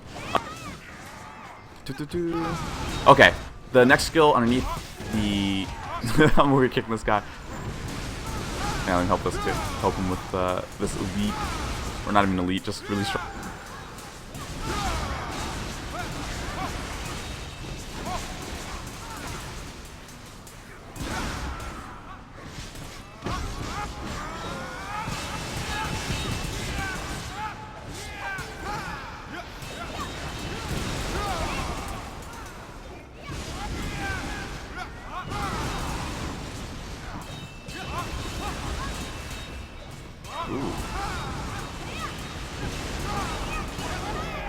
Okay, so yeah, this is your dash skill. It's gonna be very, very useful at max level once you get it. Essentially, at max level, allows you to guard while rushing forward. This is what it looks like. And that extra little burst of speed that you saw, that comes from getting the high speed dash, which is this skill right here. Essentially gives you a second boost while dashing. And essentially, it's a really good long range gap closer, as long as a long range distance maker to escape if you need to get out of a fight. Ooh.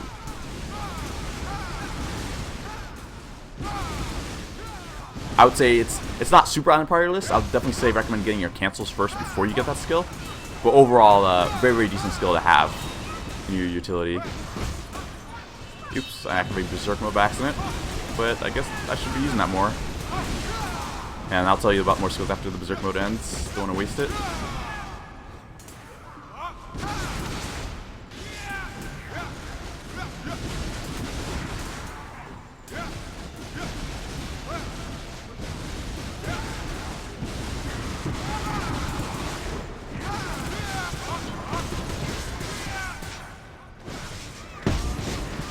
Ow.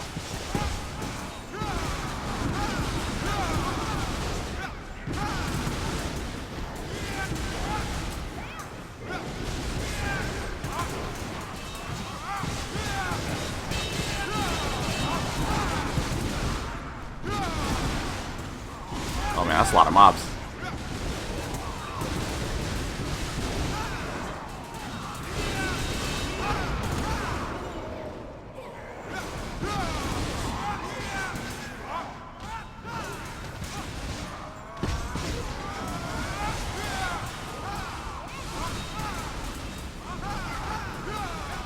Yo, who's hitting me? Oh, this mage in the back. Screw you, mage. Okay. This is taunt. Don't get it.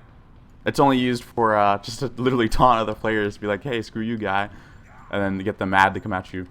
I mean, I guess you could use it for some PvE situations. Maybe it might be... Actually, who knows? It might actually be useful now that we have party content.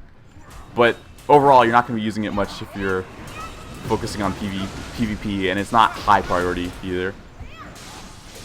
Let me life steal so I don't die.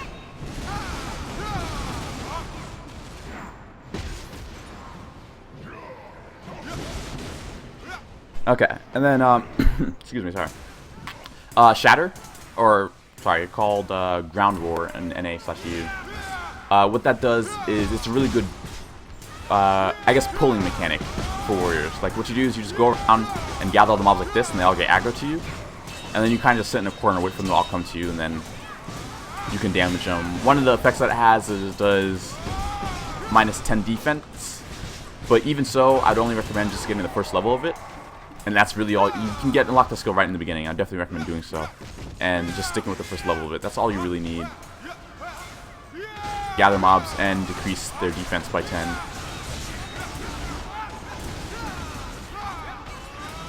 And then underneath that, you have Down Smash.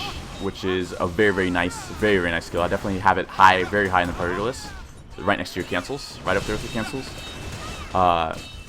Essentially activates, puts a slow on opponents, which makes it much easier to catch people with all your different small AoE utility skills. And then it also knocks down, which allows you to do some pretty cool combos and essentially get some nice damage output out. Oh, gotta make sure I don't get in the back here.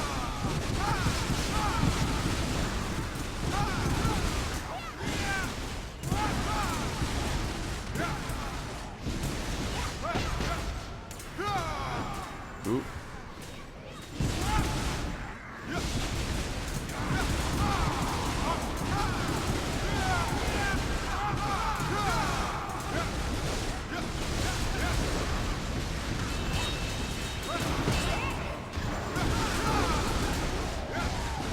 Yeah, especially Rangers, yeah, for sure. It's really useful for catching those pesky classes that try to escape from you. Rangers and Tamers. Oh man. No! Lifesteal! There's a mage hitting me somewhere. Oh, this one. I found you. You guy.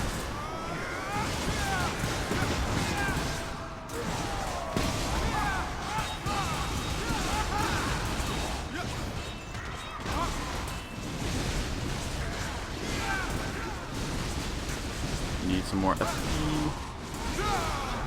Aw, he killed everything so I can lifesteal off him.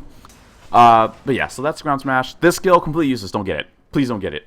Absolutely, I'm so sad I spent the SP on it. Because they buffed it, and I was like, oh, maybe it might be useful now. And I got it, and then I'm like, man, this skill is so useless. Don't get it.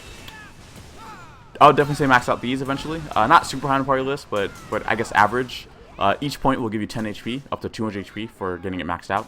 And then 6 defense on both ranged, magic, and melee defense. And then these are the new passes they added recently that gives you plus 100 HP every level past 55. Yeah, 56, 57, and then 50. Oh wait, this is 57. Oh shit. Okay, so 55, 56, 57, 58, 59, 60, and so on. But yeah, that's for the sword and shield build. Great sword build, get everything. Everything is awesome in the great sword build. Get everything you can. I have everything I can for this level, besides the basic attack, which I'm kind of saving SP for since I want to get level 58 skill.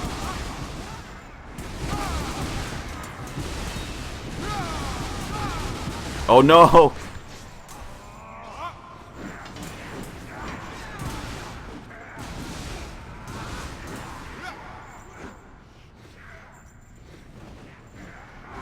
That's that again.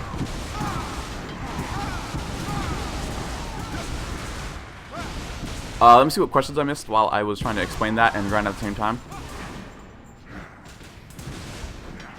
Can you explain a bit about pets? What do they do, and are they any use? Pets, yeah, pets, what they do is they're essentially the pickup mechanic for this game, since the game doesn't have an AoE loot function. So essentially, if you want to pick up as fast as possible while fighting, you're going to want the pets. Like, my pets are currently out, but I just have them invisible right now because I don't like seeing them everywhere. Since, you know, everybody kind of just has to have a pet around to pick things up while they're fighting. But yeah, what they do is they essentially, you'll see these items drop on the floor, and the reason why they disappear instantly is because our pets are picking them up. I just have all pets hidden right now. That's what pets are for. And if you breed them, sometimes they can give you extra buffs like extra experience rate, since Korean games love stacking EXP buffs.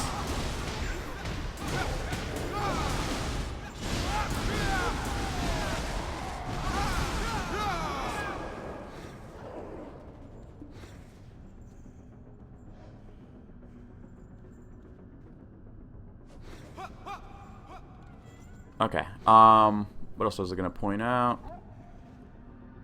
Oh, I was reading more questions. Oh yeah, and wizards, yeah, for sure, catching wizards. The game is definitely a video card destroyer. The game is actually very well optimized, I would say, in my opinion. I mean, of course you need a pretty decent graphics card to run it, but once you do have a decent enough one to run it, overall it runs pretty smooth.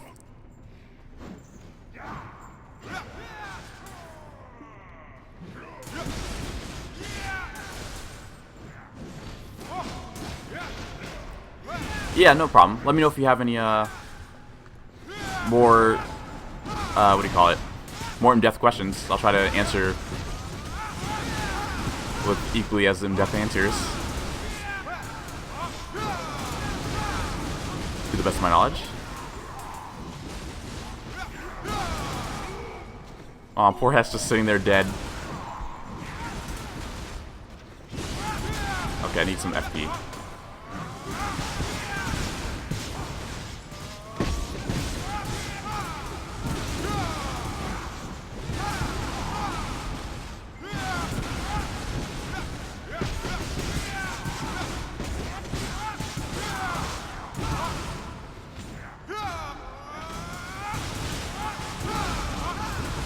Certainly use some more people. This maybe might be efficient with 5 people doing this.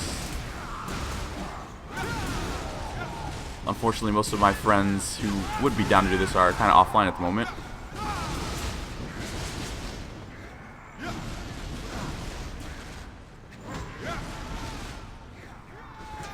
What GPU are you running at the moment? Any problems getting 60 FPS on max? Right now I'm hovering at around 50 FPS with all these combat effects going on. I do notice that the more effects that goes on, the lower it lowers your FPS. Holy shit, I'm almost dead. Oh gosh, hopefully I don't die here. But yeah, I'm running a 970, a GTX 970 with an i7 4790K as my CPU. And then I actually just 2 days ago just got, what the hell was that? Oh my god, no. Hang on, Kinto, don't die. No, there's so much death. Lifesteal, please. Oh god, I'm about to die. Come on, come on, come on, come on. Need 2 more seconds for lifesteal. Okay, okay. I can hang on to this. Oh god, that nearly killed me. But yeah, what I was saying earlier is that I had recently just got 32 gigabytes of RAM just to overkill the RAM use. I mean, I do a lot of video editing, so that is the biggest use of it. But I'm supposed to be getting an SSD in the mail soon as well. And that should help out a little bit more smoothly, because I know that whenever you're trying to load stuff in this game, like you're walking in far directions and a bunch of mobs starts loading and building starts loading, you do get these slight little hiccups in the FPS. And I believe that the SSD should help with it, because everybody who I talk to who does have an SSD, they say they don't notice the problems that I do.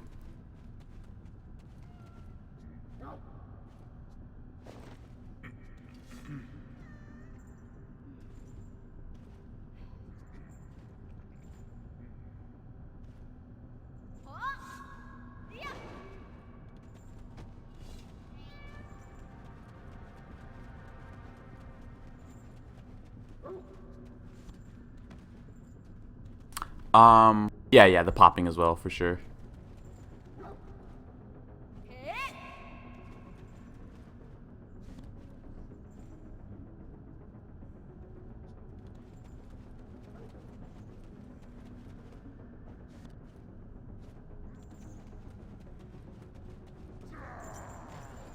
Alright, so I guess I need to go get some potions. But yeah. Hopefully we're not too lost. Hope this is the right way out. Yo, Blader Dash is crazy.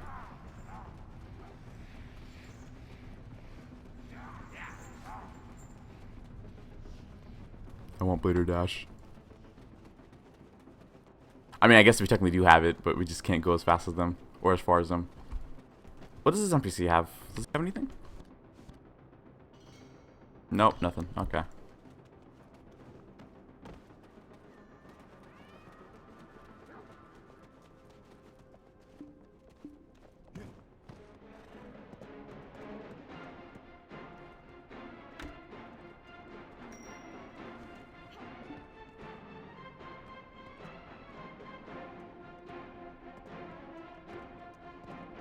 See if there's a close potion vendor nearby.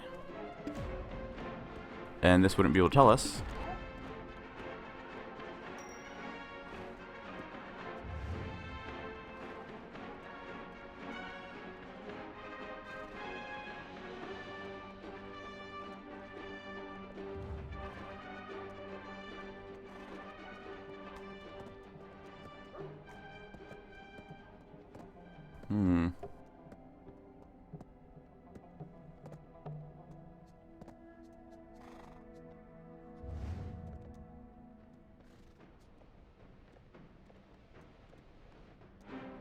Where am I? I guess I haven't explored yet.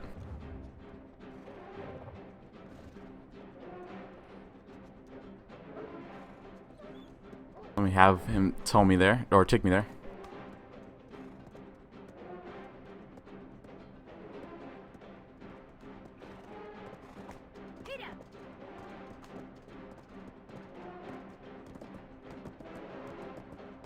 Didn't they add two-person mounts? Yeah. Basically, you need to have at least a tier 6 or higher horse with a certain skill that allows the double-seated saddle. And then once you have that, then yeah, 2 people can ride on the horse.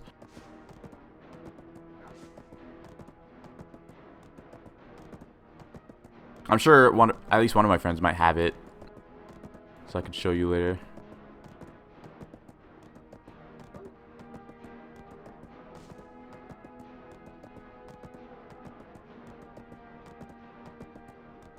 It's actually pretty cool. I'm glad that they added it. I just hoped it would be. I just wished it would be more available to. I mean, I guess it's cool that it's a high tier horse. Oh, is she here? Or yeah, I guess she's here. Freaking! I should have just bought my camel. Camels are so much faster.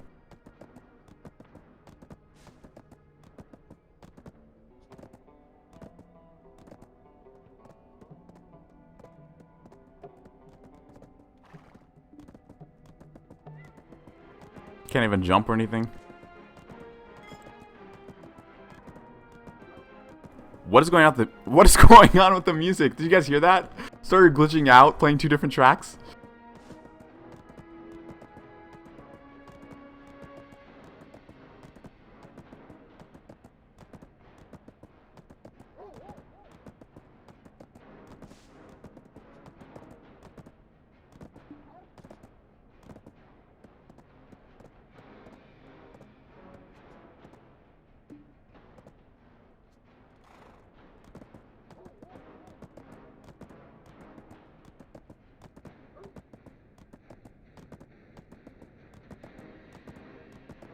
Are there different ground mounts, like apart from horses? Yeah, like Kevin said, there's we have camels, which are better for the desert, and elephants, which are used for sieges. And eventually, we're gonna have some, I guess, personal baby elephants soon. But those are the current 3 mounts at the moment. Yeah, as Kevin said, baby elephant.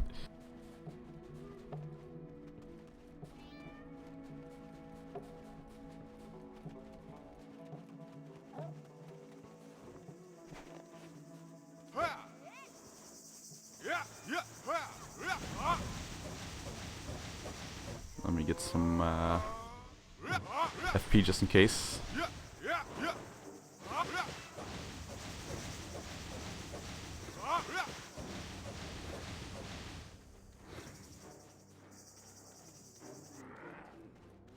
Are these the guards? Those are strange guards. I still don't have the area explored, I don't think. Which way? I guess I go this way? All breedable. Currently just the horses. They said they eventually plan to have camels as breedable. I'm not sure about elephants. I couldn't give you a word on that. I know for sure camels, though. Is planned at least. Okay, so this is the outlaw camp area. Oh, I can't even talk to this NPC. What is this? That's cheating. I have to get negative karma to talk to him.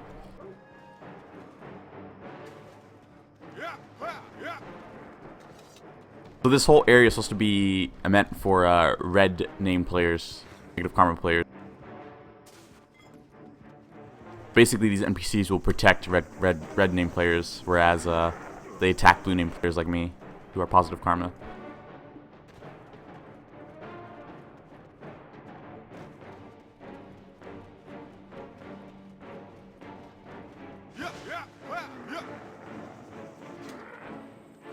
Okay, so I guess this brought me out to the other side.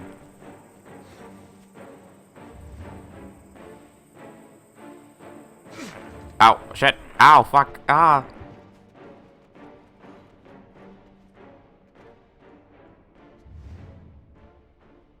Do I have it explored yet?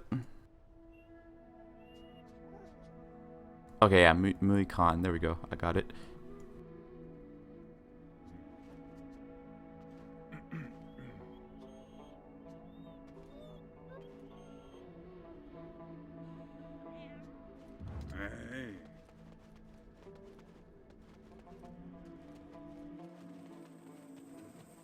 And between the same mounts, like horse to horse differences, do they come with different patterns, or is there patterns? Yeah, as far as I know, well, as it is right now, currently in the game, camels only have one color pattern, and same with elephants, but they may update it to have different color patterns. Because at first, there was only 4, maybe 7 different types of horses, color pattern-wise, but now there's a ridiculous amount. How much percent you get after leaving that cave? I'm not entirely sure, but I want to say I was at about 5%, and now I'm at 5.8%. So maybe about 1%. Although I'd have to go back and check to see exactly how much experience we got. Or maybe you guys can use the DVR feature and go back and see. Because it does go back 2 hours in the stream if you guys wanted to.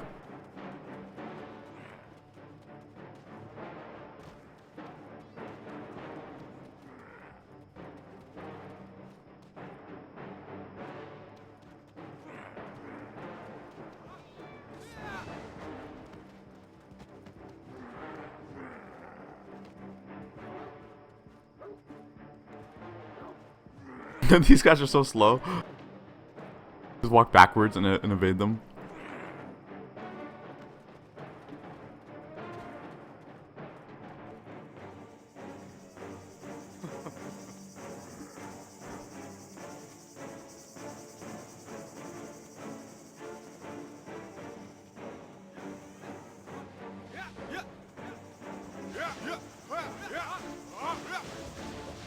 Okay. So now we're just gonna pick up some potions. Let me see if any of the Valkyries are on yet. Hopefully some wizards as well. Maybe we could do that. Crazy dungeon. Let's say we need at least level 56 because some of the stuff is still purple to me.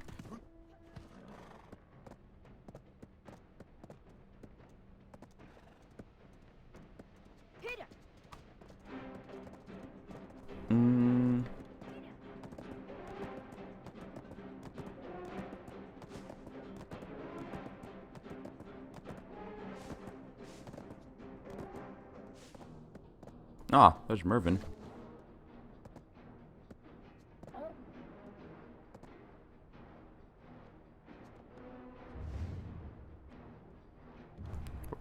Oh gosh, where's Valencia again?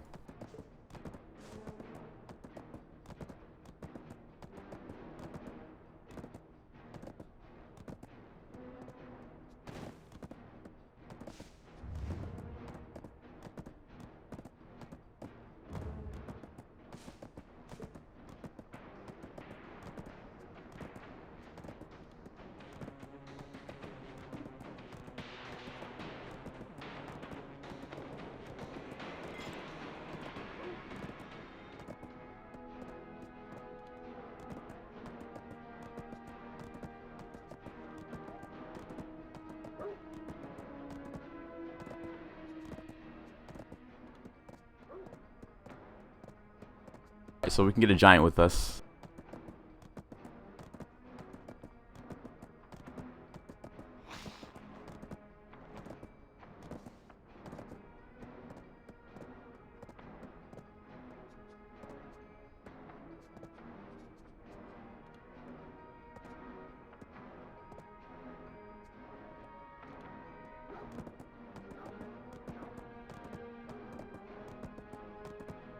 May I ask you to show the shop costumes for which wizard?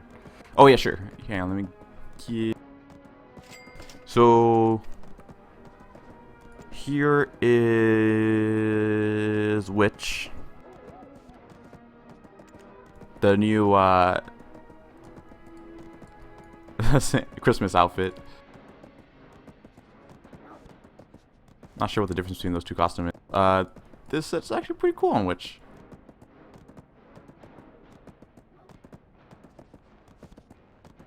Set.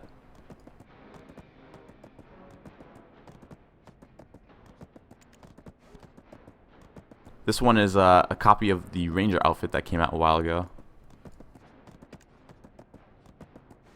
Oops.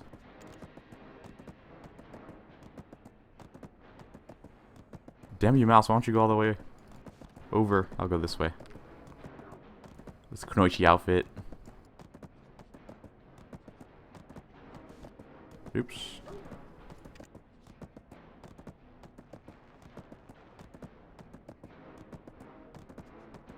$300, Carl. Could you show how far you traveled this stream, just to give us an idea how big the map is? Yeah, I'll show you all the areas I've traveled.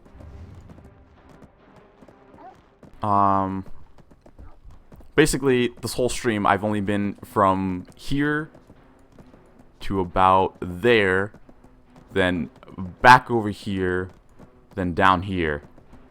I haven't even touched anything over here yet. Anything around all the way over here. So yeah, the past 4 hours I've been in one area, this area, and then this area. And sorry, let me finish showing off the rest of the witch costumes. I just wanted to make sure I was heading the right way.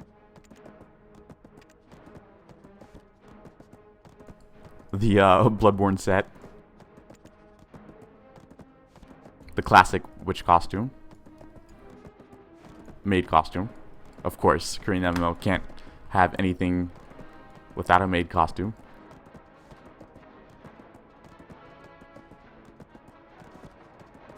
The fish set. The set makes you swim so fast in the water. Where am I going? I hope I'm getting the right way.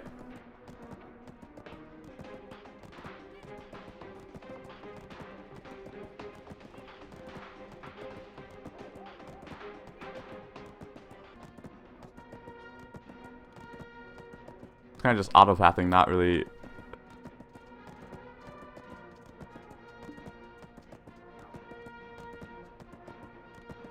Okay, Neural's in Valencia. Okay, there it is. I see it in the distance.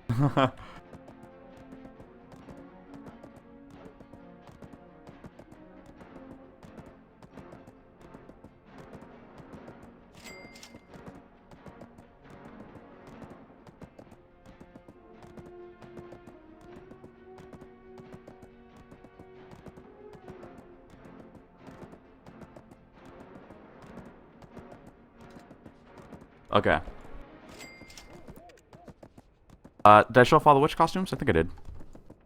Yeah, and then we just get down to underwear. Ooh, yeah, underwear. What was the other class you wanted to see? Oh, witch and wizard. Okay, well, wizards can basically be just the male equivalents of those. What happened? Oh, debuff. You just kicked me out. Oops. Wizard. There's that costume. This kind of this old guy in this badass armor.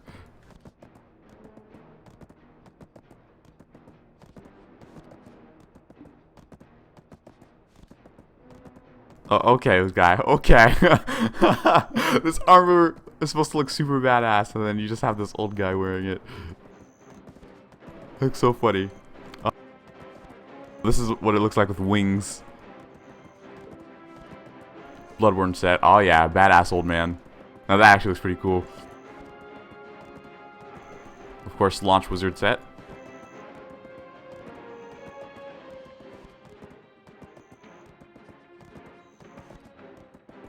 And then fish outfit.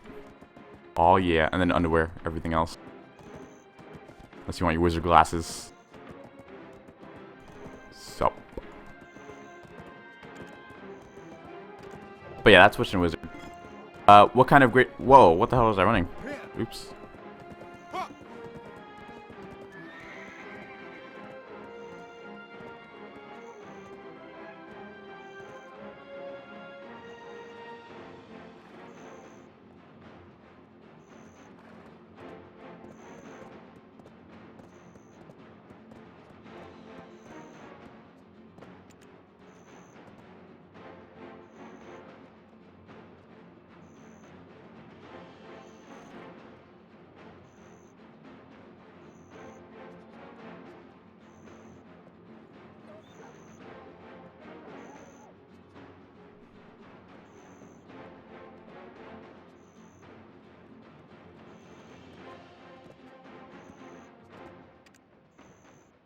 Let me see if he's on our channel yet. Doesn't look like it.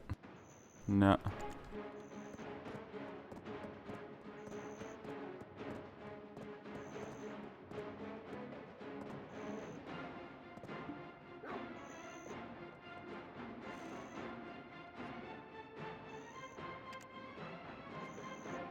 Okay, why is this thing in the middle of my screen? How did you move there? I definitely did not put you there. You're supposed to be way over here. Get back to your corner, stupid UI menu. And yeah, no problem, Vlad. Oh, sorry. What kind of great short skins do they have as well? Yeah, let me show you that. F3 is a button to access the cash shop. If you're close to your horse, it opens up your horse equipment window. So great short skins. We have this one that comes with this set. Here it is in combat. Then we have the one that comes, the one that comes with this set. Oops. Actually, wait, that's my default great sword. I just realized. Wow, it does not come with a great sword. My bad. There we go. Oh, that's the great sword. That's the great sword comes with. Here's how it looks out of combat. Oh, this one's just the great sword itself. This is supposed to go with the camo set. The great sword that goes along with it. Here it is, this one. And then we have the premier armor, along with the great sword to go with it, the Goyen armor. I'm definitely getting this set on NA. Although I'm not a huge fan of the sword. I love the armor itself. I'm just not a huge fan of the sword. I don't like the sword. I don't like how it gets to like a pointy little stick end at the bottom, at the tip. But overall, I like everything else about it. Sick weapon. We have the... Which one is this? Oops. Where's Bloodborne armor? Bloodborne armor. It doesn't... Does this one come with the sword? Great sword? I don't think it does. Okay, yeah. It does come with the sword. Those are the only few sword skins we have. So we have 4. Yeah, 1, 2, 3, 4. Yeah, 4 sword skins at the moment. Unless Santa Alpha comes with one. Shit. Did the wrong thing.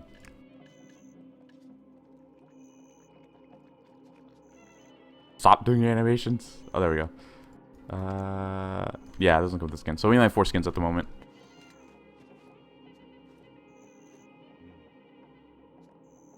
Oh, she already logged. UI move back over there. I guess every time I open the cache, I have to move it back.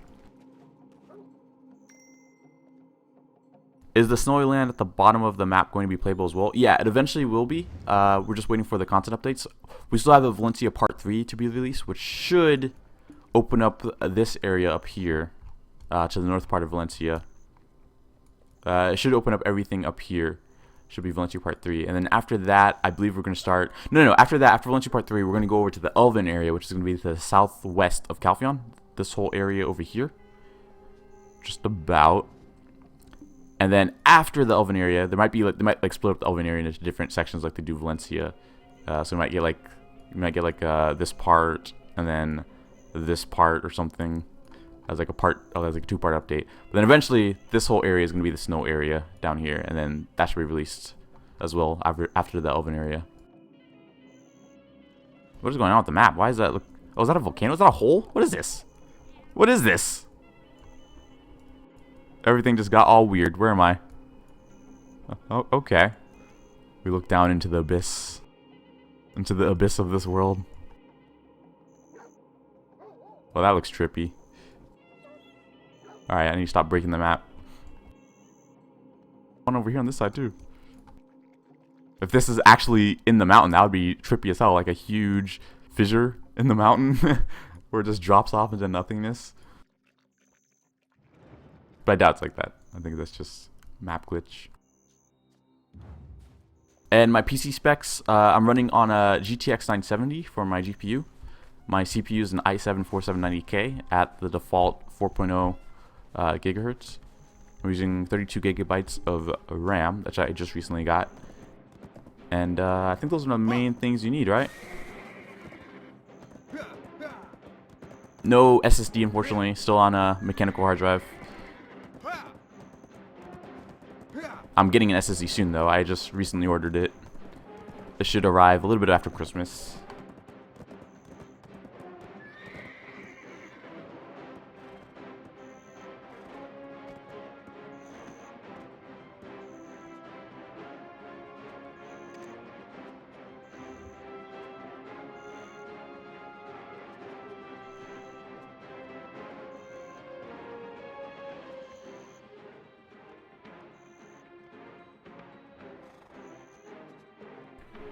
Okay. But yeah. Hess is back. Let me go ahead and add Hess. He, she seems pretty cool.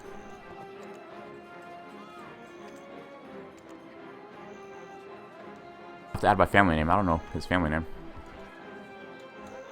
Unless I can do it from clicking here.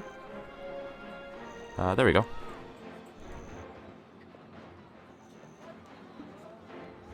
How good are Sorks in Guild PvP? They are pretty solid, especially with their new Awakening update, since they have a lot more AoE to go around. As you may know, Sorks are a good hybrid of melee and ranged. Usually ranged for utility, like for CC effects and such, and then they go in for melee for the actual DPS. But with their Scythe, it gave them a lot more. Overall, they've been pretty solid just in PvP-wise in general. It's just that the Scythe helped out a lot with their PvE farming. And then, of course, it transfers over to PvP because they have so much AoE and damage that they just kind of cleave through everything, especially when they pop their Q buff a lot. So, there's that. Ooh, new ability just spawned. The World Boss Dragon. Go ahead and try to get to it.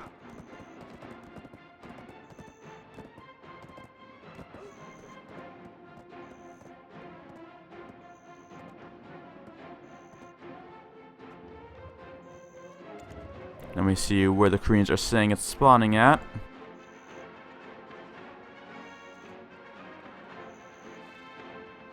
Or about to spawn at.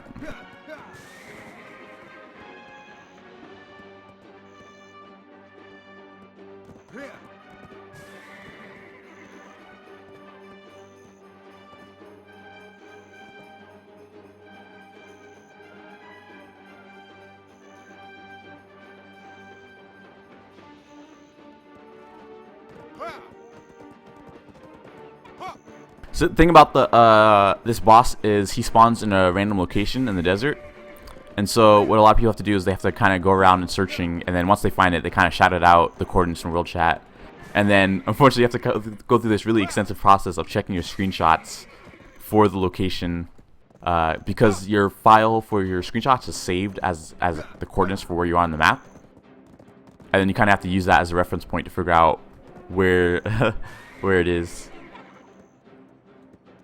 What about Rangers? Rangers' effectiveness in PvP, they're absolute monsters in group PvP, as long as they're not focused, simply because their damage output is one of the best, and not only that, but they don't require the enemy to be CC'd to get this damage output out. So because of that, since they can sit in the range in the back, they can kind of just pelt on people and deal tons and tons of damage if they're left unchecked. Before a certain update, before a recent update, they were pretty squishy. But with the recent defense value changes, it's a little bit harder to kill them now. How dark do nights get? Do you really need a lantern? And the tents, are they used often? The nights get very, very dark when it's thunderstorming, especially when it's thunderstorming. You won't see it in the Korean version because the Korean version removed it. Again, the Korean version got pretty casualized. But we're having it back in the NA/EU client. I think I have it in one of my streams, the thunderstorm, I think. Yeah, I'm pretty sure in some of my streams, like the one where I'm leveling to 50, and I believe also in my most recent stream before this one, I have it, if you want to see what it looks like. But it gets dark enough to the point where it's kind of hard, it's very, very hard to see if you're not looking out in the distance, like towards the horizon, where there's a little more light.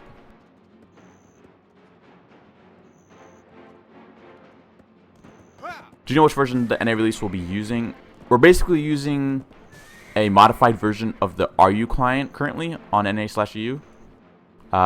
We have a few specific changes that are only in our version at the moment, such as the nighttime and Guild War changes But overall, very similar from the Russian version.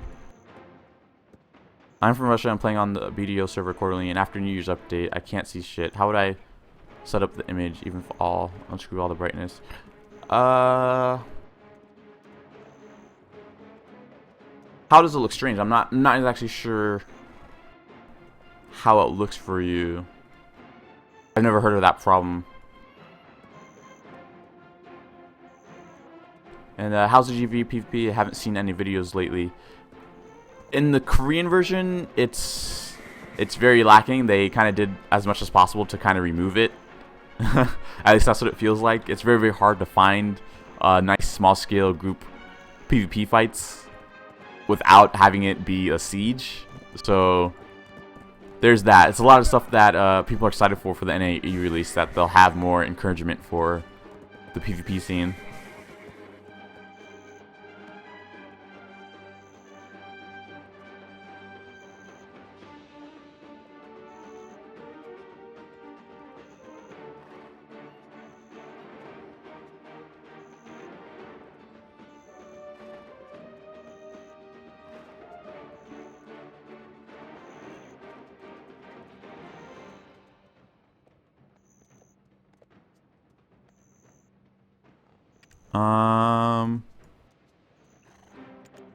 Yeah, no one's talking about it. Why isn't anybody telling us where the spot is? I guess they're still waiting for it to spawn, because it was just the announcement. The pre-warning that's about to spawn.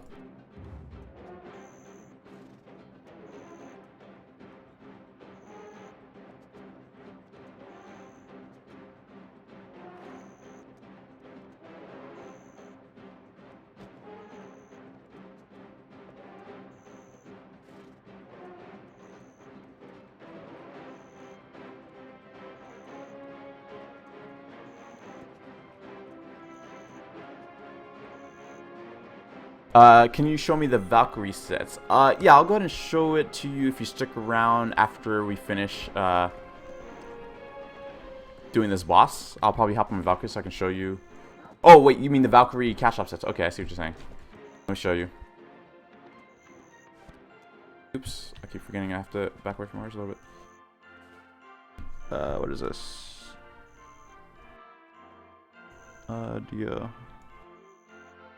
Oh, I'm talking about a cash upset. Something about which. Anyway, you wanted to see the Valkyrie sets. Valkyrie. There we go. This is the Christmas outfit.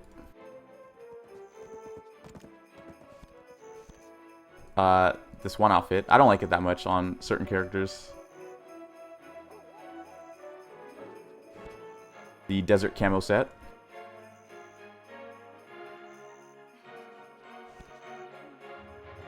My set. The Clyde set. This is the Ranger set for Valkyrie.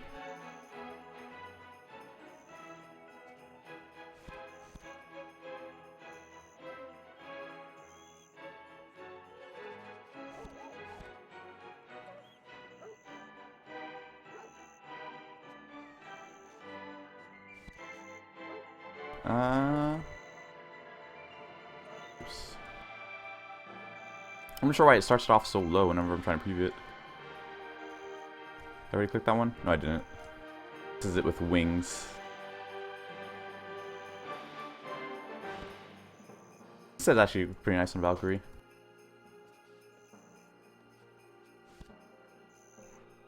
The Bloodborne set.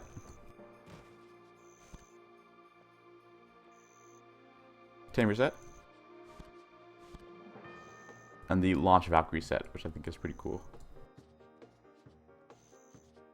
And of course, the much necessary maid set.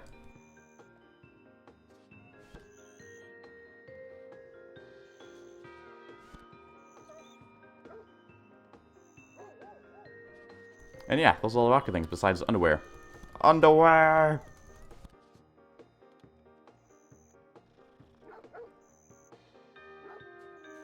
Why does this thing keep going in the middle? Let me make sure Nubro didn't spawn yet. Yeah, no one really said anything in real chat.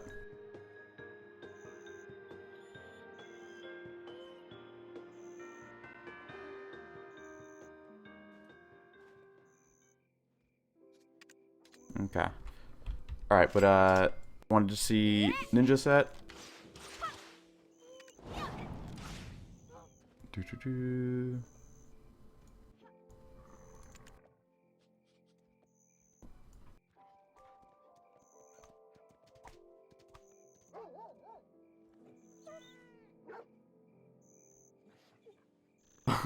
Sorry, I just received a text. Here's Ninja's Santa outfit, Christmas outfit. Sorry.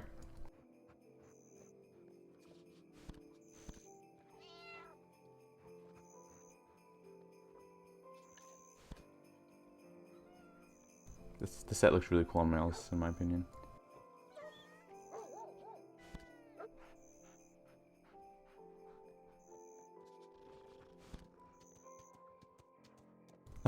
Assassin Butler.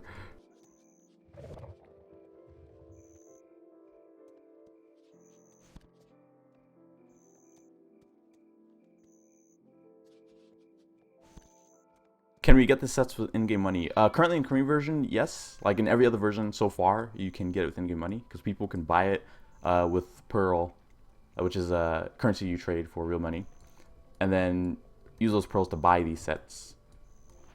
And what people do is they'll buy them and sell them on the cash shop, which people pay silver for to buy. You can in fact see the prices for buying a set. For example, just buying this one I just clicked on. You can sell it for up to 56 million silver. Here's the Launch Ninja set as well.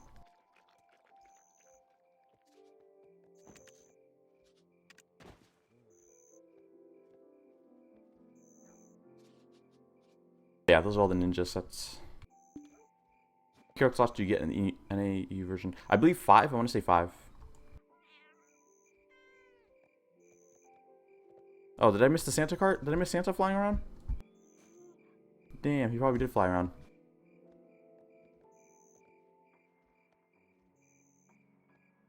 Still nothing about Uberu.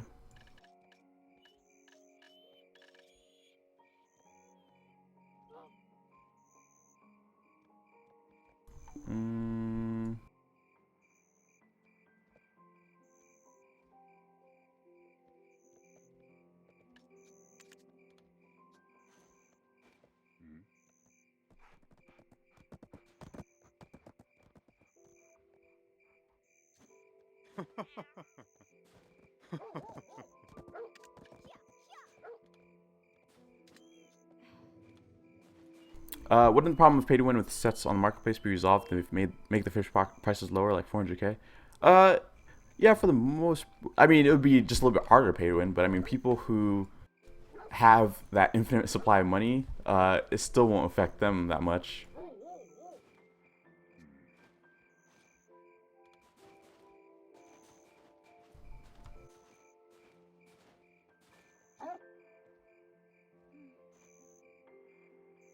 But it would help out for sure.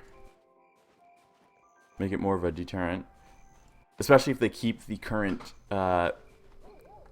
spending limit cap in the Korean version. Because currently in the Korean version, well, then again, it's still not even that much of a deterrent. Currently in the Korean version, you can spend up to $500 a month. But what people do is they bypass it by making a new account, and then making that account spend another $500 to bypass the limit essentially, and then they gift the items to their main characters.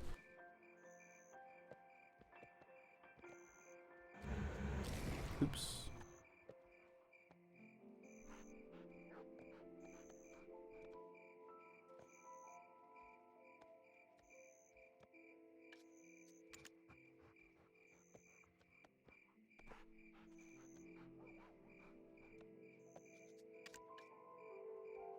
Yeah, still nothing. Yeah, sorry guys. What about the weapons? I saw Warrior has both sword and shield and the long sword. How does this work? And what about other classes? What you're seeing is the new awakening system that they're having come out. So far, only Warrior, Sorceress, and Giant have theirs. They're releasing it so far. It seems like by month. So when Warriors got theirs, it was a pretty big deal because like, oh yeah, we're not useless anymore. And then the Giants and Sorc got theirs, and theirs are pretty strong. But I mean, at least we're still not useless. But basically what we do is, once you do a certain quest line at level 56, you can unlock your awakening weapon, and it allows you to get a new equipment slot. And you can put your awakening weapon here, and it just basically gives you a completely different playstyle compared to the normal one. If you've played Vindictus, it's very, very similar to the secondary sets you can get in that game. And later, Mr. Flonial.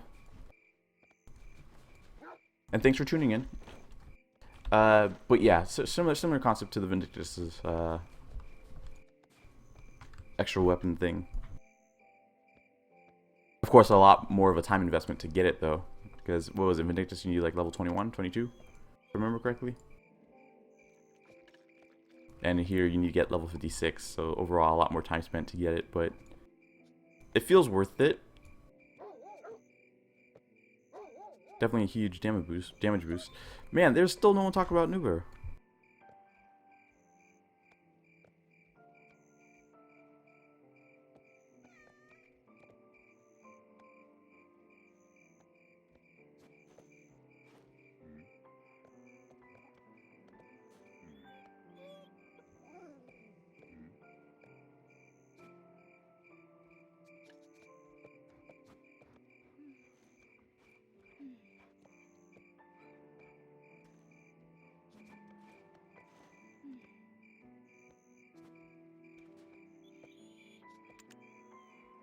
Is it possible to combo using both normal and awakened weapon? Yes, it is. So, for example,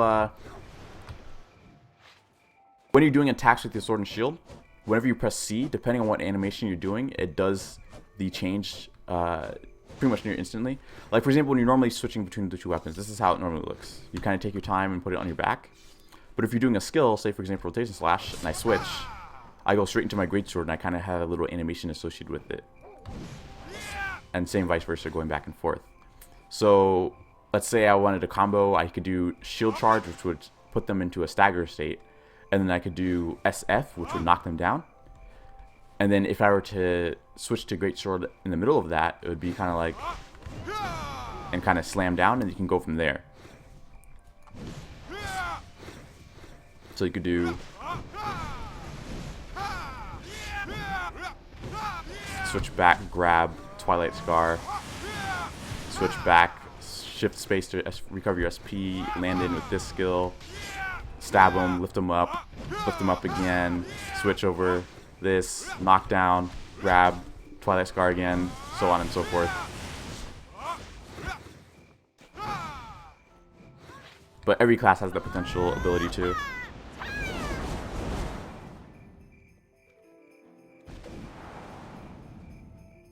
In anticipation for the holiday of RU server will arrange New Year horse racing. And yeah, a lot of people are curious about the Bladers Awakening. Since Ranger seems to be getting the dual wield function, a lot of Bladers are hoping that they get something similar to a lot of Koreans are putting in the Zoro from One Piece images all over the Korean forum boards because they want to do tri-sword wielding. Hey, Sick, how's it going? I like this guy's outfit. It's pretty cool. Let's see, any news on New Better yet?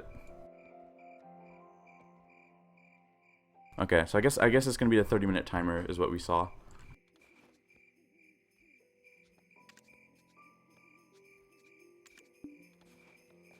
Sophie should be coming soon. I think Mervin is still doing his awakening quest to get his gun arm. Let me see what it's actually called in the auction house real quick. Weapons. There's giant. I doubt anybody. Oh yeah, there's people selling it. Okay, I do not know that word. Chalajong Gampo. Giranghang Chalgun Gampo. I don't know what that word. I'm assuming it's something like a gun fist or something. How come it snows in the desert? Sorry if you already explained that. No, it's fine. Feel free to ask questions. I'm not sure why it snows in the desert, but as part of one of the recent updates they had, it allows it to snow in game.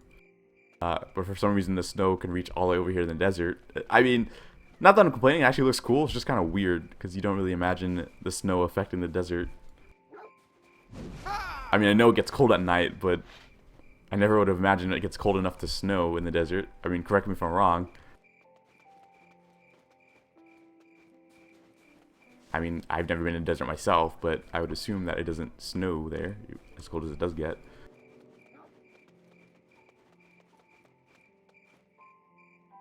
But it does look pretty nice when you're out in the sand, and it looks pretty cool. Sample your armor. You wanted to see it while I'm facing.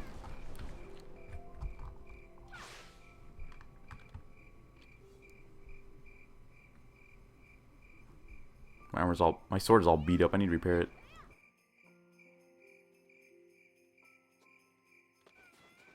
How do you dash in Warrior? When I try to dash, I just roll. The dash is used by combining W and left click at the max level. Oops. Oh wait, let me switch back. Let me get that FP. Okay. So once you get this skill on Warrior maxed out, normally it's like this, but once you get the cancel for it, it allows you to cancel any animation you're doing. And essentially what you're going to be doing is you're going to be canceling this animation with itself.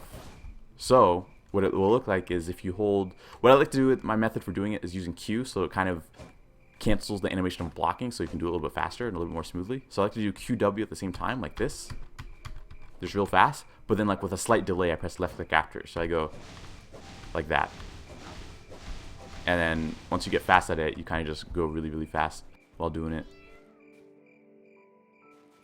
To be honest, since I'll be playing the EU version, so no blade, I was thinking about Rangers since the Awakening has dual blades. Yeah, many have dual blades. Yeah, that's what a lot of people wanted to do, is switch over to Rangers since it does have dual blades, and a lot of people are big fans of that.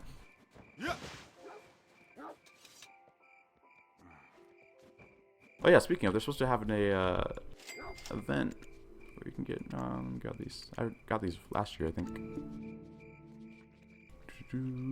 What is this?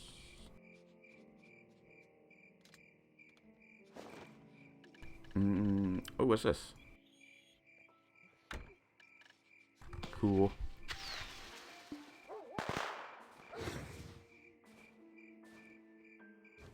Why does this thing keep appearing in the middle of my screen?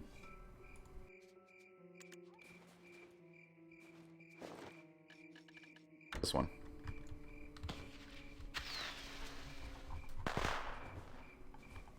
Well, that one's pretty. And yeah, no problem, Jin.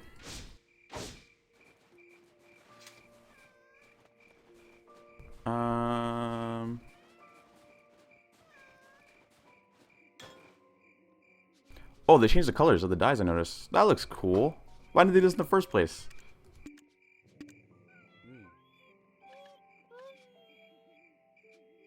It looks a lot better to tell which color you're looking at. Oh, that's so much better. Why wasn't this existing in the first place?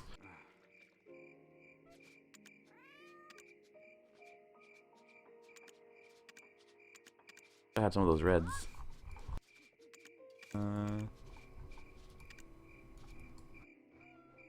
That's so red. Super red. I guess it gets more glossy as you go further over here in the dye categories.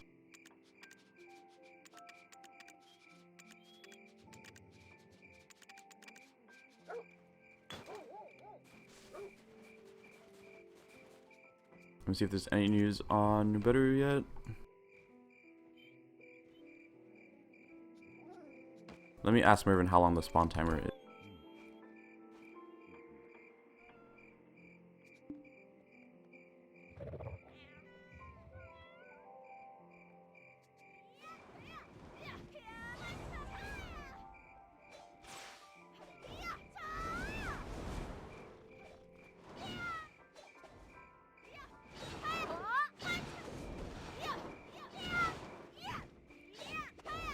Oh, okay, apparently from he's saying it's already spawned.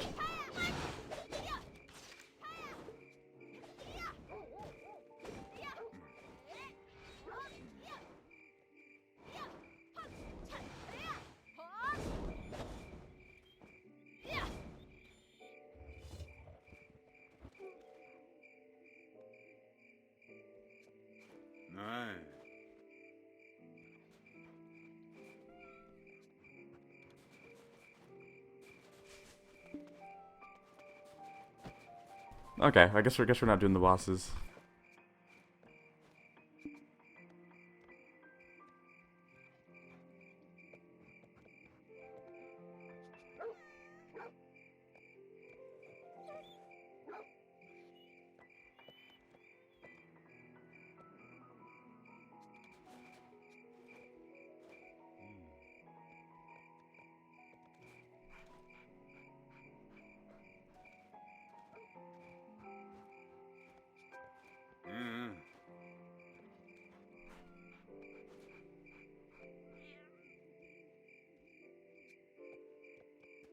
Okay. So I guess we just have to go back to the dungeon.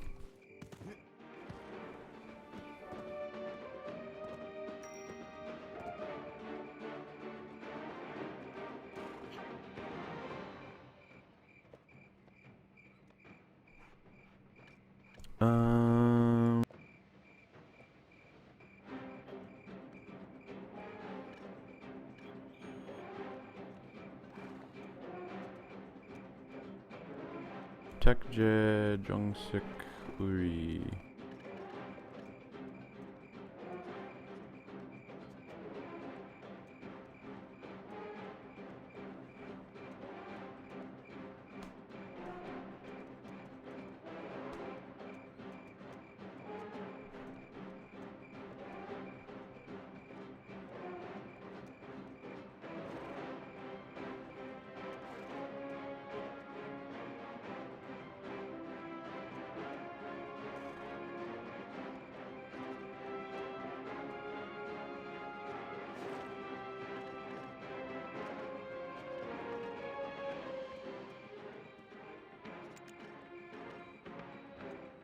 Oh well. What's the warrior's 200% skill? 200% skill, if you look, I can't do it because you can't even see a preview, but it's going to be this skill. This skill. Of course you need 200% fury. I have a small clip of it.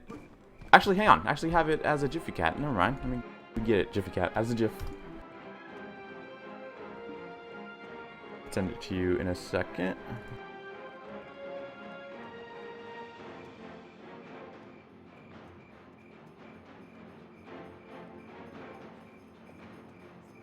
Okay, it should be this one.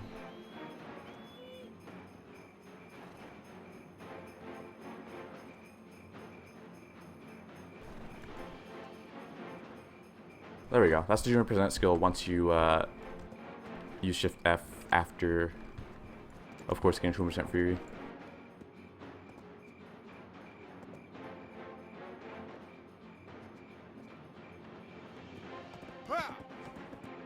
Don't you feel restraining PvP on the Korean version? Yeah, my ping is, let me actually check. It should be like around 230 right now. Let me check the resource monitor. Of course, me streaming is going to affect it a little bit, but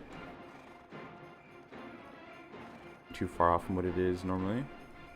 Yeah, I'm at 219 MS right now. 271.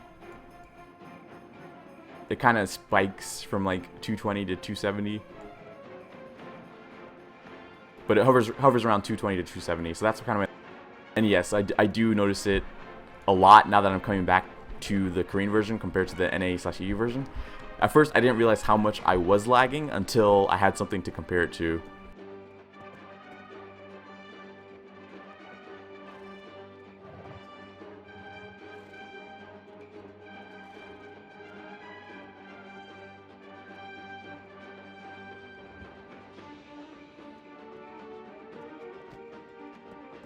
But yeah, so it's definitely much better if you're playing with 50 ping or so. I was playing with 80 ping on NA/EU, and I definitely noticed a drastic difference, especially with as single target as a warrior is.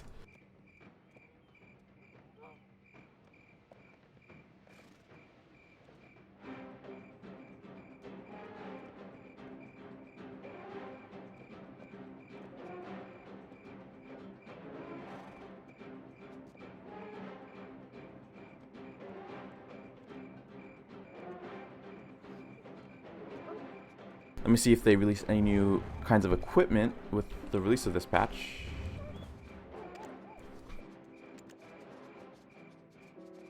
I doubt I'll see anything new though. At least not yet.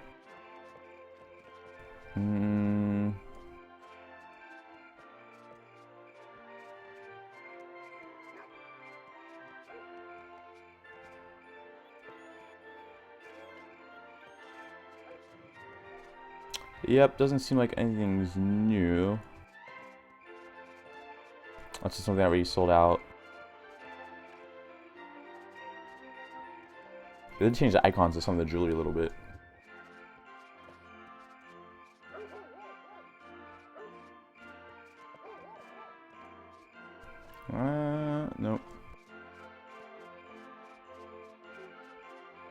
Alright, nothing jewelry-wise. I doubt there's anything armor-wise.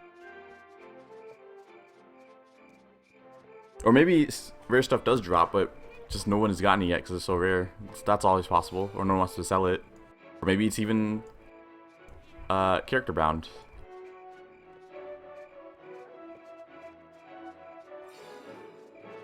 But yeah, I don't notice anything new.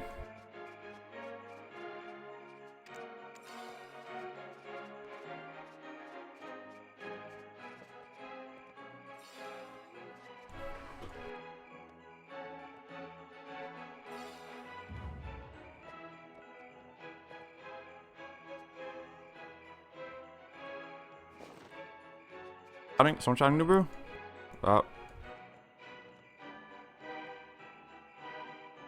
No.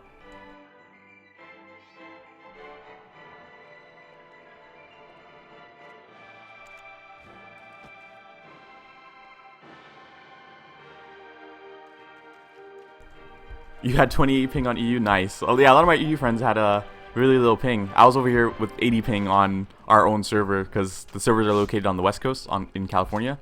And I'm all the way over in the east coast in Florida, so I literally would probably have the same connection going over to EU. Because mine would spike from like 80 to 120.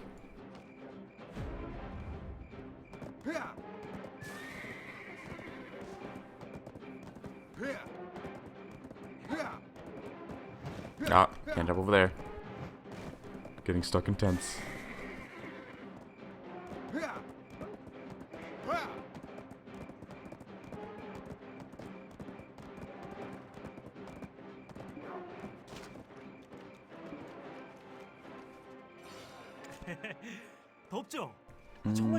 I do want to sell these, but I know it's going to put me make me super heavy. I think it's better just to keep it as the item and then sell it for the silver later. I could probably sell these though. It's only 10 of those. Oh yeah, and then they took out the Breath of the Hall, so these are useless. These are completely useless. 모래먼지를 먹으면 배는 부르겠지만 건강을 위해서는 터번을 둘러야 할 겁니다. Alright, so I guess since there's no dragon spawning, I guess I can just, I can't do any of the dungeon content by myself, so I have to wait until someone is available. Mervin is still doing his awakening quest.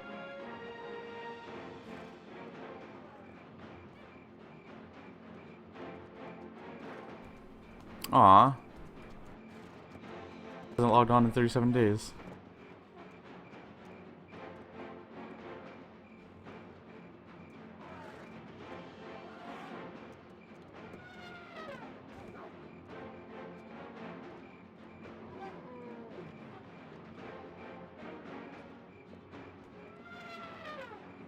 Hoping the ping isn't that bad in Australia.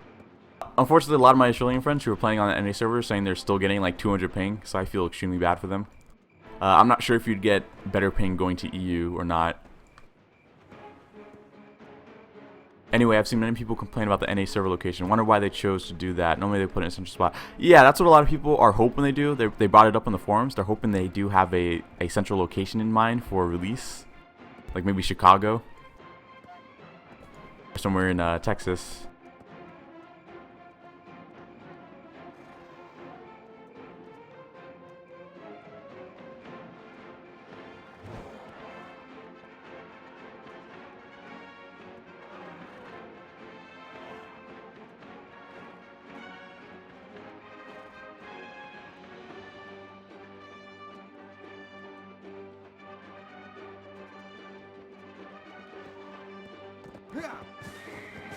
Oops. Calm down, horse.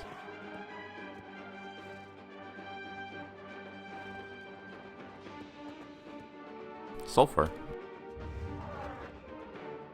Sulfur, sulfur, sulfur. Which one's sulfur? I'm assuming that's over here. Is that over here?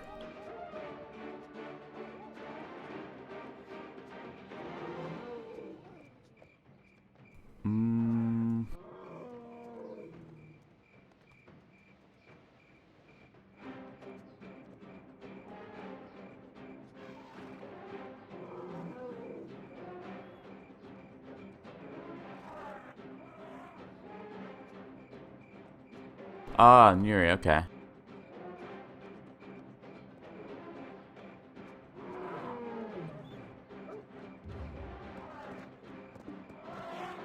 Alright, I guess we're going to the sulfur area.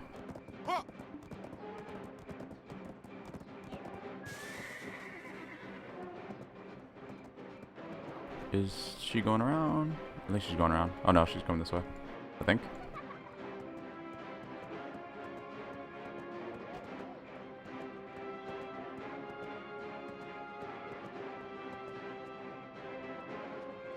Okay, she's buying another gem.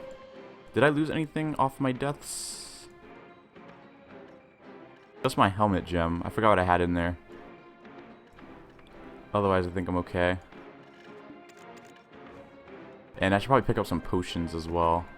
Potion vendor.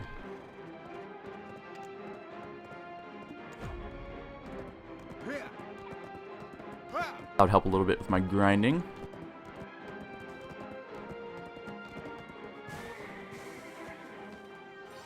전 운명론을 믿어요. 당신과 저의 만남도 이미 정해진 법칙에 따른 결과가 I'll 분명해요. bring 50. My weight. Wish I got those weight upgrades.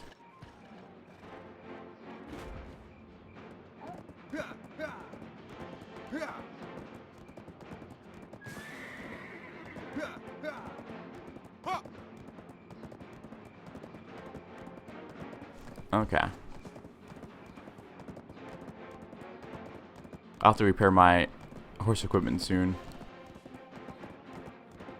It's running low on durability.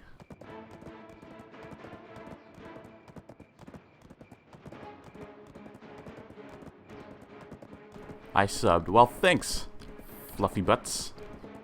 You have a funny name.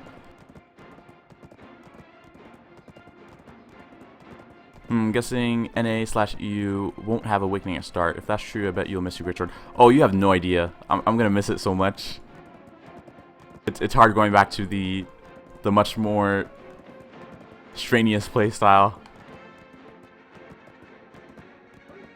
And yes, NA/EU version won't have all the classes. It'll be missing Blader, Plum, and Ninja/Kunoichi.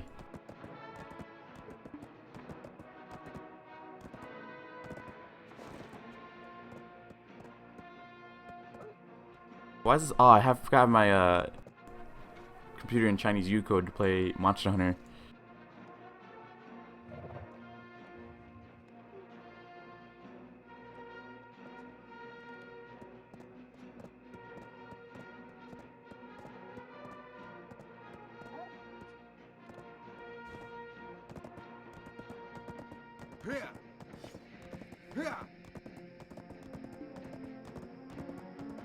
Yeah, a lot of people wish for the all the classes to be released since we already have it in Korea.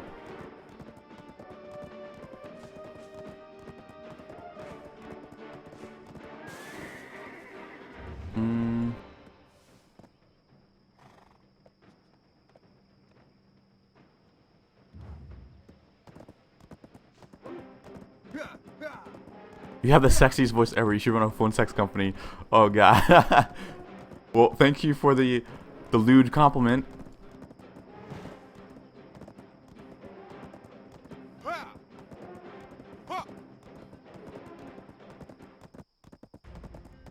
I buy it to find missing classes and missing places. Yeah, screw this shit. I mean, hopefully they'll be released pretty fast. Hopefully it's not taking the month-long releases like they did in the Korean version.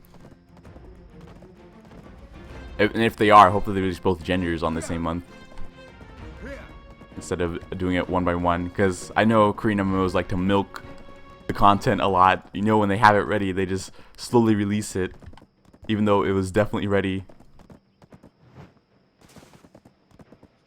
Talking about the dragon, I don't see it. No one talking about it yet.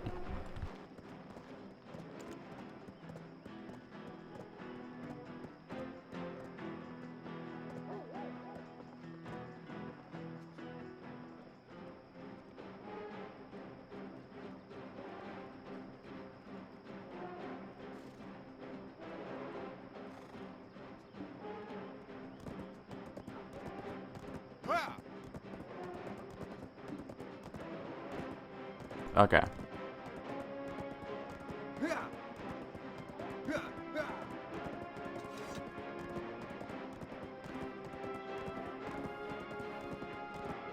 Wasn't Wizard released after Blader and KR? Yes, it was. Wizard was after Blader. The original release order, like at first we had Warrior, Ranger, Sorcerer, and Giant. Then Tamer, Blader, Valkyrie, Plum, Witch, Wizard, Kunoichi, Ninja. That was the release order.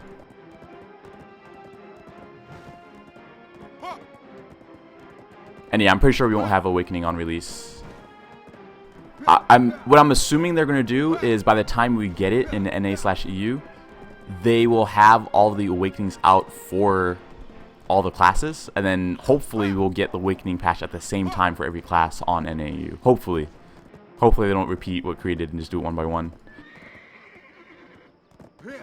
I need to find somewhere to store my horse without it getting wrecked. I guess I could do over here. Did I bring some food? Yeah, I did. My cat gets hungry so fast.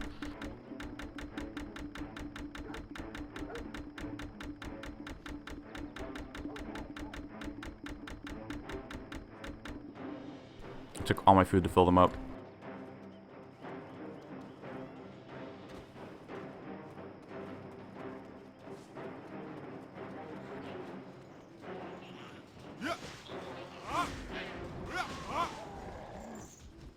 Just missed those guys? Oh, there we go.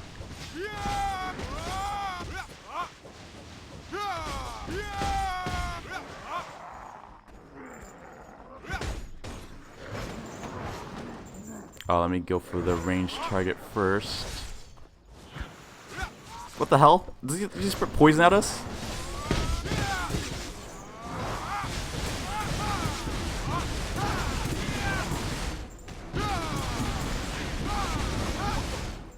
Okay.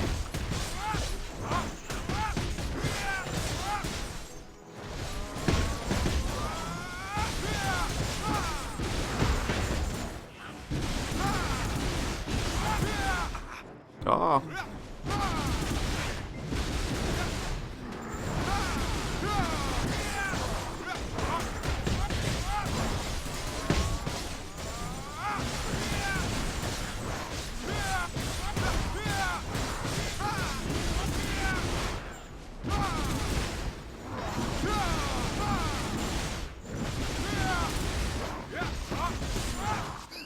Oh, okay, guys.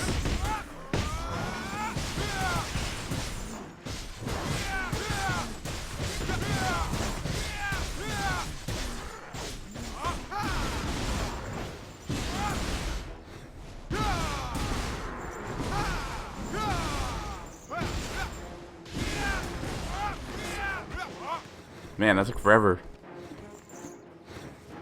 So this is where I got those items. Okay. That ain't too bad. Too bad. I just need to be able to kill him a little bit faster.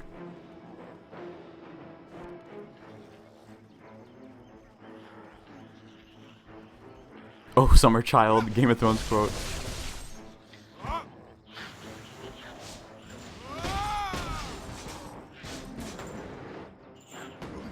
Alright, Hessa should be coming soon.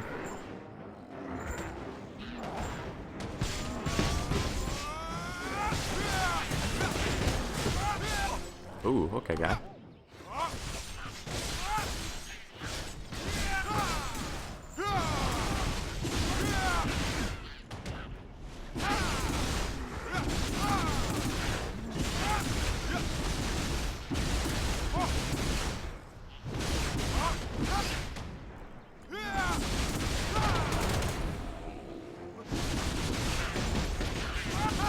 One thing I'm really missing though, or at least I really want to try out, is getting the level 59 skill for the greatswords.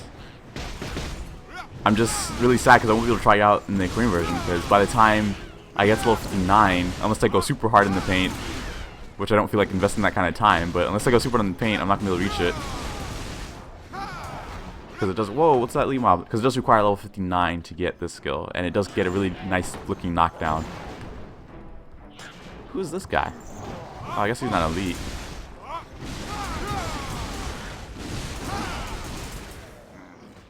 Oh, he just like flew way over here.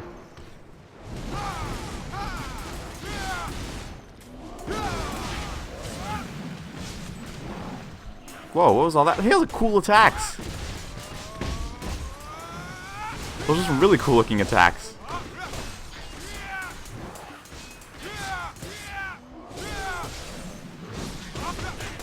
Oh, that's probably from that guy over there. Oh, I just realized they put the burn on me. That burn hurts.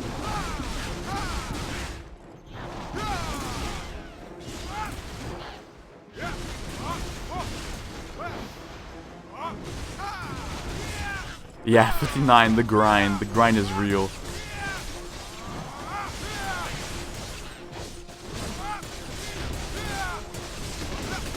I have yet to get a percent here.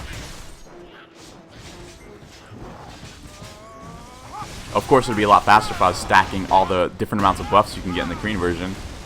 Like the premium buff, the buff from pets, the buff from food, the buff from potions, the buff from various other cash shop items in the cash shop. This game has a lot of buff stacking to go at maximum efficiency. How much experience do you get from a full group of the mobs? I'm getting like... I think I'm getting 0.1. 0.001. 0.001 for each mob, so... There's that. I don't think you should farm this place at all for experience. Where's Hess? She's fighting over there. This place seems pretty much garbage for experience. The dungeon that we were at earlier seemed okay. At least for money, at least, and experience seemed okay. Maybe a little bit under average on the experience side. But yeah, for example, I could go around to what's known as Sosan Outpost and kill 4 or 5 mobs and get 0.1 experience, but I kill them much, much faster. Sorry, not 0.1 experience, 0.001.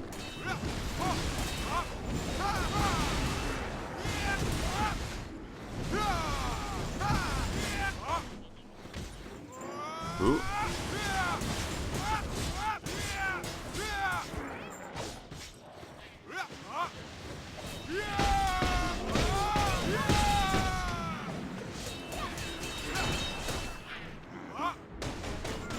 Overall, it sucks though grinding alone, which unfortunately, so far before this content update, a lot of the grinding was alone, more efficient to do alone.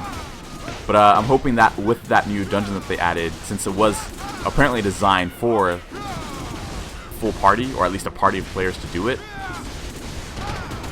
my hope is that it will be fun again to grind in a party without feeling like you're wasting efficiency.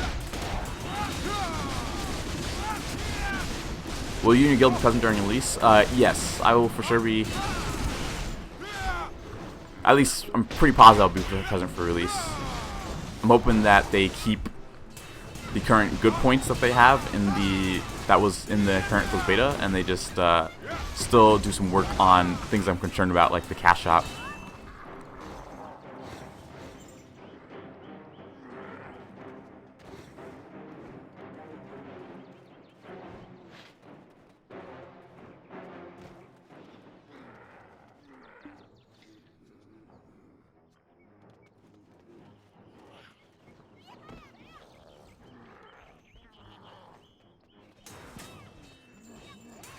Let me try going full on. Oh, I'm not missing that much accuracy. I might as well just keep the defense. I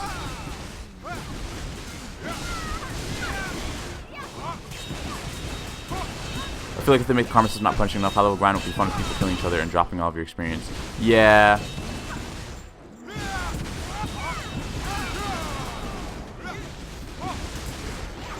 Yeah, I see what you're saying.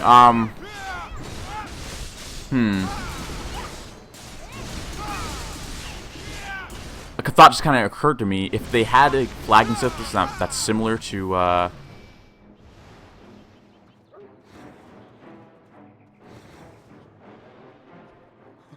if they had a flagging system that's similar to Lineage 2, or if you attack somebody and they attack you back, then none of you have a penalty for dying, then I think it would be okay. So that, you know, you don't just want to sit back and die. That way, if you do sit back and just die and don't fight back, you're going to lose 2%. Or you won't lose. Yeah, you will lose 2% experience, but then your opponent will also gain the karma disadvantage. Whereas if both of you guys fight back, you know, the opponent who killed you doesn't lose karma, but you don't lose experience either. And I think that would be a fair enough compromise between the two systems. That's if they had a Lineage 2 styled karma system. Or flagging system, sorry.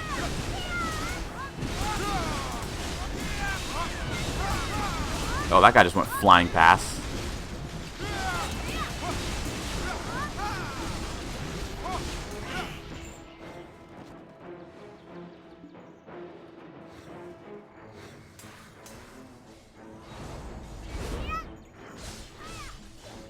Reminds me of a small game called Tales of Pirates. At higher levels, it took 5 to 7 days for one level. It had no cap.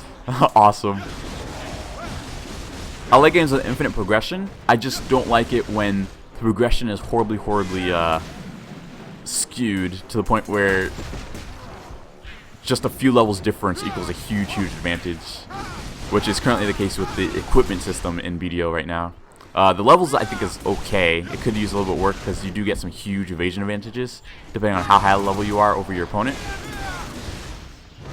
But my main gripe is with the how much of an advantage gear gives you over another player. Not just the advantage, but like the ability to find a fight that's equivalent to you. Like sometimes it feels like it's either you're gonna run into somebody who's drastically lower geared than you, or someone who's drastically more geared than you. One or the other. It's very few that you find that's in between. And that's kind of my problem with the game at the moment.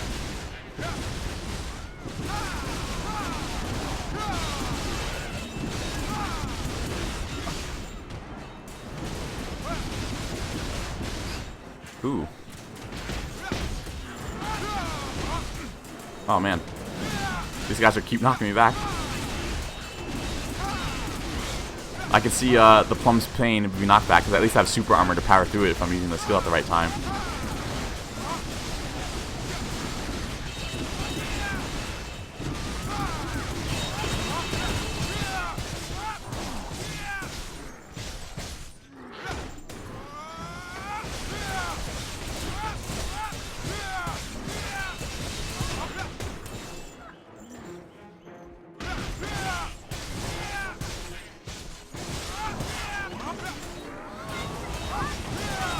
Let's say level 50 versus level 55, the level advantage would be crushing.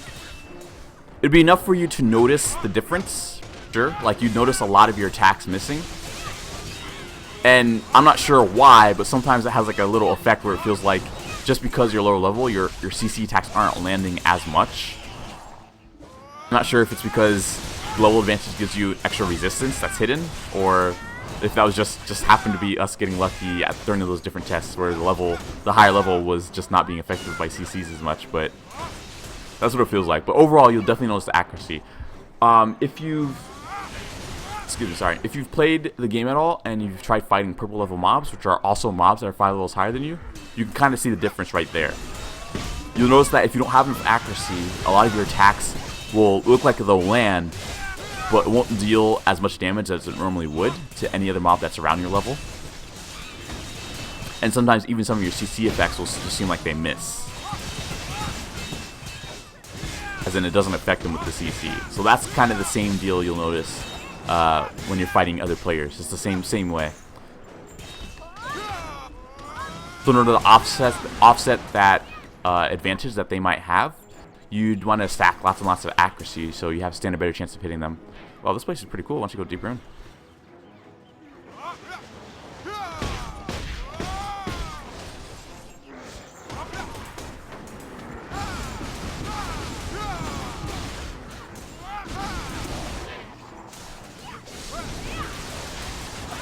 Oh, whoa, that was weird.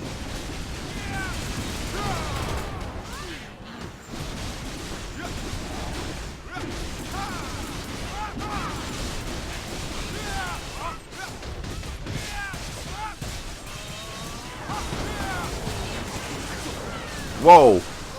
Oh no, someone came PK'd us. Nice.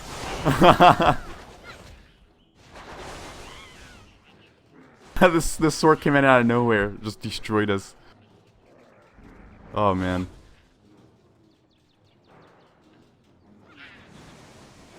She's going around wrecking everything. She definitely has way more damage than we do. That was hilarious.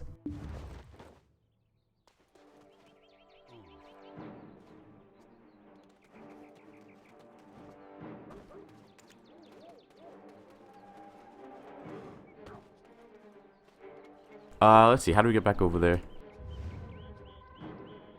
Okay, that's where I died at. Maybe we can just climb this mountain?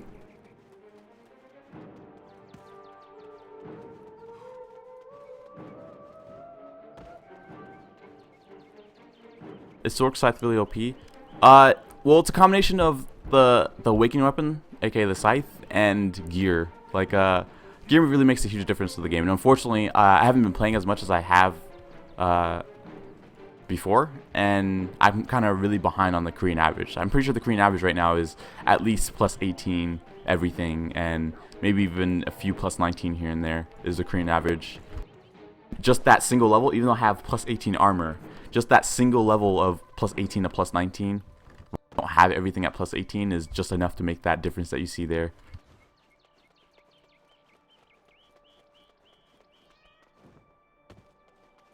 Yeah, Scythe is really, really awesome.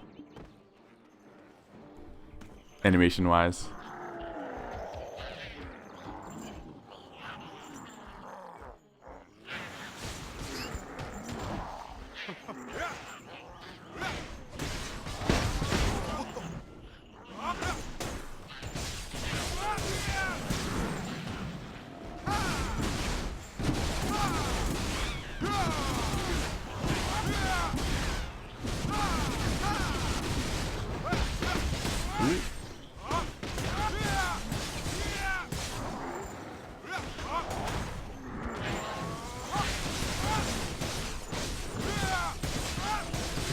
How long are you gonna stay streaming? Want to go grab some to eat? I'm probably gonna keep streaming for a little while, so I'll probably be here when you get back, most likely.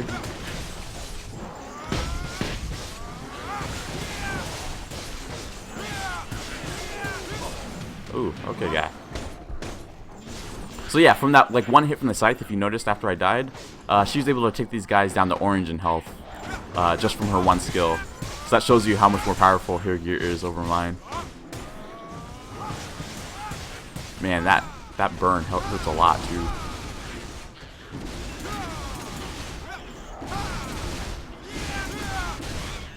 Yeah, this game is unfortunately more gear dependent than skill dependent, which I would prefer the other way.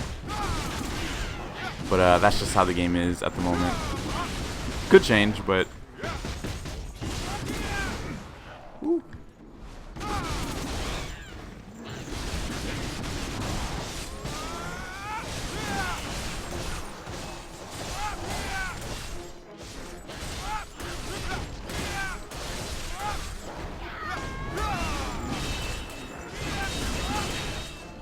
Later coming with the dual wield.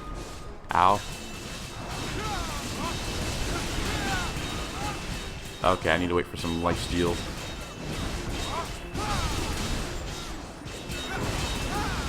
Do you PvP any Giants of the Awakening? I haven't yet, personally, on my warrior. Once Mervin gets his, I can probably try showing off a fight with him. I think he's doing his Awakening quest right now. Let me actually ask.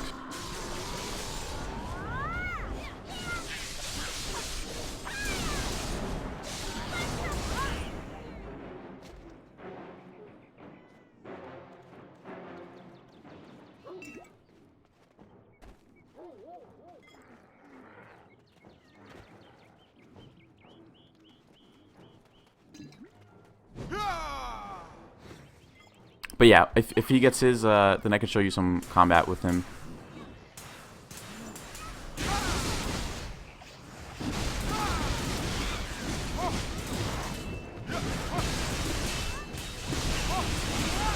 Ooh.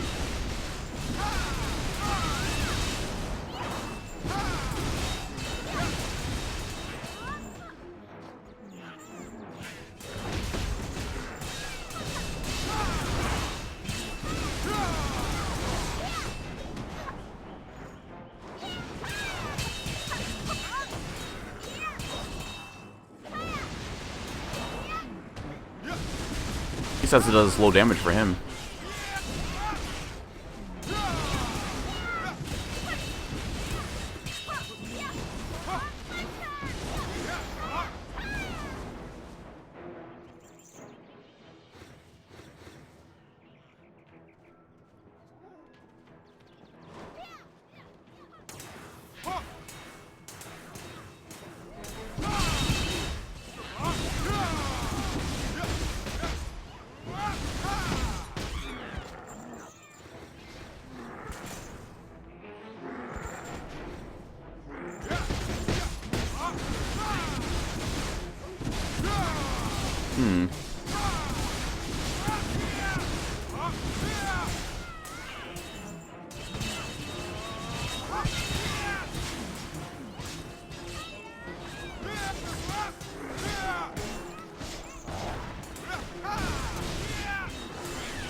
Do you get any more skills for the Great Choice or 59 one? That's the only one I'm missing besides just leveling up the skills for the different ranks. Yeah, that's literally the only skill I'm missing. Everything else I have. It's just that they're not high levels, of course, because I'm only level 57. And I unlocked next rate for them at level 58. I have every skill I can possibly have for level 57 besides my normal attack, which can go all the way up to this level at my level. But everything else I have. Besides this and normal attack. Oh, Sork again. Oh god. They have my weapon out. Hey, screw you, person.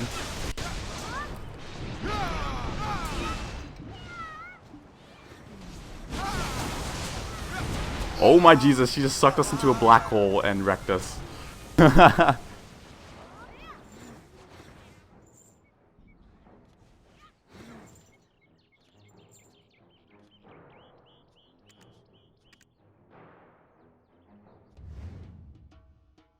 I'm glad that they have this new PvP system, and at least it's allowing more PvP to go on.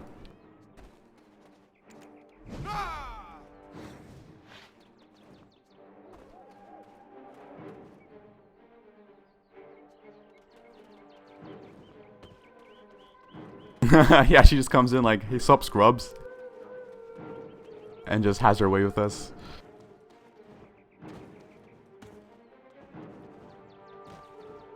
No, can't get up this rock. Neural making fun of us.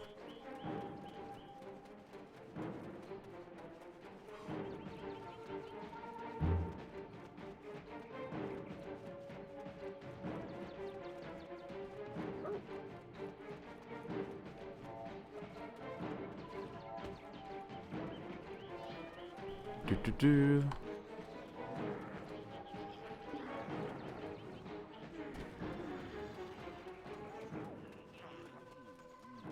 Oh, what's this? One tier horse was born. Oh, it's her again. I'm gonna give it a try. Fuck, run! Oh, my grab failed. Oh my, that's so much damage. Wow, she fucking wrecked me. She absolutely destroyed me. And my grab failed. Sad face. But yeah, that would be latency. Like, sometimes it looks like grabbing them on your screen, but then it's like, nope. Just kidding.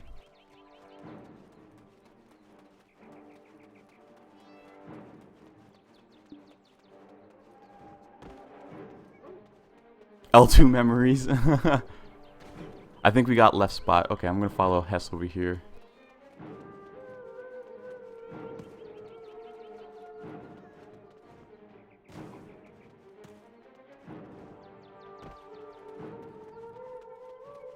I think it seems like she has a little bit slightly reduced karma penalties. I'm not entirely sure though. I mean, not karma penalties, but cost of karma for killing us. Although I didn't get to see fully. Because she kills me so fast. No, you don't lose EXP for dying in PvP. At least not on the Korean version. They removed that a long time ago. Oh, there she is again. Should I go try? Go try to go get wrecked again. Or is she following me? She's following me. Oh, she's coming for me. Oh god, run, run! Crazy Sork following us. Oh god, it's a boss. It's a field boss. But I'm just kidding. I don't run from a fight.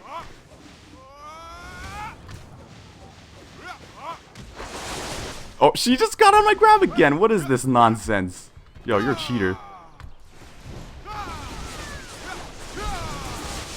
Oh my Jesus. Totally just ignored all my CC. Okay, it's fine. It's fine. I'll come back. I'll come back for you. Just give me like 2 years to catch up.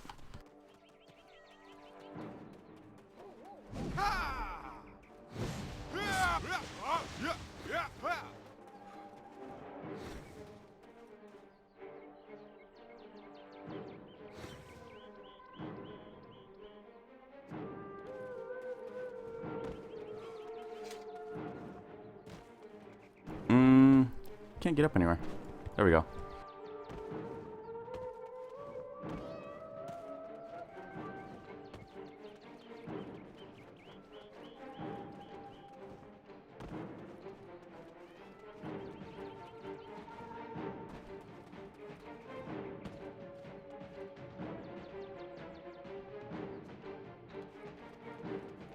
I guess it makes sense that there's a daily. Does your name color change when you hit 60? No, your name color changes when you're negative on karma. Basically, if you're positive karma, your name's going to be blue. Whereas if you're negative karma, it's going to be red.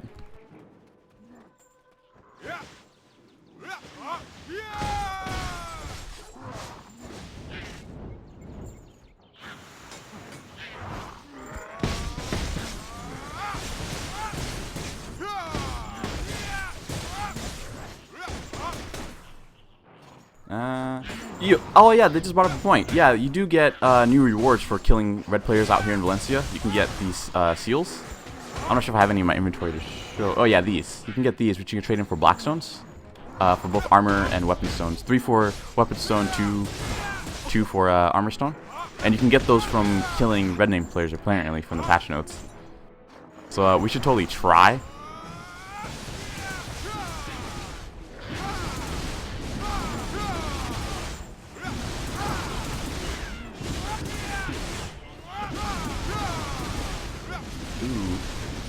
Oh god, she's back. Look at that sneak attack.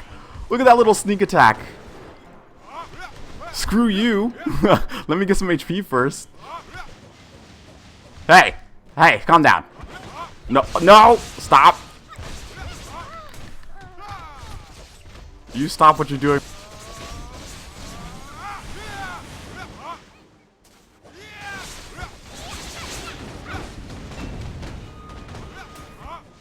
Oh Jesus, she does so much damage.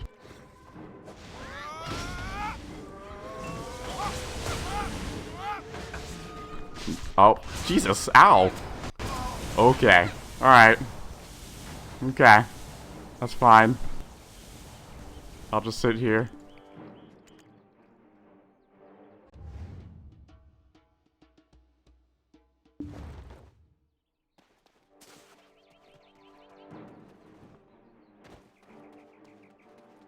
I guess she wants to go as negative as possible to be the awesome outlaw, which I would do as well if I had the gear to do so, but I wouldn't be able to kill even the average Korean. And no, there's no trading currently in the Korean version. There's a little bit of trading in the RU and NA/EU, and which allows you to trade potions. They're still discussing the topic of trading for the NA/EU version. So it's not set in stone yet.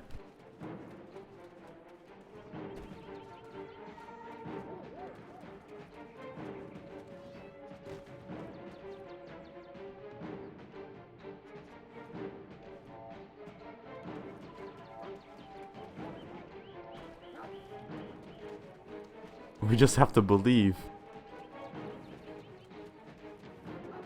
Oh no, my friend's dead. No. Oh, I'm probably dead here. Oh Jesus, that reap. She nearly one-shot me with that skill. Oh, that was so powerful. I want to say that's one of the higher level skills, isn't it? Let me check the skill calculator. Or let me actually see if she's on the leaderboards. That would probably help.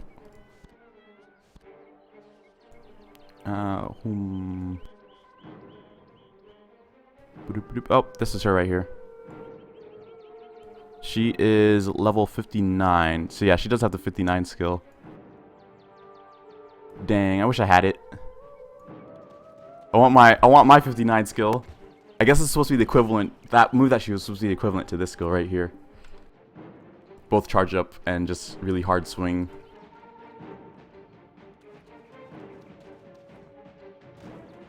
May sound like a stupid question, but leveling your skills just increase the damage or add new effects? A little bit of both. Sometimes it's a little bit of both.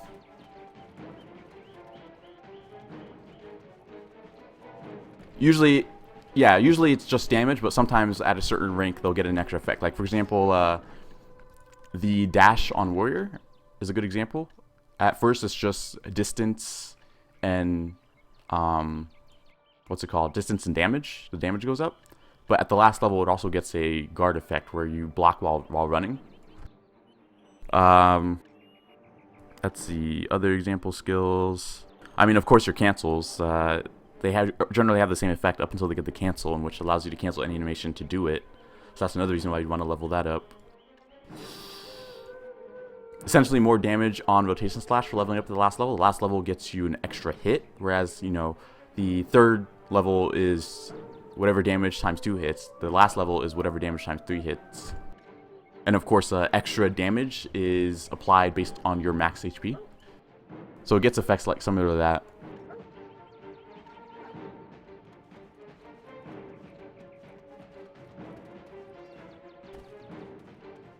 Sork is too OP. My black doesn't index patch don't work. Any idea why? Probably it might not be. It's probably because it's not updated yet. You may have to wait until whoever's updating this patch actually updates it first before you can actually apply it.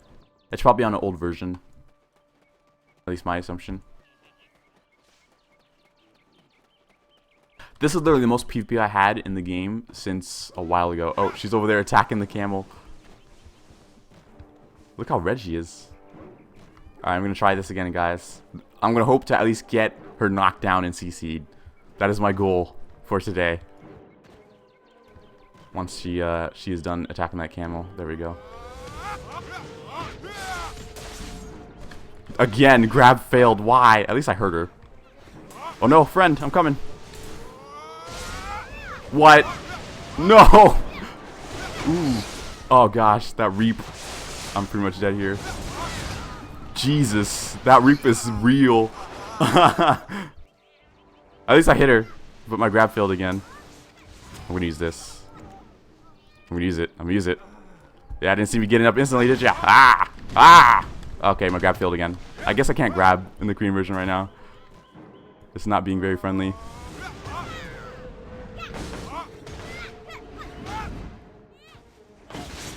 Ooh, good knockdown on her. Dang, nice. I'll take the walk back. You won.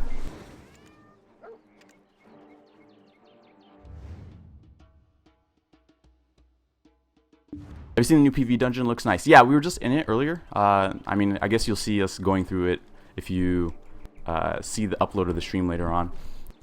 It's pretty cool. It's really, really painful, though. We kept getting wrecked by all the mobs in there, so we're going to need a full party to actually be useful in there. My grab failing. Yes, my grab keeps failing. It's not cool. Aw, that sword killed her camel. Knurled one punch.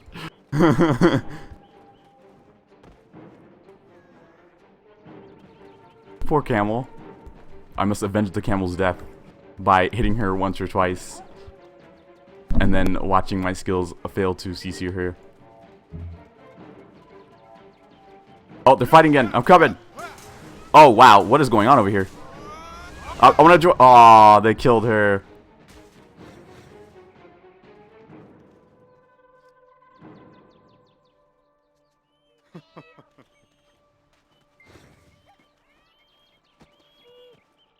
These guys came out of nowhere. Well, they saved the day. Look at our saviors, guys. Praise them.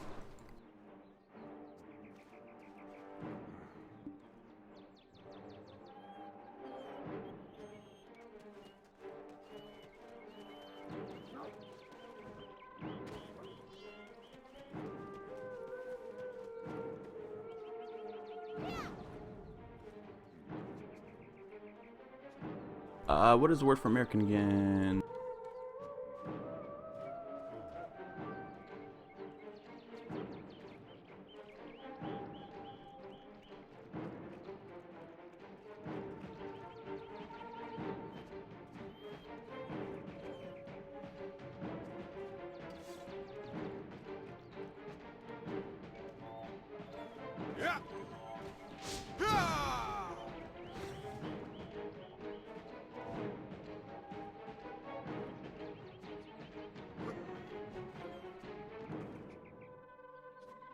Oh wow, this isn't a PvP zone?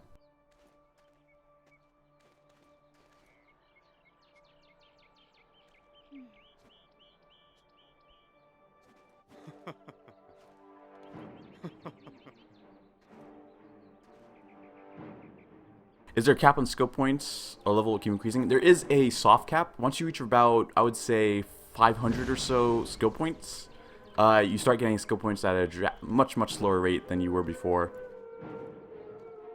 And it starts to slow down from there on. Change back to shield. I was just switching between my awakening weapon and my normal weapon.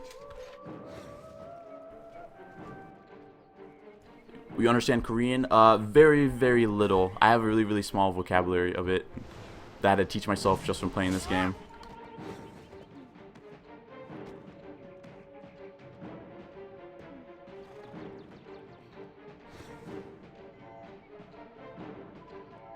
At least got police.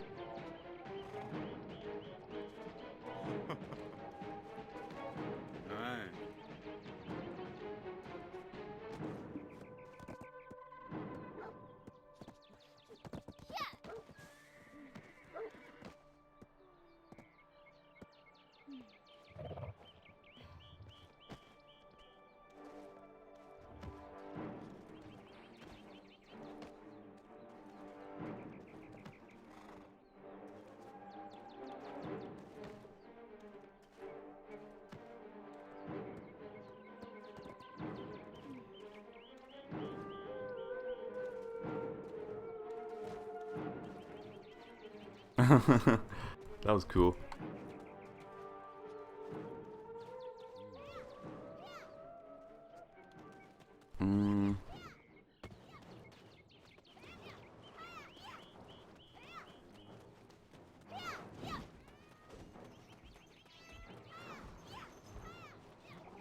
I guess we can go back to getting our farm on.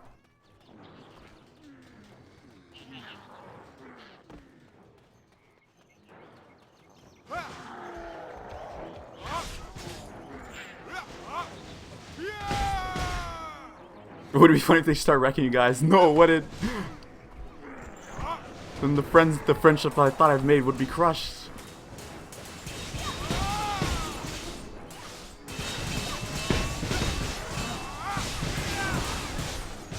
No, I'm actually Korean, but don't know any Korean word. I don't even understand it. When I played KR Patch video game. Aww.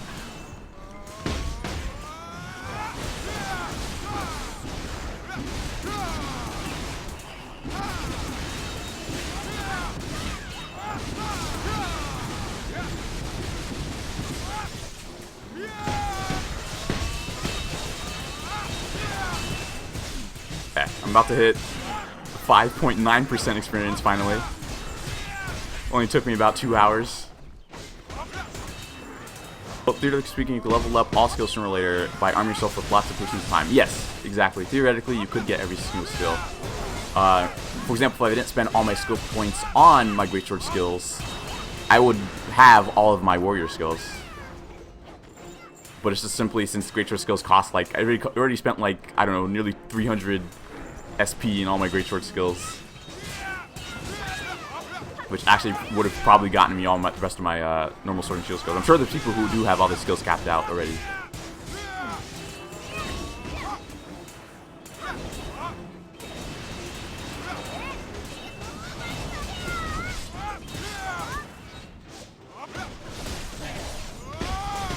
All those cool little sulfur things are pretty cool.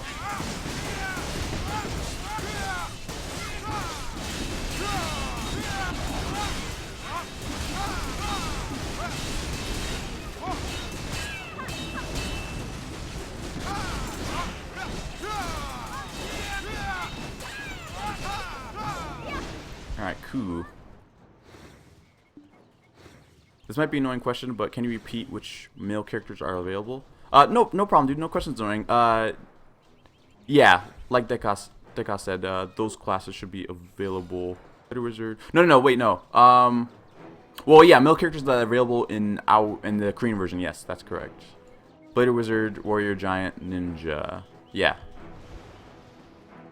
Just in NA/EU release. Jeez, I get fumbling all my words.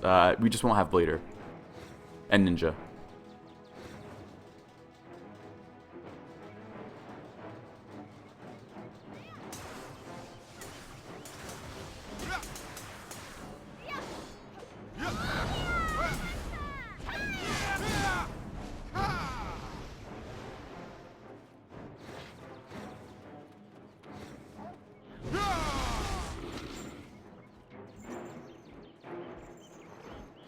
And yeah, the class that I'm fighting with is a plum.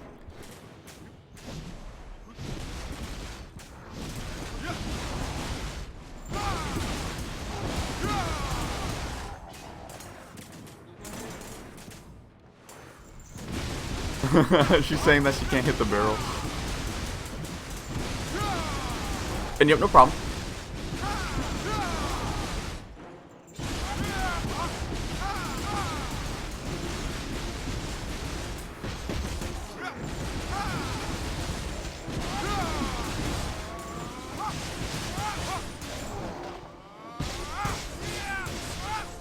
Yeah, I can imagine plums being delicious if you're playing one.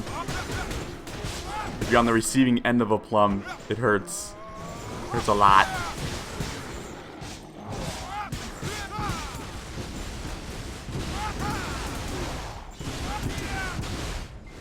Ooh.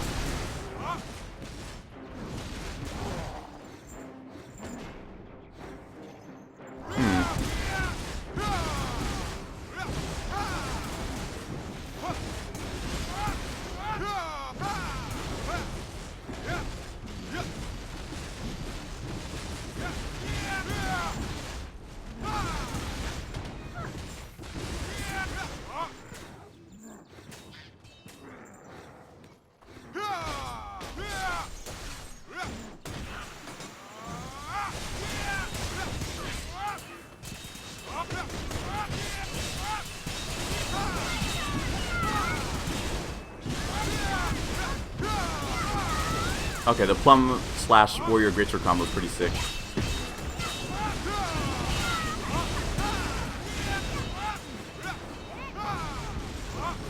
Ooh.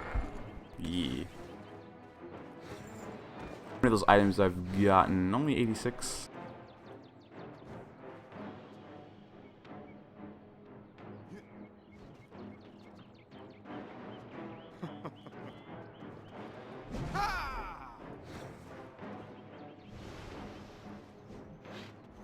Current level 30 with Ninja, and I feel like there are many skills that I need to put in the hotbar, and it just feels like a little clumsy thinking of switching over to Blader. Okay. Yeah, there's definitely way less skills that you have to put on the hotbar for Blader. I think the only one I can think of is your ranged tornado. I can't think of any others at the moment. Oh, and your dual wielding, that's right. Which are all essentially utility skills.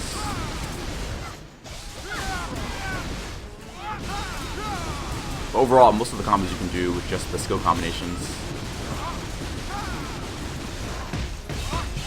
I feel like Blader was a lot easier to catch on for me than Ninja was. When I was checking the Ninja skill description, they showed the backstab type from the hide. Damage like 6, 1 health, that is in PvP. Yeah, their heart stab skill, it's very strong. In fact, you can see me fighting a ninja in one of my videos. One of the actual videos I actually edited, I think it was a Warrior's Challenge. You can, yeah, he does a lot of damage with that skill if he hits with it.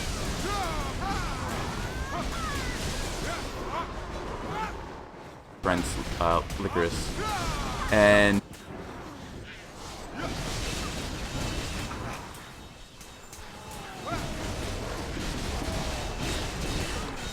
there we go. Uh oh.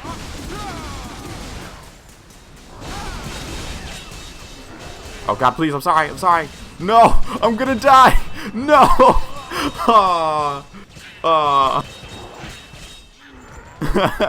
I got stuck in the middle of the mobs with no FP to dash out.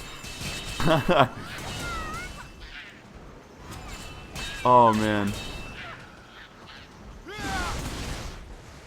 Never get stuck in the middle of the mobs with no FP, guys. It's painful. It's indeed very painful.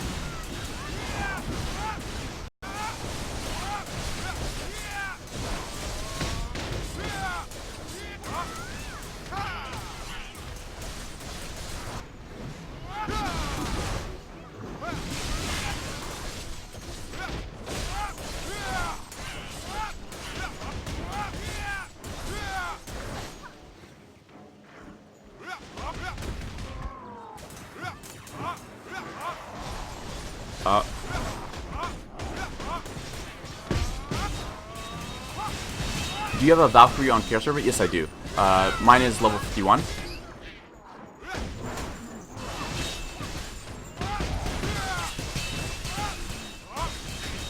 I leveled it specifically for the purpose to test the difference between Warrior and Valkyrie,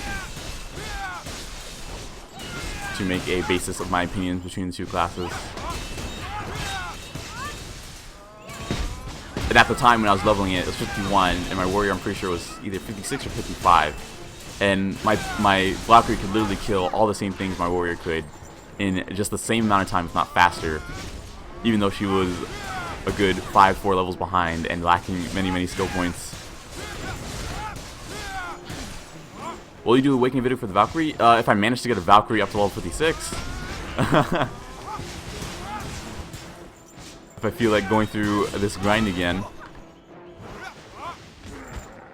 Oh, I got stuck in a wall.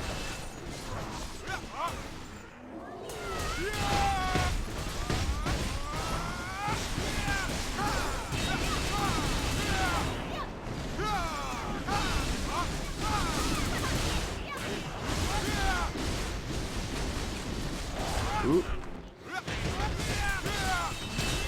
If you had enough attack, like a good... If I had like 200 attack on the Warrior's Greatsword, I'm sure this would farm go a lot faster and it'd be a lot more efficient. So, I mean, it kind of sucks that they wait to give you party content until you're super high level and super high geared before you actually get cool content that's okay to use like this. I wish they would have had something like that for the lower levels, but I don't know.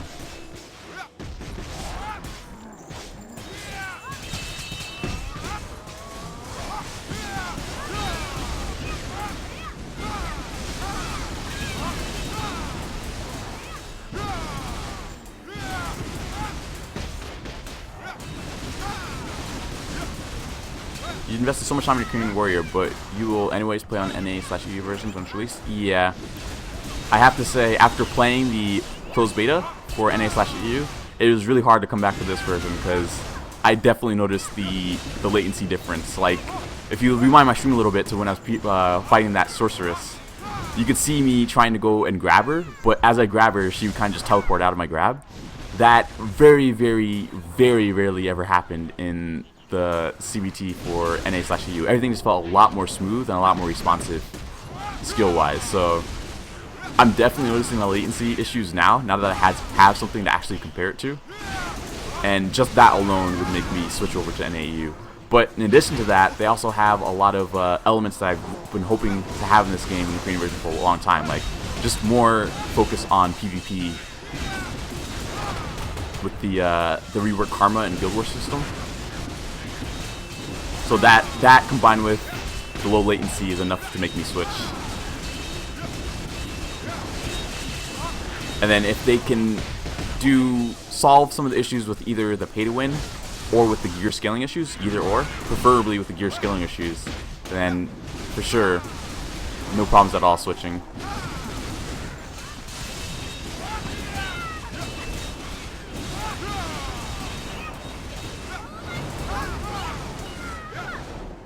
Hoping so much that they will make the dual swords on Ranger worth it. Rest in peace, the bow after 56. If they do get, well, the thing is with the ranger, I don't think the bow will ever get irrelevant, simply because it is currently the best, in my opinion, range DPS tool or skill set in the game. So just because of that, just because of that alone, I think it's still going to stay relevant. So I think Ranger's going to be dangerously more powerful once they get their dual wielding, because they can switch over to dual wielding for the nice close range attacks and then just zone out backwards and just start pelting people from range if they try to get away. Or vice versa, they try to get close, so then you switch to dual wielding and just wreck them once they get close. At least that's my assumption how it's going to work, and I think it's going to be quite scary.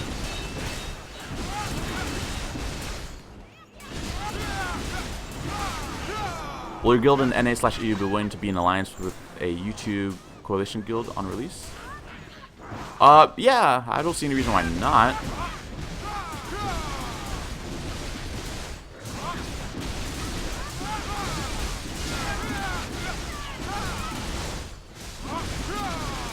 Yeah, I can't see any reason why not. I mean, it's not like I purposely look for enemies, they just kind of happen.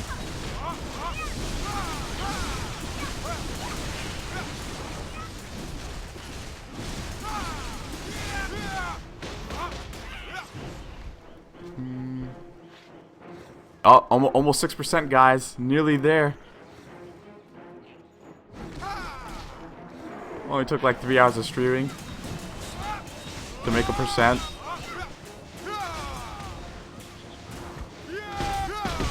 Okay, crafting guilds are fun.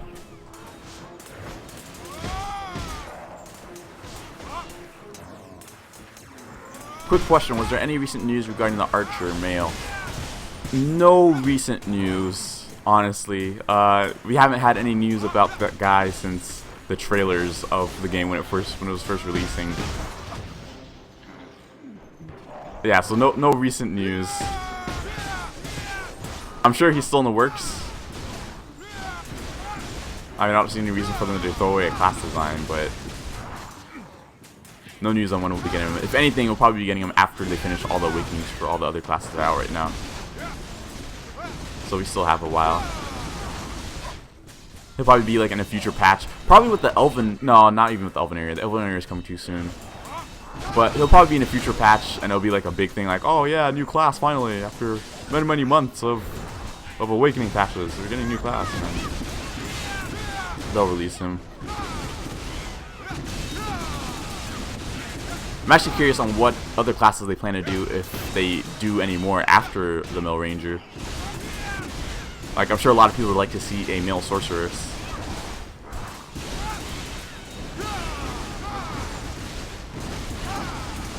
I would like to see one as well.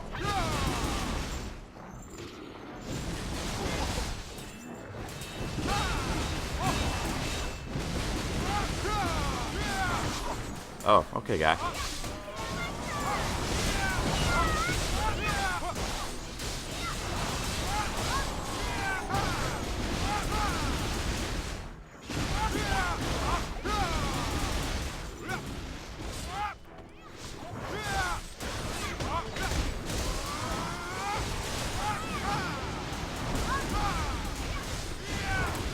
These guys are so tanky. They have too much protein.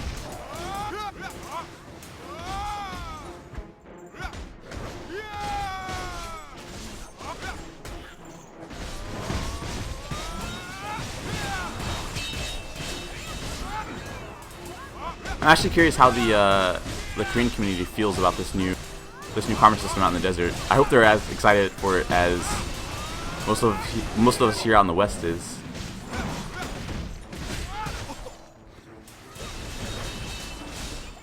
Sorceress, Tamer, etc. That would almost mean the end of the general arc. Yeah, that would, huh? I'd level the Ranger only for the swords. Judging from the Ranger gameplay, the dual swords will focus a lot on speed and single target damage. Okay. Yeah, I could see that.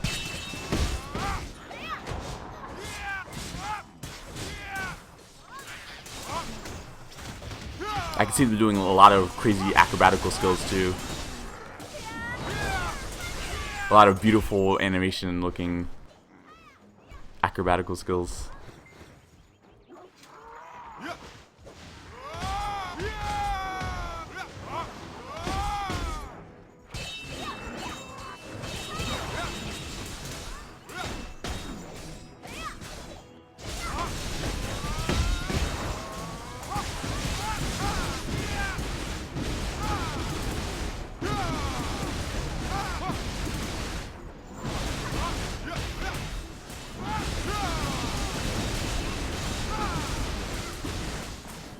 Ah, oh, what? Man, I wish I gotten the quest.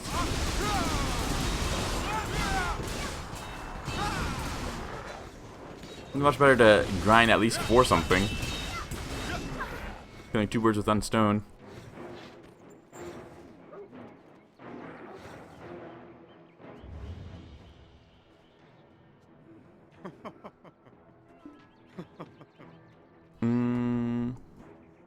I think she pinged it. Oh, over there. Oh, that's not far.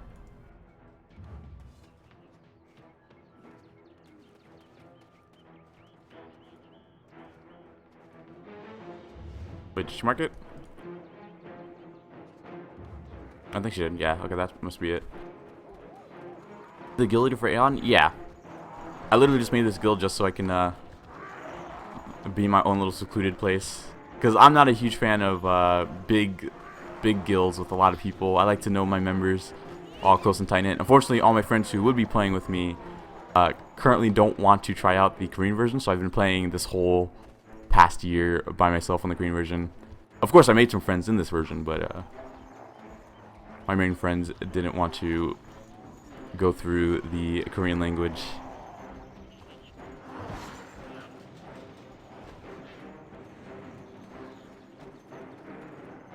But yes, I am the guild leader for Aeon. But this isn't the name I'm going to be carrying over for NA, I'm pretty sure.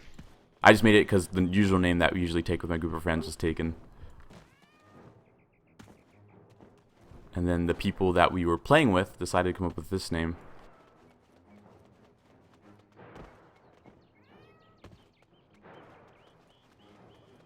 How do we get down there? Okay. Oh, is that the quest? I think that's the quest.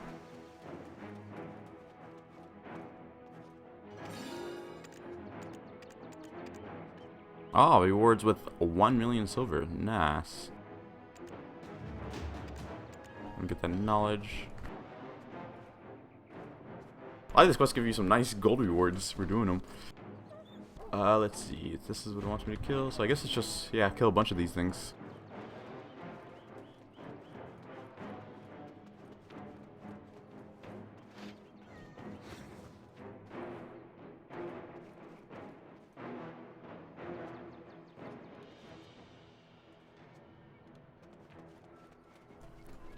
Okay, she's on the second part.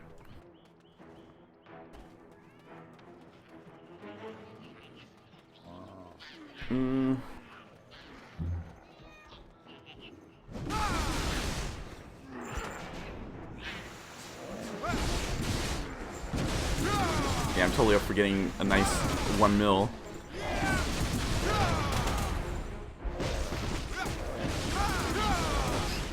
Ooh, okay. Oh dang, they canceled my lifesteal. Oh god, that's not good. Oh god, the burn is killing me. Oh god, the poison is killing me. Oh god, I'm gonna die. Alright, lifesteal. There we go.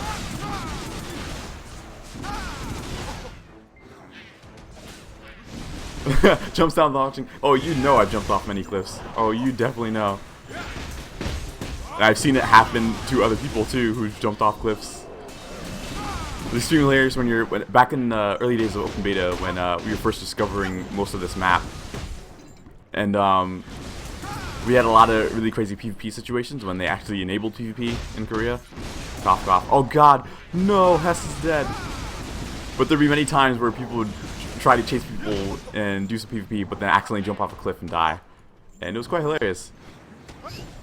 Okay, these guys are not letting me get close. They keep knocking me back.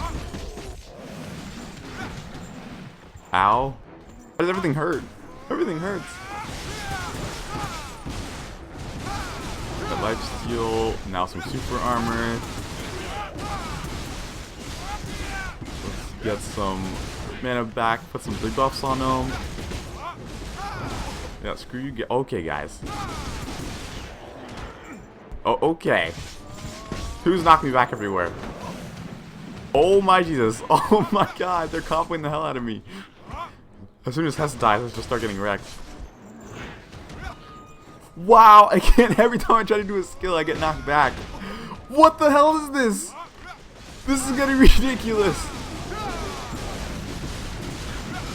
Oh my god. This is ridiculous. Okay. Alright. Die. Everything. Just please die. I hate you all. And wow. Okay. I got this. I don't got this. Yes, it's dead. Screw you, guy.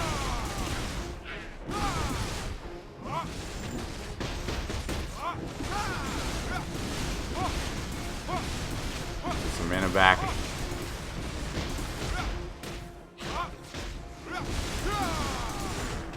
I need a life steal off something with more HP. Oh, that kind of works.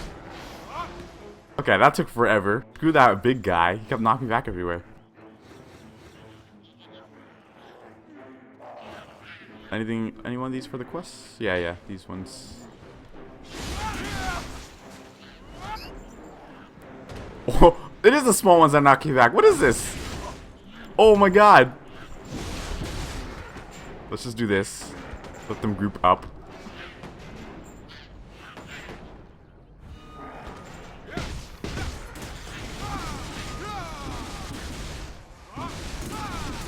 Yeah, what? Don't like that, don't ya? Or do ya? Oh, welcome back, Mr. Loniel.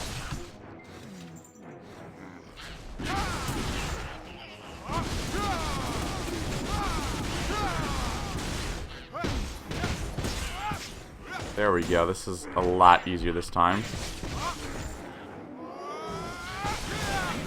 How many does left to kill? I only killed 6 out of 200.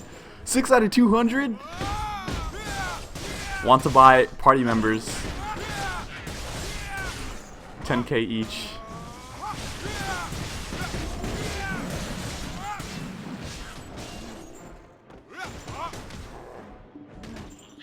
Yo, oh, poor Hess died by burn.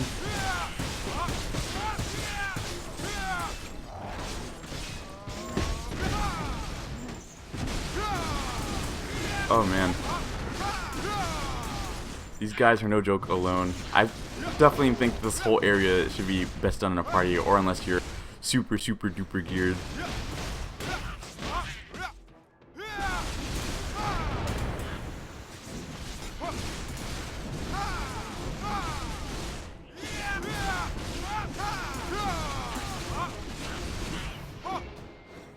$10k is cheap. Yeah, I'm a cheap guy. I'm sorry. That's all I'm willing to pay. Oh, what the hell? Just passing through.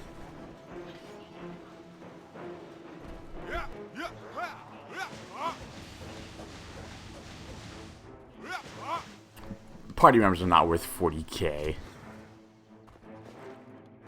Maybe 10k. Maybe. Oh, ow. Just launch fireworks. Cancel my fireworks. This thing. What is this thing? This thing looks cool. It's like a, I don't know, like a molten stone lizard thing. And it has no arms. Poor thing.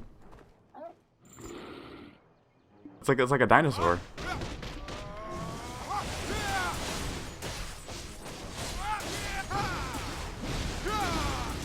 I guess they use it as mounts because it has a saddle. They have really cool monster designs in this game, I gotta say.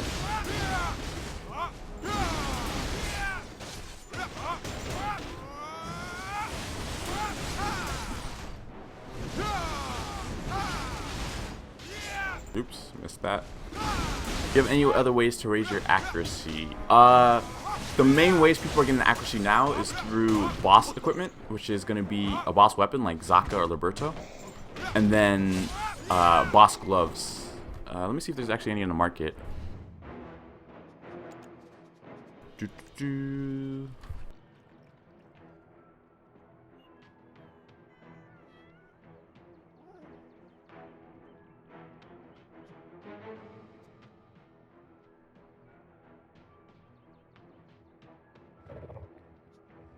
There we go. These are the boss gloves. They give you... Basically, the main reason why you want these is because the bonus for upgrading these gives you increased accuracy. And it goes up every single Blackstone enchant. And unlike any other glove, that's the only glove that gives you increased accuracy for every enchant. But yeah, that's where main people are getting most of the accuracy from. Like, a lot of Koreans say all you need is essentially a boss weapon and the boss gloves, and your accuracy problems are pretty much handled. So as a warrior, as someone who definitely finds accuracy very, very important, I would definitely recommend getting this eventually. The boss gloves and a boss weapon. Man. And they sell out really fast because everybody wants them. They get bought really, really fast. Someone had a plus 19 boss glove on the market. Nearly 800 mil. That is crazy. What was shaking on my map? That was weird.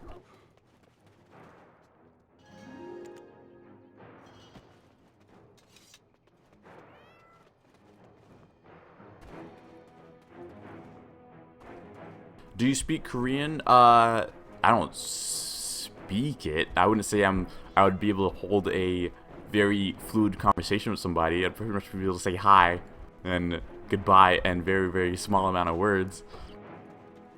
Essentially be speaking to a toddler. I can read it and I can type it and write it.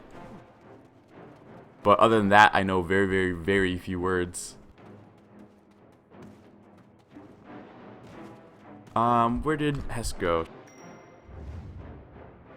Grab her camo from Valencia? I think. Not on the map anymore. Oh, there she is. Okay. Over there.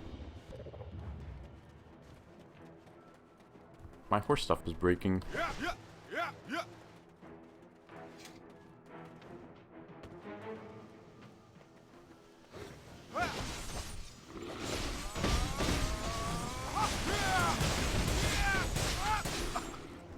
Oh gosh, the latency, you can definitely notice it because normally that wouldn't hit me if I was going past like that, but it still hit me anyway. That first time I got knocked back. Like after playing an AE, I'm really noticing the difference in latency for sure.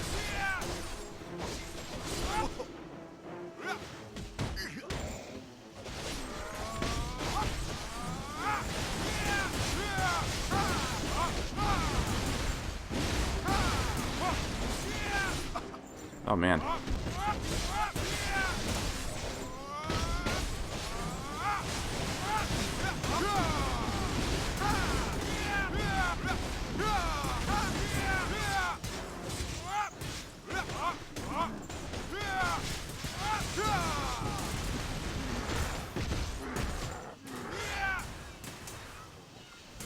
Okay, let me just stick with this player.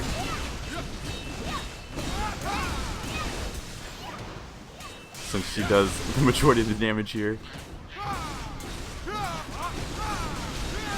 Oh, the class is balanced at the moment, not counting awakened weapons. I haven't seen MRG with class balance issues so far.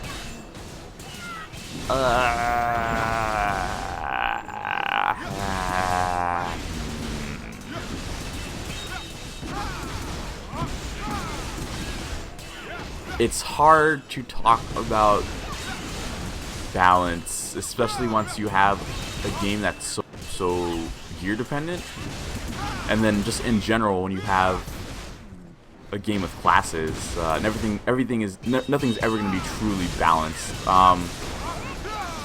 As far as how it feels, I would kind of say, how to explain it, at certain areas and certain levels and certain different how to explain it, different areas of the game, like at certain levels, like some classes might be stronger than others, but then as they progress later in the games, they kind of fall off or grow weaker depending on the amount of skill points available and the equipment available to them. For example, warriors feel pretty strong early on, but as they get released later and later content and the people start getting higher and higher stats, your damage modifiers can't exactly keep up with other classes' damage modifiers, simply because of, like, just for example, on our rotation slash, it's gotten buffed, but recently, or before it got recently buffed, it was horrible damage compared to the Valkyrie's version of S right click. And the fact that the Valkyrie's version of S right click also knocked down and put you in a bound state, it was overall just much stronger. And for the cost of much less FP, if I remember correctly, it's like somewhere in the 20s for the FP cost, or maybe even 30s to cast it. And it's just it was before a much stronger version than the our version of S right click. But recently they buffed the damage. It's still kind of meh. I still feel like Valkyries can handle the damage better. But yeah, it's kind of hard to talk about balance. Overall, I feel like Warrior is kind of bottom tier at the moment, and in general, the Korean population is kind of in an agreement. But with the Greatsword, again, with the Awakening updates, that changes a lot. Like, Warriors aren't as poopy as they were before with their Awakening, but without their Awakening, I would say they're a little on the weaker side balance-wise.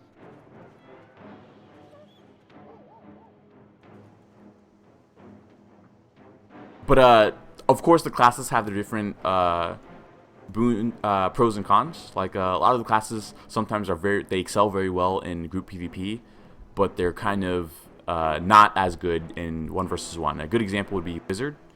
Wizard's really good in group situations, but not as good as 1v1. Hang on, let me read what she's saying.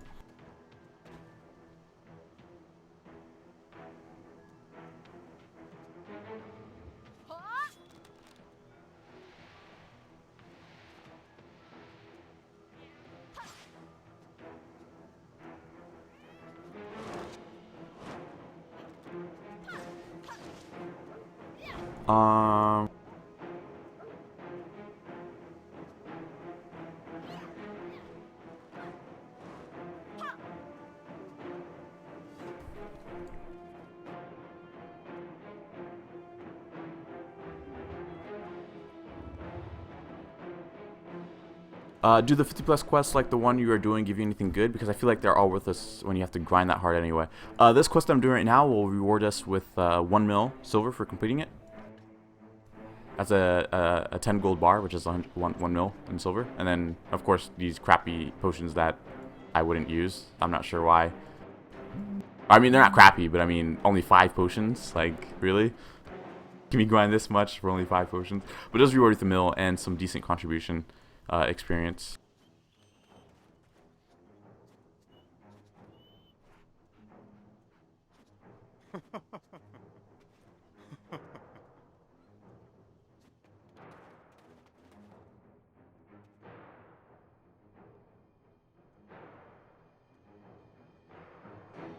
I remember you saying that the warrior on NA felt like it had more damage. Also, you said that some skills had more base damage, especially the side slash skill.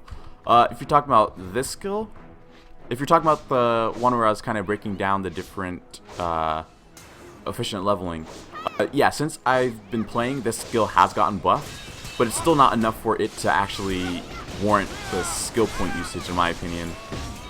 it could still use some work. Overall, the warrior has been receiving buffs, because literally in the time I've been playing the Korean version since Closed Beta Test 2, we've only been nerfed twice, which was once to take away the iframe that we used to have on this skill. We used to have an iframe while doing this skill, and they took that away very, very fast in the open beta. And then the second nerf was when they had buffed Twilight Scar, but then nerfed it because it was way too powerful. It was to the point where it was nearly one class at the time because they didn't have enough defense to survive it, which was warranted. But some feel they nerfed it a little bit too hard to the point where it literally doesn't feel to do any damage, or it's not useful to do it in PvP for the damage. And I agree. But it is what it is.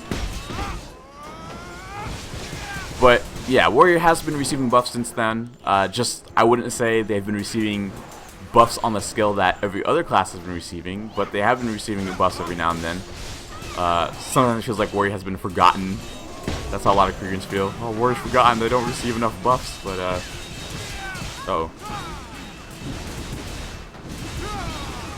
But yeah, so for example, what I was saying earlier is Rotation Slash recently got buffed with the patch skill. Same patch that buffed the Side Slash. It buffed it from about 430% to 470% each hit times 3. Yeah, 470% now.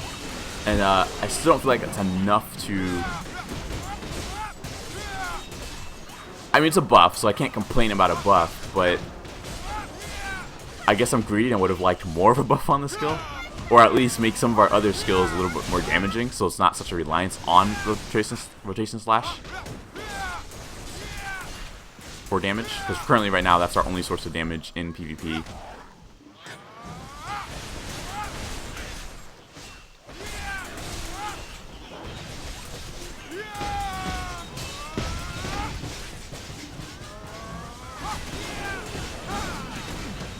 Ooh, okay, yeah.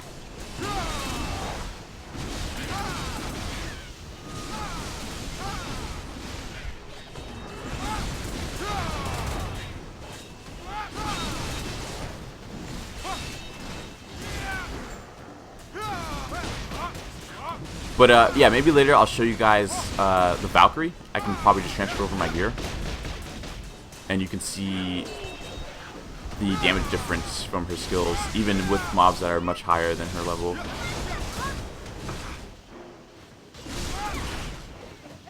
But it probably won't be as big of a difference as when I first tested it, since we have received a little bit of buff since then. But overall, I'm pretty sure the differences are still there.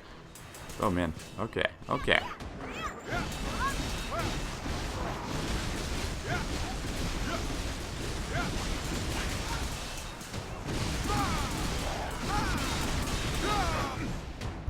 Wow.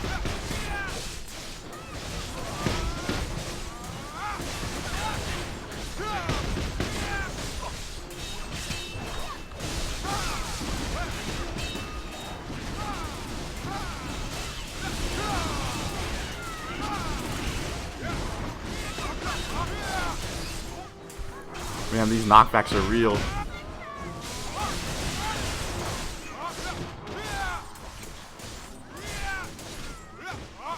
I think I'm going to go ahead and do something else as soon as I reach 6%. I'm pretty sure my Great Tree is getting a little underbuilding anyway, yeah.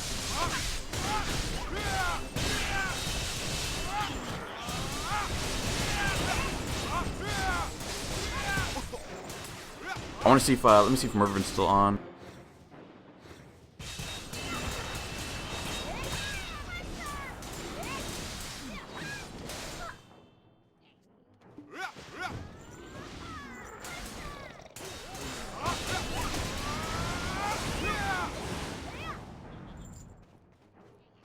Hey Warriors, get this sugar buff. We still remember you. Yeah. That's what it feels like. Don't worry guys, just stick around. We'll buff you eventually. I won't be bored to begin all new characters again on NA. We'll be boring to reroll in general. Well, my main reason why I'm excited for NA is just because I'll actually have... There'll actually be some more community content. Like, it's already kind of hard to converse with Koreans to actually get into the political standpoint of the game, just simply because it's in a different language.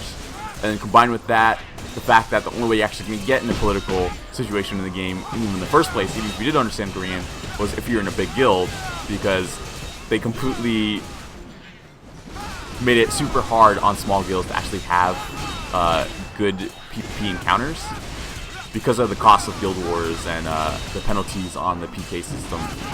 So overall, a lot of the community-driven content is kind of locked away from me at the moment, at least. And with the changes that the NA version is doing, that will all be brought back, especially with being able to actually communicate with players in English, which would be always nice. So overall, that alone has been pretty excited, and then combine that with a very much lower latency, or I'm not lagging as much, so overall it makes it a lot more satisfying to use all the warrior skills when you don't see people just teleporting out of your grabs.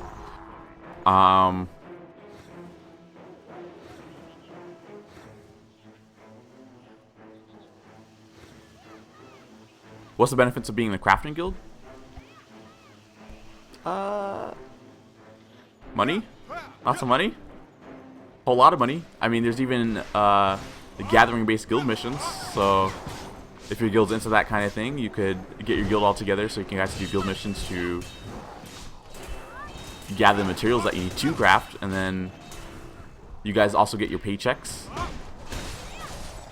So it's a good incentive so that you guys have lots of money in your guild bank for the paychecks. Incentive-wise, I'm not sure what else one would expect other than crafting things and money. Unfortunately, since there's no kind of like player-driven economy, there isn't like any cool, I guess,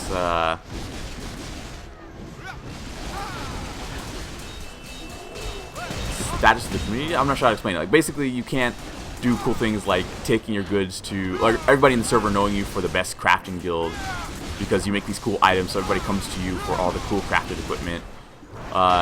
Just the way that the auction house is, I don't think it will support that kind of game style. But overall, yeah, you can spend your time experience doing so. Not a lot, but a little bit. And you'll eventually level up doing so.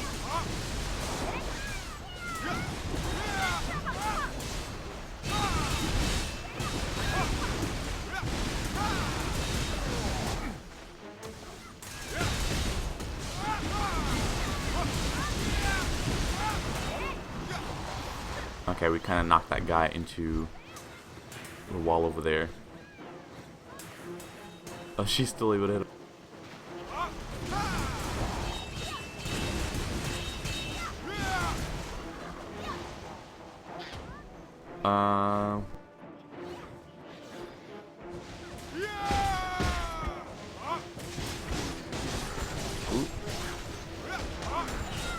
Oh, I thought that was an enemy blader coming in to gank me. I was like, oh no!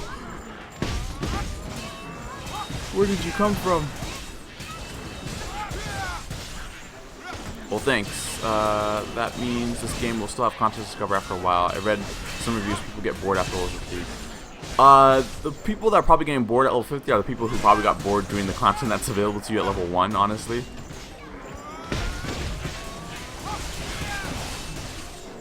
And the only thing that's even remotely locked away from you at level 50, or if you're not level 50, is summoning bosses.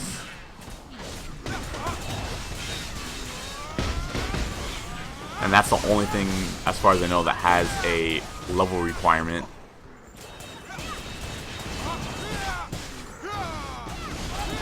Oh, and I guess certain daily quests, or certain quests in general, but that's like any other game as well. There will always be requirements to unlock certain quests.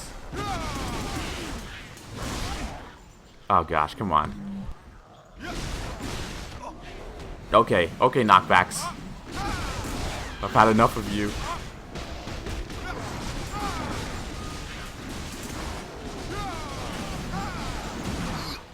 Whoa, that damage. Oh no, Hess is down, Hess is down. Abort.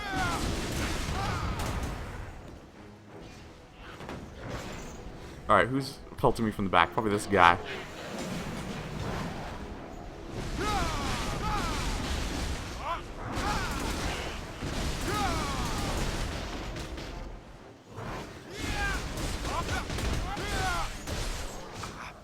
We can't craft galleons yet, but I'm sure it's coming in the next month or two.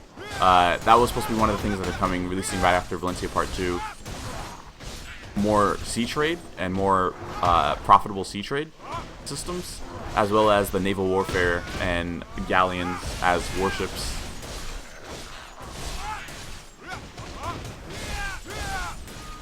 So yeah, I'm sure that will be coming soon, and that would be something that players aim for.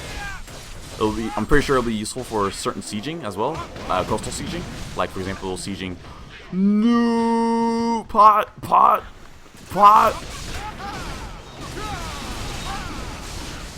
I'm sure it'll be useful for sieging, for example, the castle in Media, which is near the coast, or pretty much on the coast.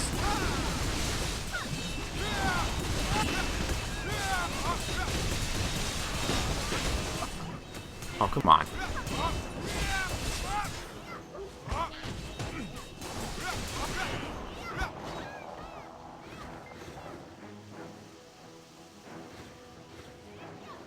Yeah, that actually would be cool. Guild effort to build something. It's already a guild effort to get the war elephants at the moment.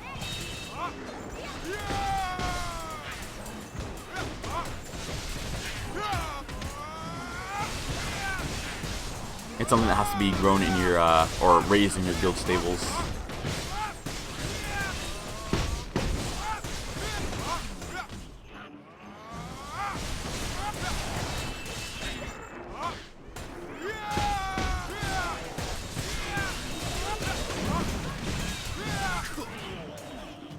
Yeah, there is definitely a lot to do in this game for sure. I mean, if you've played Arcade at all, it's pretty much a lot of the same amount of stuff to do there.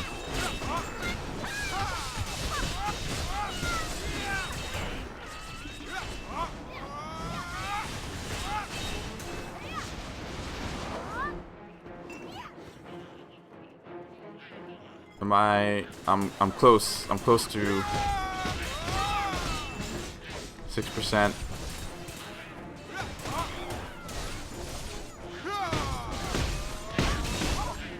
Oh man, these knockbacks are real.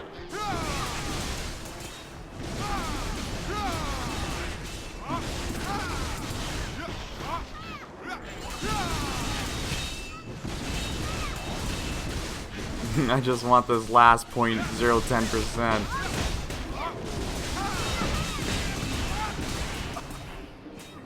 Are the elephants a big plus, or are they more show off when it comes to PvP? No. They're extremely useful in sieges. They have a ton of HP, and as long as you're in the back of them and you get into the right interaction area, you can interact with them and essentially throw spears off the side of them, and they deal great damage, especially to towers. And then of course you have all your elephant skills, and the fact that you're so high up and you can't be CC'd off of it, just makes them absolute monsters in sieges. What the hell's killing me? This is poison? How much is poison for? Minus 100 HP every 3 seconds? Yo, why is all the debuffs in this area super hardcore?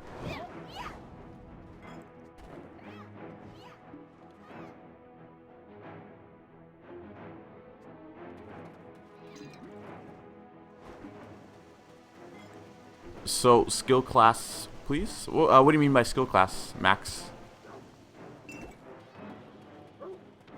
In the reviews, people say there's almost no team play. This is why after level 50 you don't like it too much.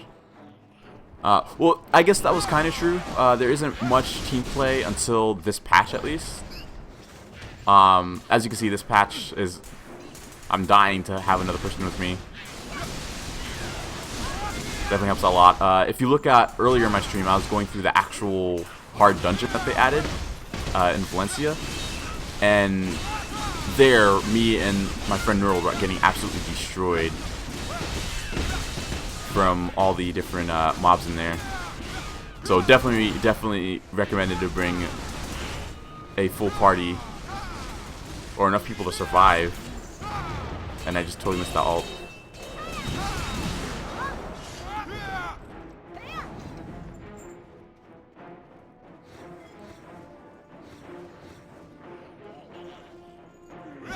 Wait, how do we get in here? I didn't even notice we just walked into this place. What is this place? This place looks cool.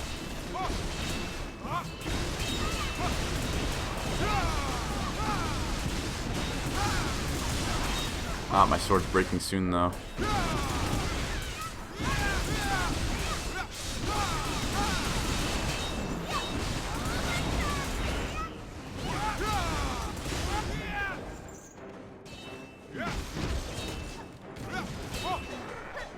This place looks pretty cool though. Oh, this is down here. Oh, I guess this is the place where they produced the black water, apparently from the lore of the story.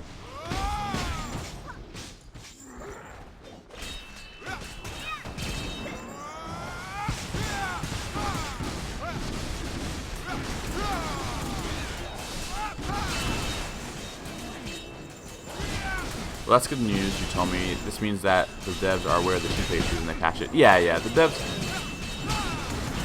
Generally, they seem to do what is most desired for the community that they're going for. At least Dom KR. And, of course, they've drastically changed the game to appease the market that they have. And their market is, as they said, more casual. So that's kind of why they have the changes that they had. And why a lot of the NA audience doesn't like it.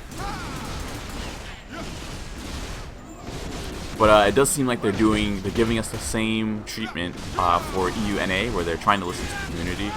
So I at least give them respect for that, for sure. It's just a matter of what does our community, the EU and NA community, want is the issue, as there is a lot of different opinions.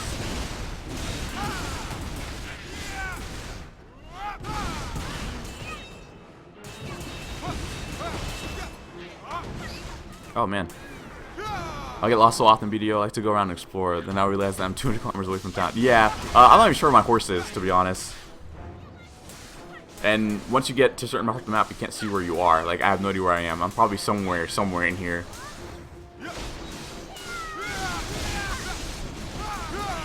So I'm getting lost, and now it sucks when I get lost without my weapon, when my weapon breaks. Oh, I'm 6% now. Let's wait till my weapon breaks now. This place is cool. Nice and KV.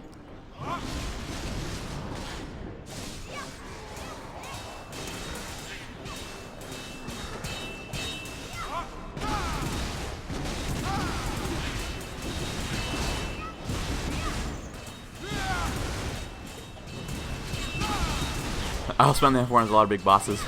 Well, actually, the funny thing is, currently in the Korean version, it wasn't like this before, but they eventually patched it since they're trying to make it more casual. They made it so that all the bosses that used to be open world, they became boss scrolls that you summon from your inventory. In fact, I actually have a few of them in my inventory right now. These are boss scrolls, and before they used to be open world, but since that patch, they made them boss scrolls, and that was something that you got at level 50, that you were able to do at level 50, and it was to summon them, so you can get rewards like blacksmiths and stuff. But it seems like what EU and NA is doing is they're adding back those bosses back into the open world. I'm not sure if they plan to keep both, but we know for sure that they're adding in some of them into open world. They have 3 currently out in open world, and I do hope that they add in the rest of the bosses that are summonable back into open world as well. Because we have a lot of bosses that are summonable, and I think they would be really cool as open world bosses.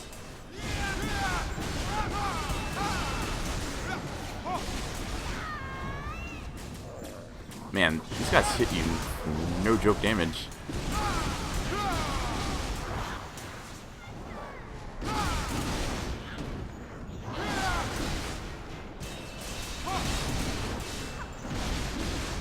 And yeah, I agree with Dekas. That server was, I mean, not that server. That survey was really awesome. I really like the questions that they asked. It had a lot of the questions or the issues that I wanted to talk about as questions or as survey questions. So I made sure to write as much feedback as possible in the parts that let me write about it. Oh, my weapon broke.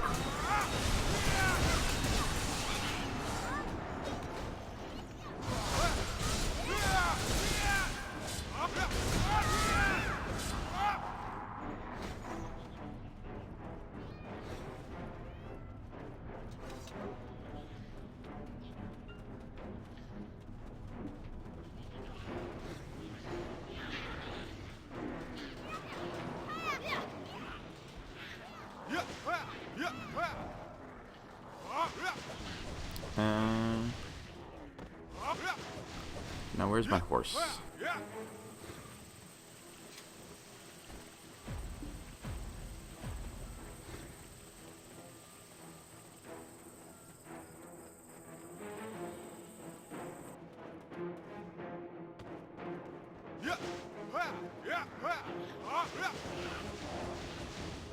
I hope I'll remember how to get back over there. It looks like I just followed the road.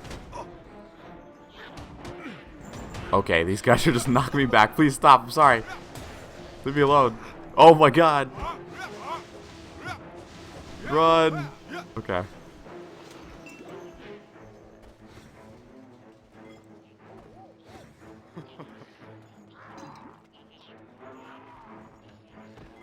Are you going to keep playing Warrior on NA? And if not, which class to play? Yeah, I'm pretty sure I'm going to be playing Warrior, even with the issues that I have with the class. I think the Greatsword is worth it. I really like the Greatsword. That's my favorite weapon type of any game I ever play.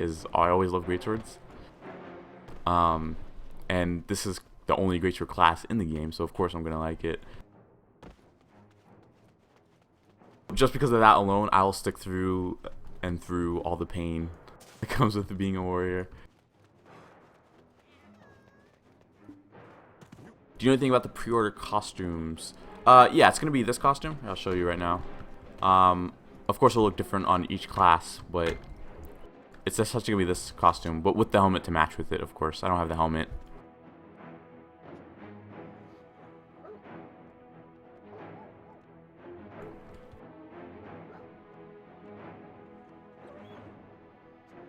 But yeah, that'll be a costume.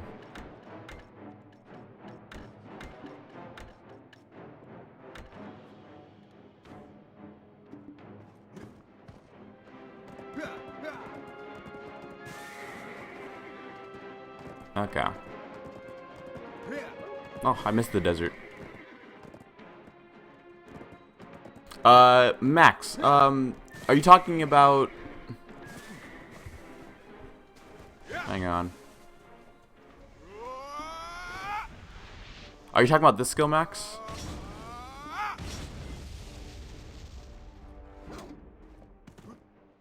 Because if so, I'm not sure which one you're talking about.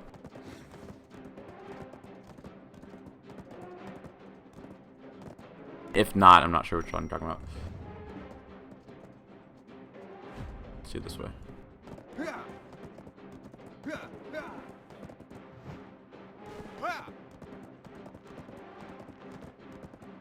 And yeah, the Conqueror's Pack is really expensive, which sucks because they put a 3-day head start on it, and that is a huge, huge advantage. So, I mean, if you know what you're doing and you've played the other versions, you'd know that you do want to get that if you want to be competitive, especially in the beginning.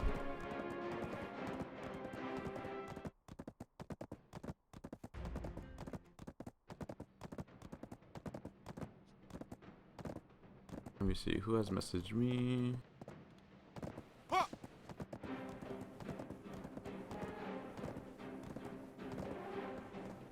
Oh, it was Bike.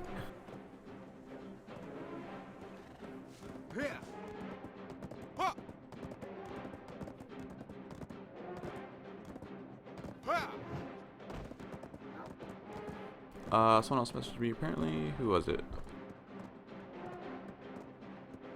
Oh, I see. I think that was it.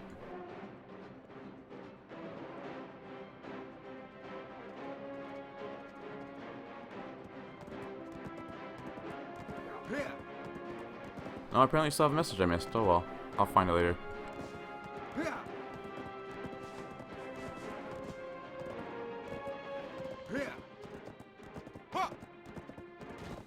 Plate armor in the desert, you'd be boiled before doing 200 meters. Yeah.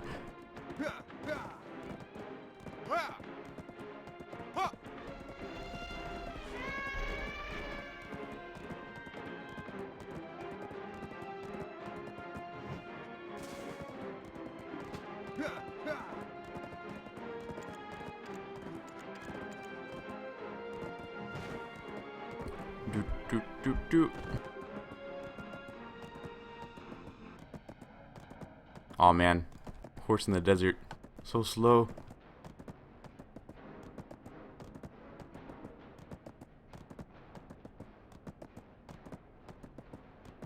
I wish they fleshed out the whole tent system and the camping system a little bit more, though. I would have thought it would have been pretty cool if you had to stop for the night in the desert. Otherwise, you get hit with a really hard debuff.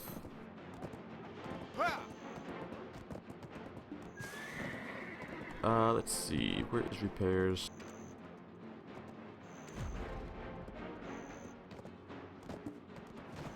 Elephants in the desert? Yeah.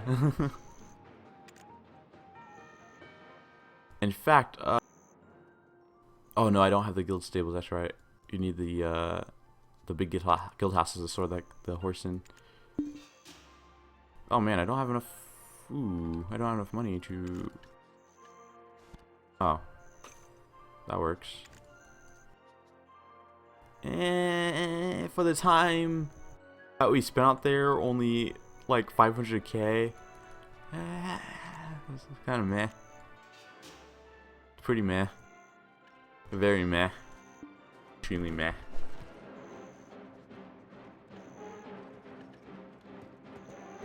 I could have probably gotten much more money out of a different area. What's the difference between horses and camels? Basically, camels don't have a debuff going out in the desert, a movement speed debuff, whereas horses do. Horses go much slower. And camels are able to use all their skills in the desert, unlike horses. So overall, if you want to be riding on in the desert, definitely bring a camel. But horses are for sure the faster mount.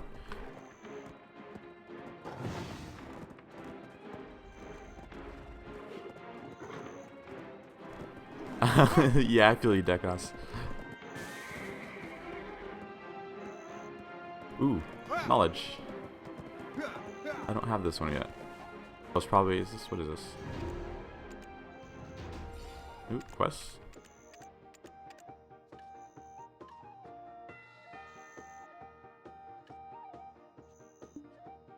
I'm not sure what this wants me to do.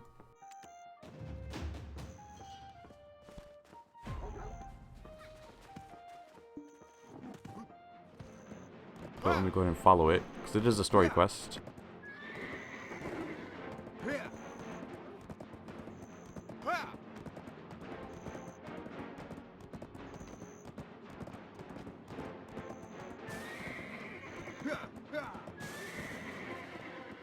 What's the advantage of you having a pet? Does it bring stats? Yeah, loot for you, like I said. And yeah, sometimes it can give buffs depending on what tier it is. Like higher tiers will give you buffs like experience bonuses and such. Oh wow, it's actually cool when you're getting snowed on with your armor. Am I getting snowed on? I feel like it was like a little bit white and glistening. If I stand here for long enough, the snow will accumulate.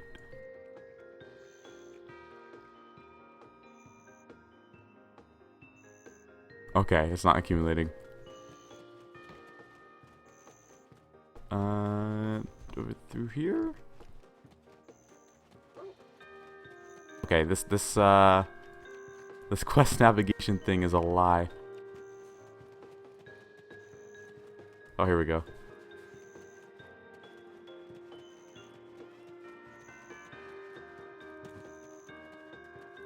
No, too many Christmas trees. There we go. What is this? Ooh, that's a book. That's it? You just wanted me to read a book? Alright, quest. Alright. Could've just walked over here and read it yourself.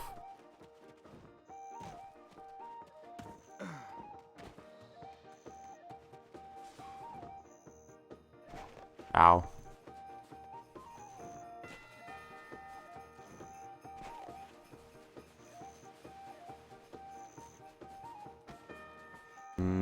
Shortcuts? Shortcuts? Yeah, we're taking shortcut.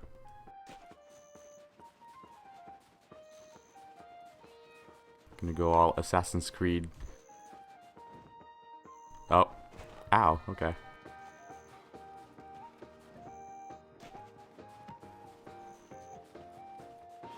As long as it does not get like Arcade, I'm fine with it.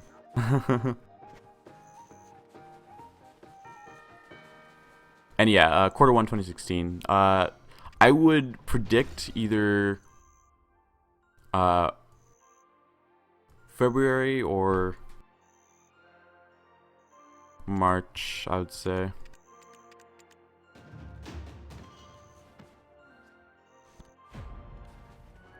Yeah, okay, what's up with this one?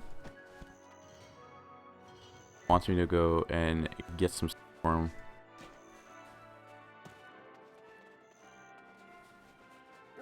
Let's say I have 2 copies of the game and only one computer can switch. And only one computer. Can I switch between accounts on the same computer? Or is it permanent and the account sticks to only one computer? No, you can switch between accounts. It's whatever you're just signed on, whatever you're logged on to in the game. Like, I log into my girlfriend's account all the time.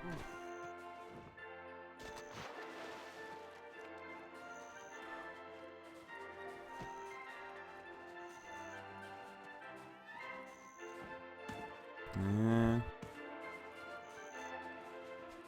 I love the view of Valencia. This is my favorite city for sure in the game. Calphion coming in second. I just love how it's I just love overall the desert themes of areas and just overall the verticality of the city.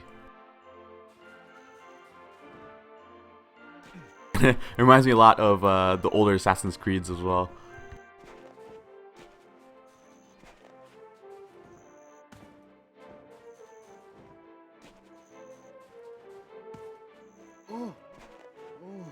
Ooh, that's a fall. Ah, I should have stayed up there. A lot easier to navigate from the roofs.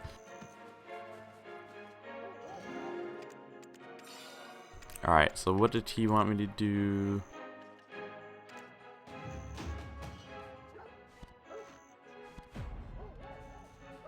And he wants me to go over here.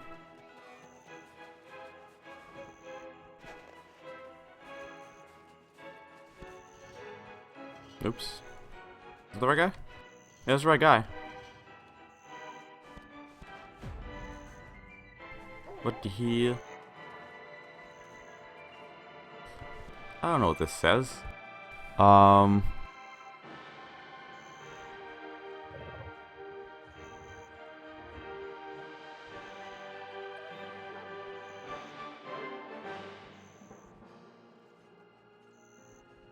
Wait, what?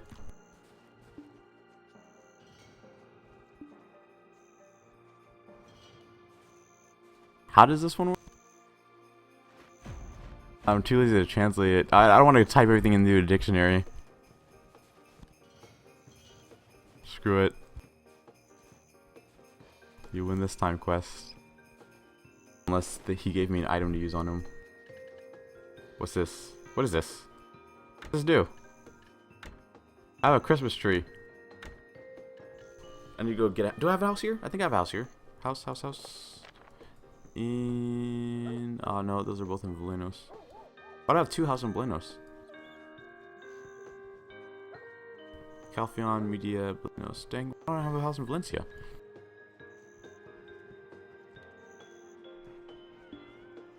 I only have 3 contribution points too, so I can't really get one right now. Let me see. Let me see what can I buy? What is only 1 contribution point and close by? I can get one of these little shacks. Wait, where am I? Oh, I'm over here. Is that me? Yeah, that's me. This one.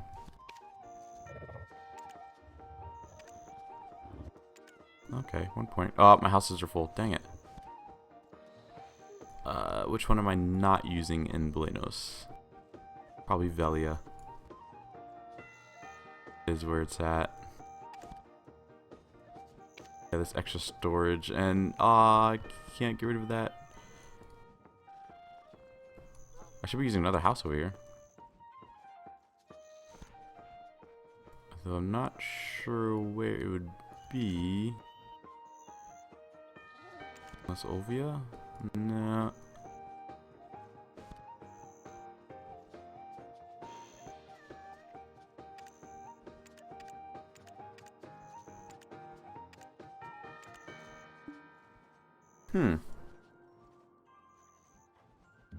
Let me see it again.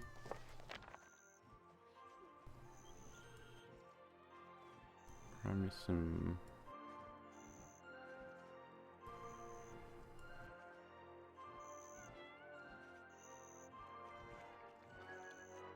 Yeah, I should have 2 houses in. Oh wait, I guess I could just do this.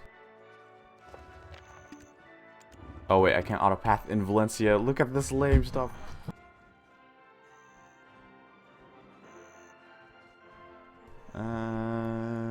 This is the only node I can be building from, so it has to be this house, but that's only one of them.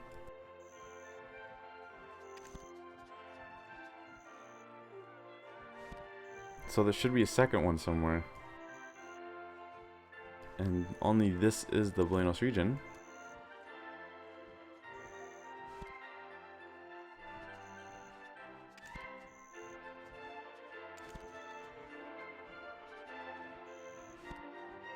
Alright, what about in the media region? Okay, no, I don't want to get any of those houses because I use both.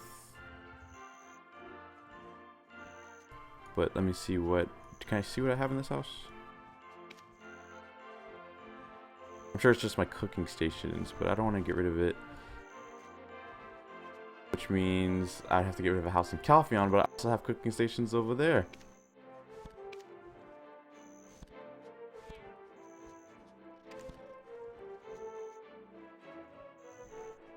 Let's see, I had 2 in Velia, 2 in Media, and 1 in Calpheon. So, get rid of the ones in Velia.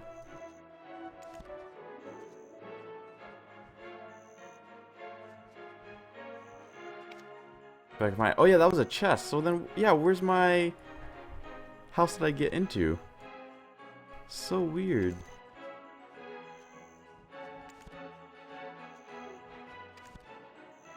Oh, here it is. This one. Yeah, screw you. Give my points back.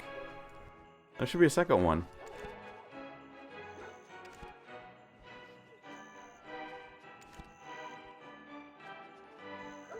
Which one of you guys?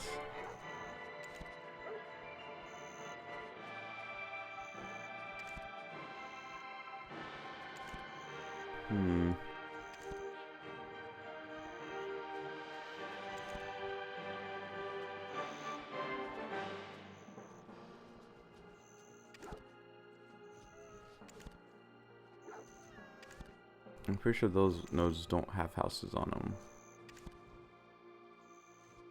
Whatever, I got rid of one, that's enough.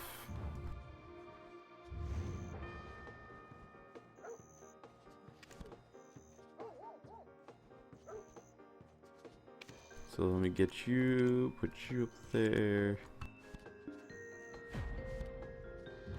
And that's where I'm heading.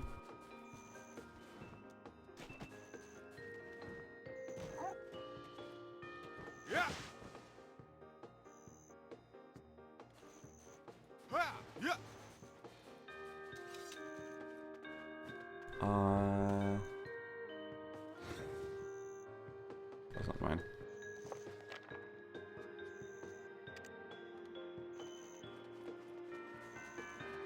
Oh, this is it right here. Okay, cool. So I got my little... Oh, it's not bad. It's a little roomy. And then we have this thing. What is this? Okay, so it's just a Christmas tree. See what kind of buffs it gives me.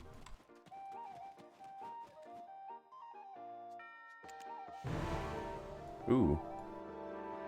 Well, damn. Nice 5 movement speed.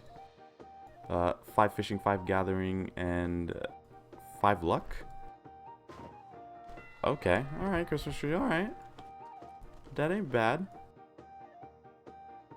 Only 30 uses of it though, but that ain't bad, that ain't bad.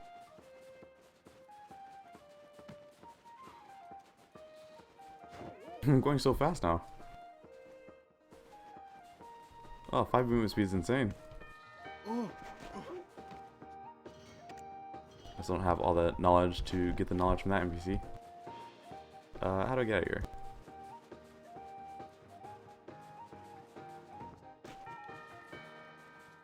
Oh, forgot to catch up on chat. Oh, later, Death, if you haven't left already.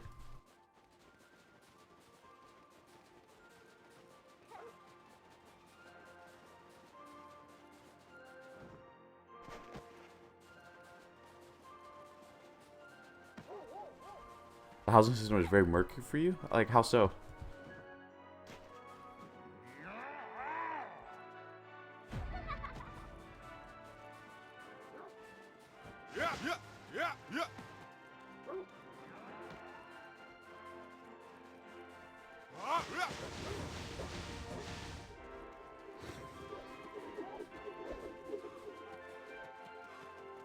I hope I can get out this way.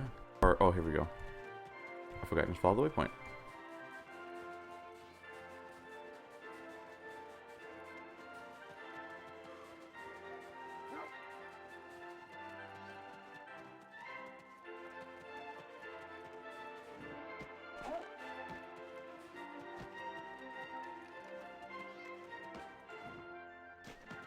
I think it's pretty cool that they added in a snowy weather, considering I didn't even think that was a thing they could do. And they decided to add it in just for a small little update. And the fact that they have all this Christmas themed stuff going on, that's pretty cool.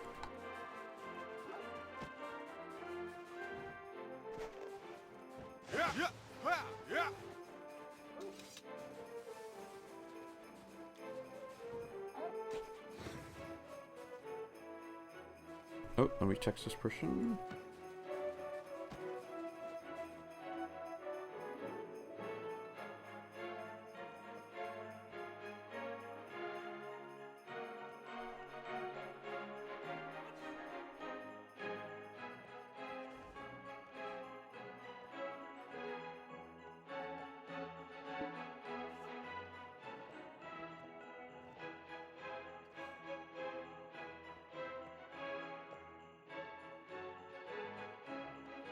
Okay. Your warrior became Usain Bolt.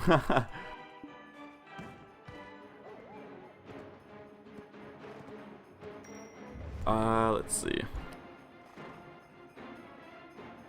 Let me go ahead and bring my horse back over to the safe area over here. I think Mervin's already gone, so unfortunately I can't show off a giant gameplay with Awakened Weapon. Yeah, Mervin already logged off. Sad face. Do I have Gray?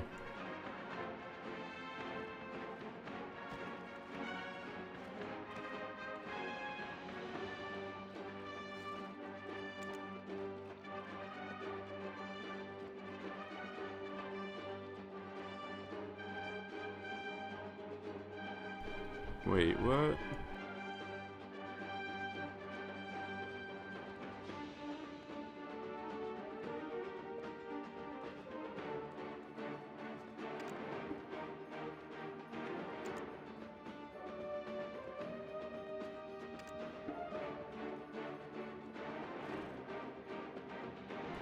Okay, I think I sent him it.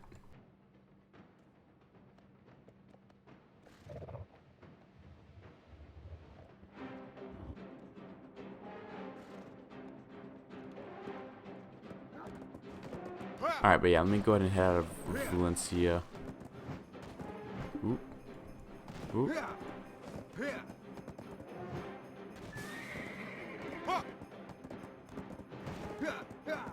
Oops. Getting stuck in fences. Oh, hey Hess, how's it going? Oh. Still getting stuck on stuff.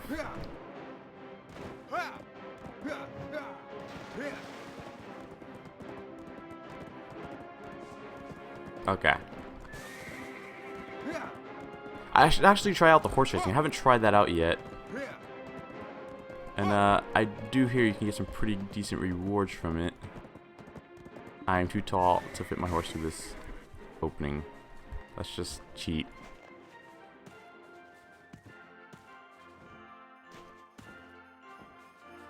Alright, horse.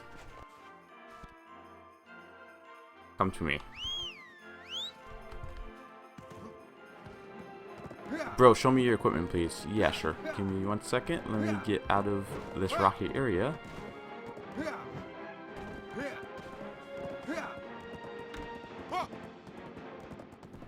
Okay. This is what I'm using at the moment.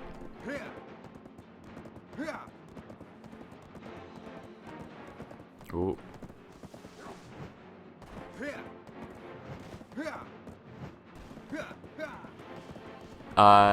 Information about my warrior. Someone was asking about that earlier. I gave some general information earlier in the stream. I'm also making a highlight of it. But what I would recommend is waiting until I do my warrior guide. That way I can get more in depth about what things I would find beneficial for other warriors to do and what not to do. Like, for example, get this skill, don't do it, and get this skill, don't do it. Absolutely horrible skills. Even after the buffs, even after they supposedly buff those skills, which is the whole reason why I got them, they're still trash.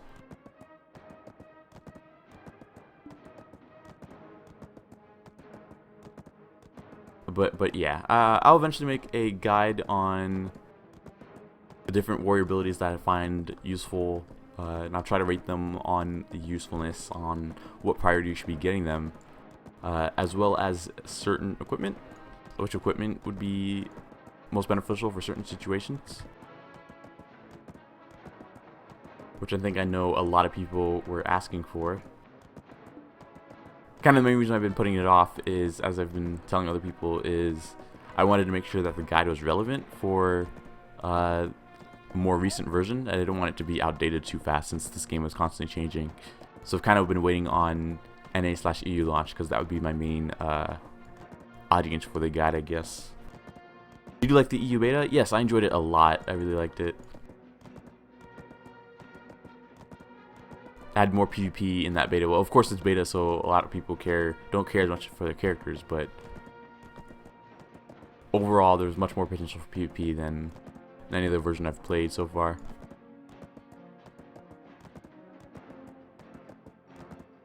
It'll be faster for me to go on foot because my horse is pretty slow in the desert. It sounds like so interesting when it's snowing, or after it's done snowing.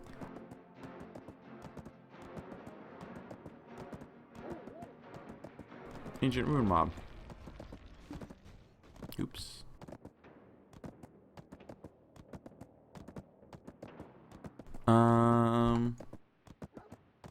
Oh, I guess it was raining because it looks wet. I'm not even sure if it was snowing, or maybe it was doing a little bit of both. Both wet and snowy.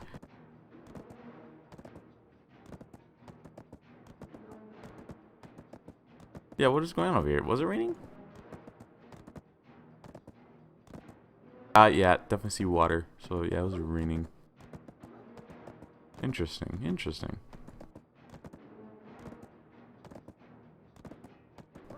Oh, I hope I'm still heading the right way. I guess I'm in the right way because that's where Faradin is. And I'm pretty sure that's a scorpion floating in the air, but we'll just pretend we didn't see that. Definitely not a scorpion floating in the air.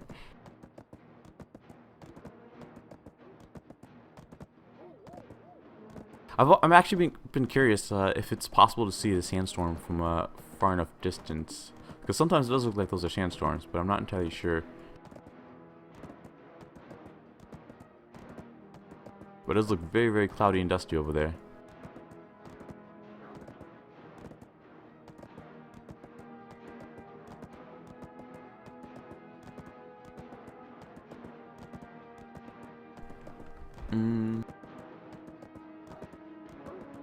Once I get over to the media/Serendia region, I might take a break because I'm getting kind of hungry and haven't eaten all day since I started streaming. And oh my god, it's been nearly 8 hours.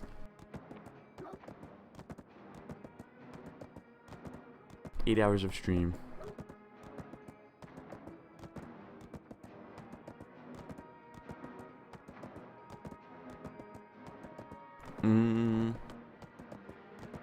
Overall, though, I'm glad they did this update. This update has been pretty nice. I'm glad it introduced a lot more party content for once.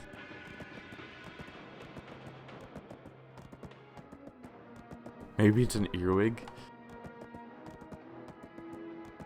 What are you referring to as an earwig?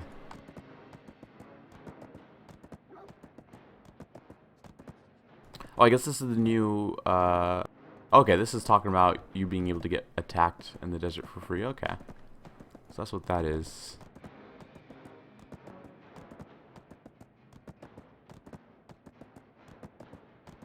I've seen your PvP video on the NA beta. Giggling like a child at the reaction time, seeing how he grabs it.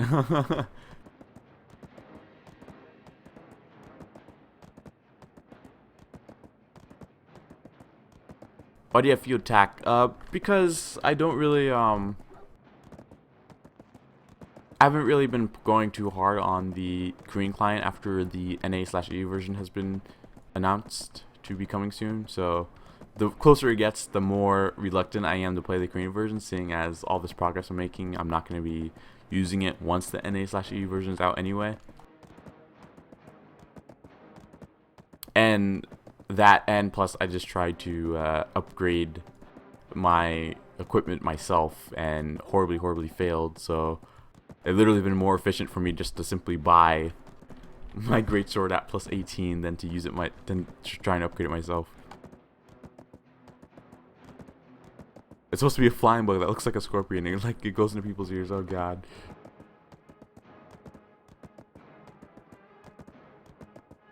That would be an absolutely frightening creature to exist, is a flying earwig that goes into people's ears.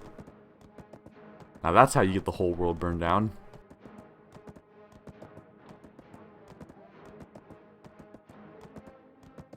Not about that life. The flying earwig life.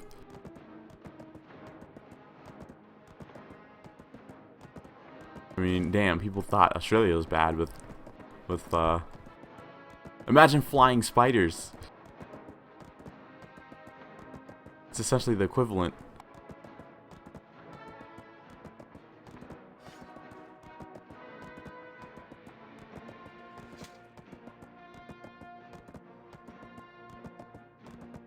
If spiders could fly, though, I probably wouldn't go outside, for sure. That wouldn't be fun at all. Be the complete opposite of fun. I think I'm close to the Sand Bazaar now. The nope flying bug. There we go. Yeah, it's over here. Pretty sure.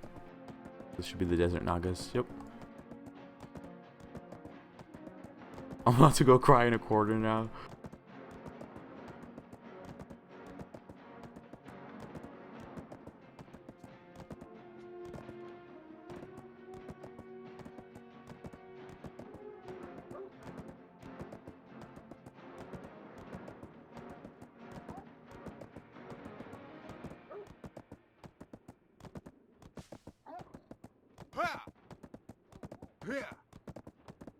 Yay, speed. Cool. Finally. Let me see if I have any money left over in this city over here, so I can pick it up and take it with me. And I have none. Okay. But I did leave some way up here, and I don't feel like going all the way up there to go get it.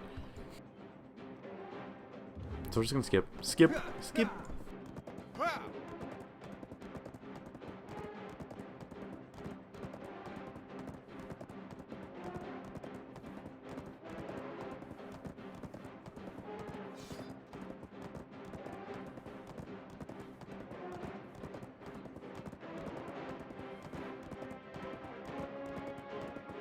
But yeah, I do hope that that new dungeon content that I was showing off earlier in the stream is viable for a full 5-person group.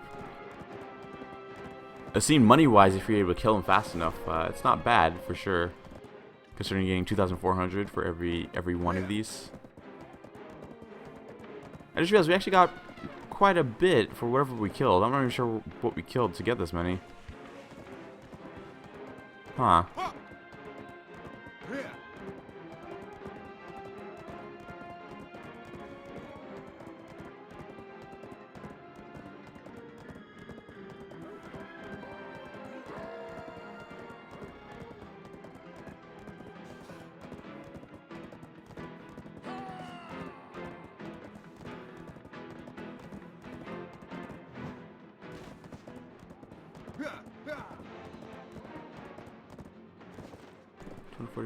Okay.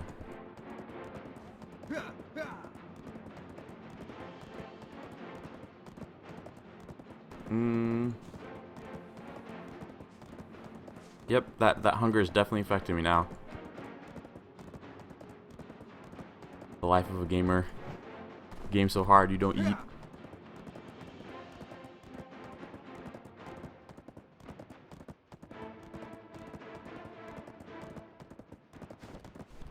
And all that running on my horse, I only got about 50% experience to level 27 on my horse.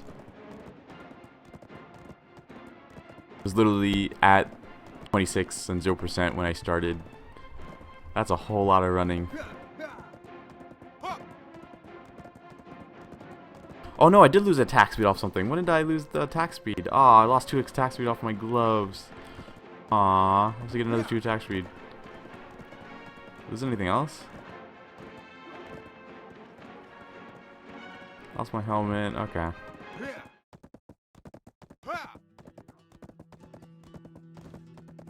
You're dropping 2 to 4 from each? Okay, okay.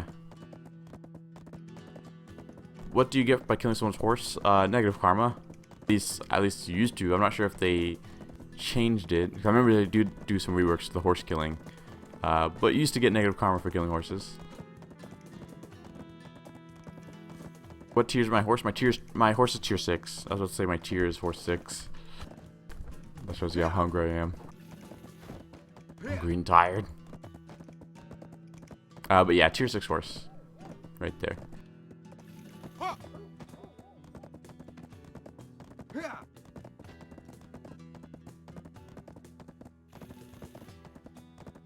I was trying to get this to level 30 so that I can breed it with my other tier 6. Do I have a tier 6 or tier 5? Forgot. Another tier 5 or tier 6 female. And then hopefully if the RNG gods bless me with their presence, I can get a tier 7. And hopefully a tier 7 with drift and sprint. That's all I want. That's all I want in a horse is drift and sprint. Without having to buy it from the horse market. What's the max? Currently out right now is tier 8 max.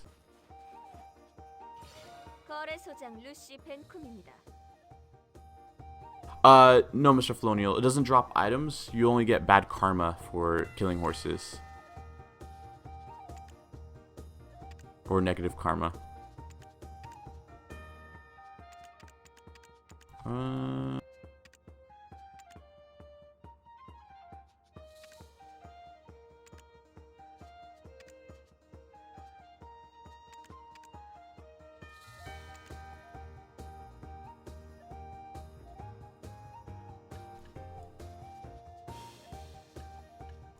Did this always give 93 damage? I thought it was 91.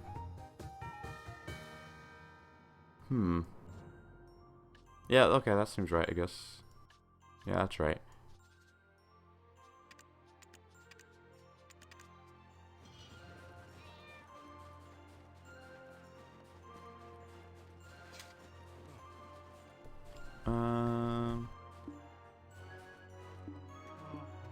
Oh, stuck. Okay, there we go. Did have to go in the boss. I'm way too hungry to go do it right now, so I think I'm going to go ahead and take a break here, guys. I'm tired and hungry.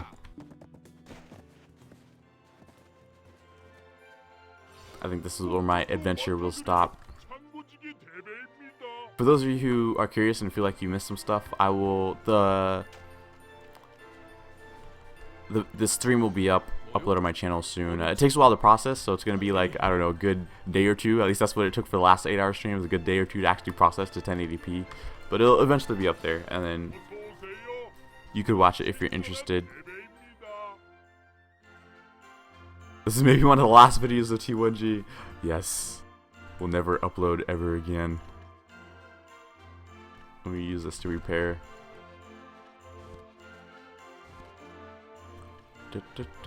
Okay. But yeah, definitely thank everyone for tuning in. It's been fun, especially the adventures I've been having with Hess, a random person I met, just simply because it was required to meet. When do you stream again? If not later today, most likely tomorrow.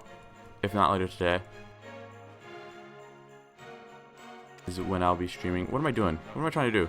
I'm trying to repair, right? Yeah, I'm trying to repair. But yeah, if not later today, then probably tomorrow.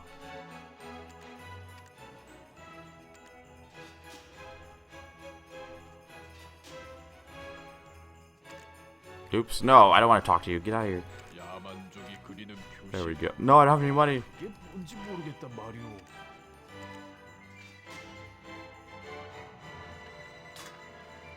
Okay, cool.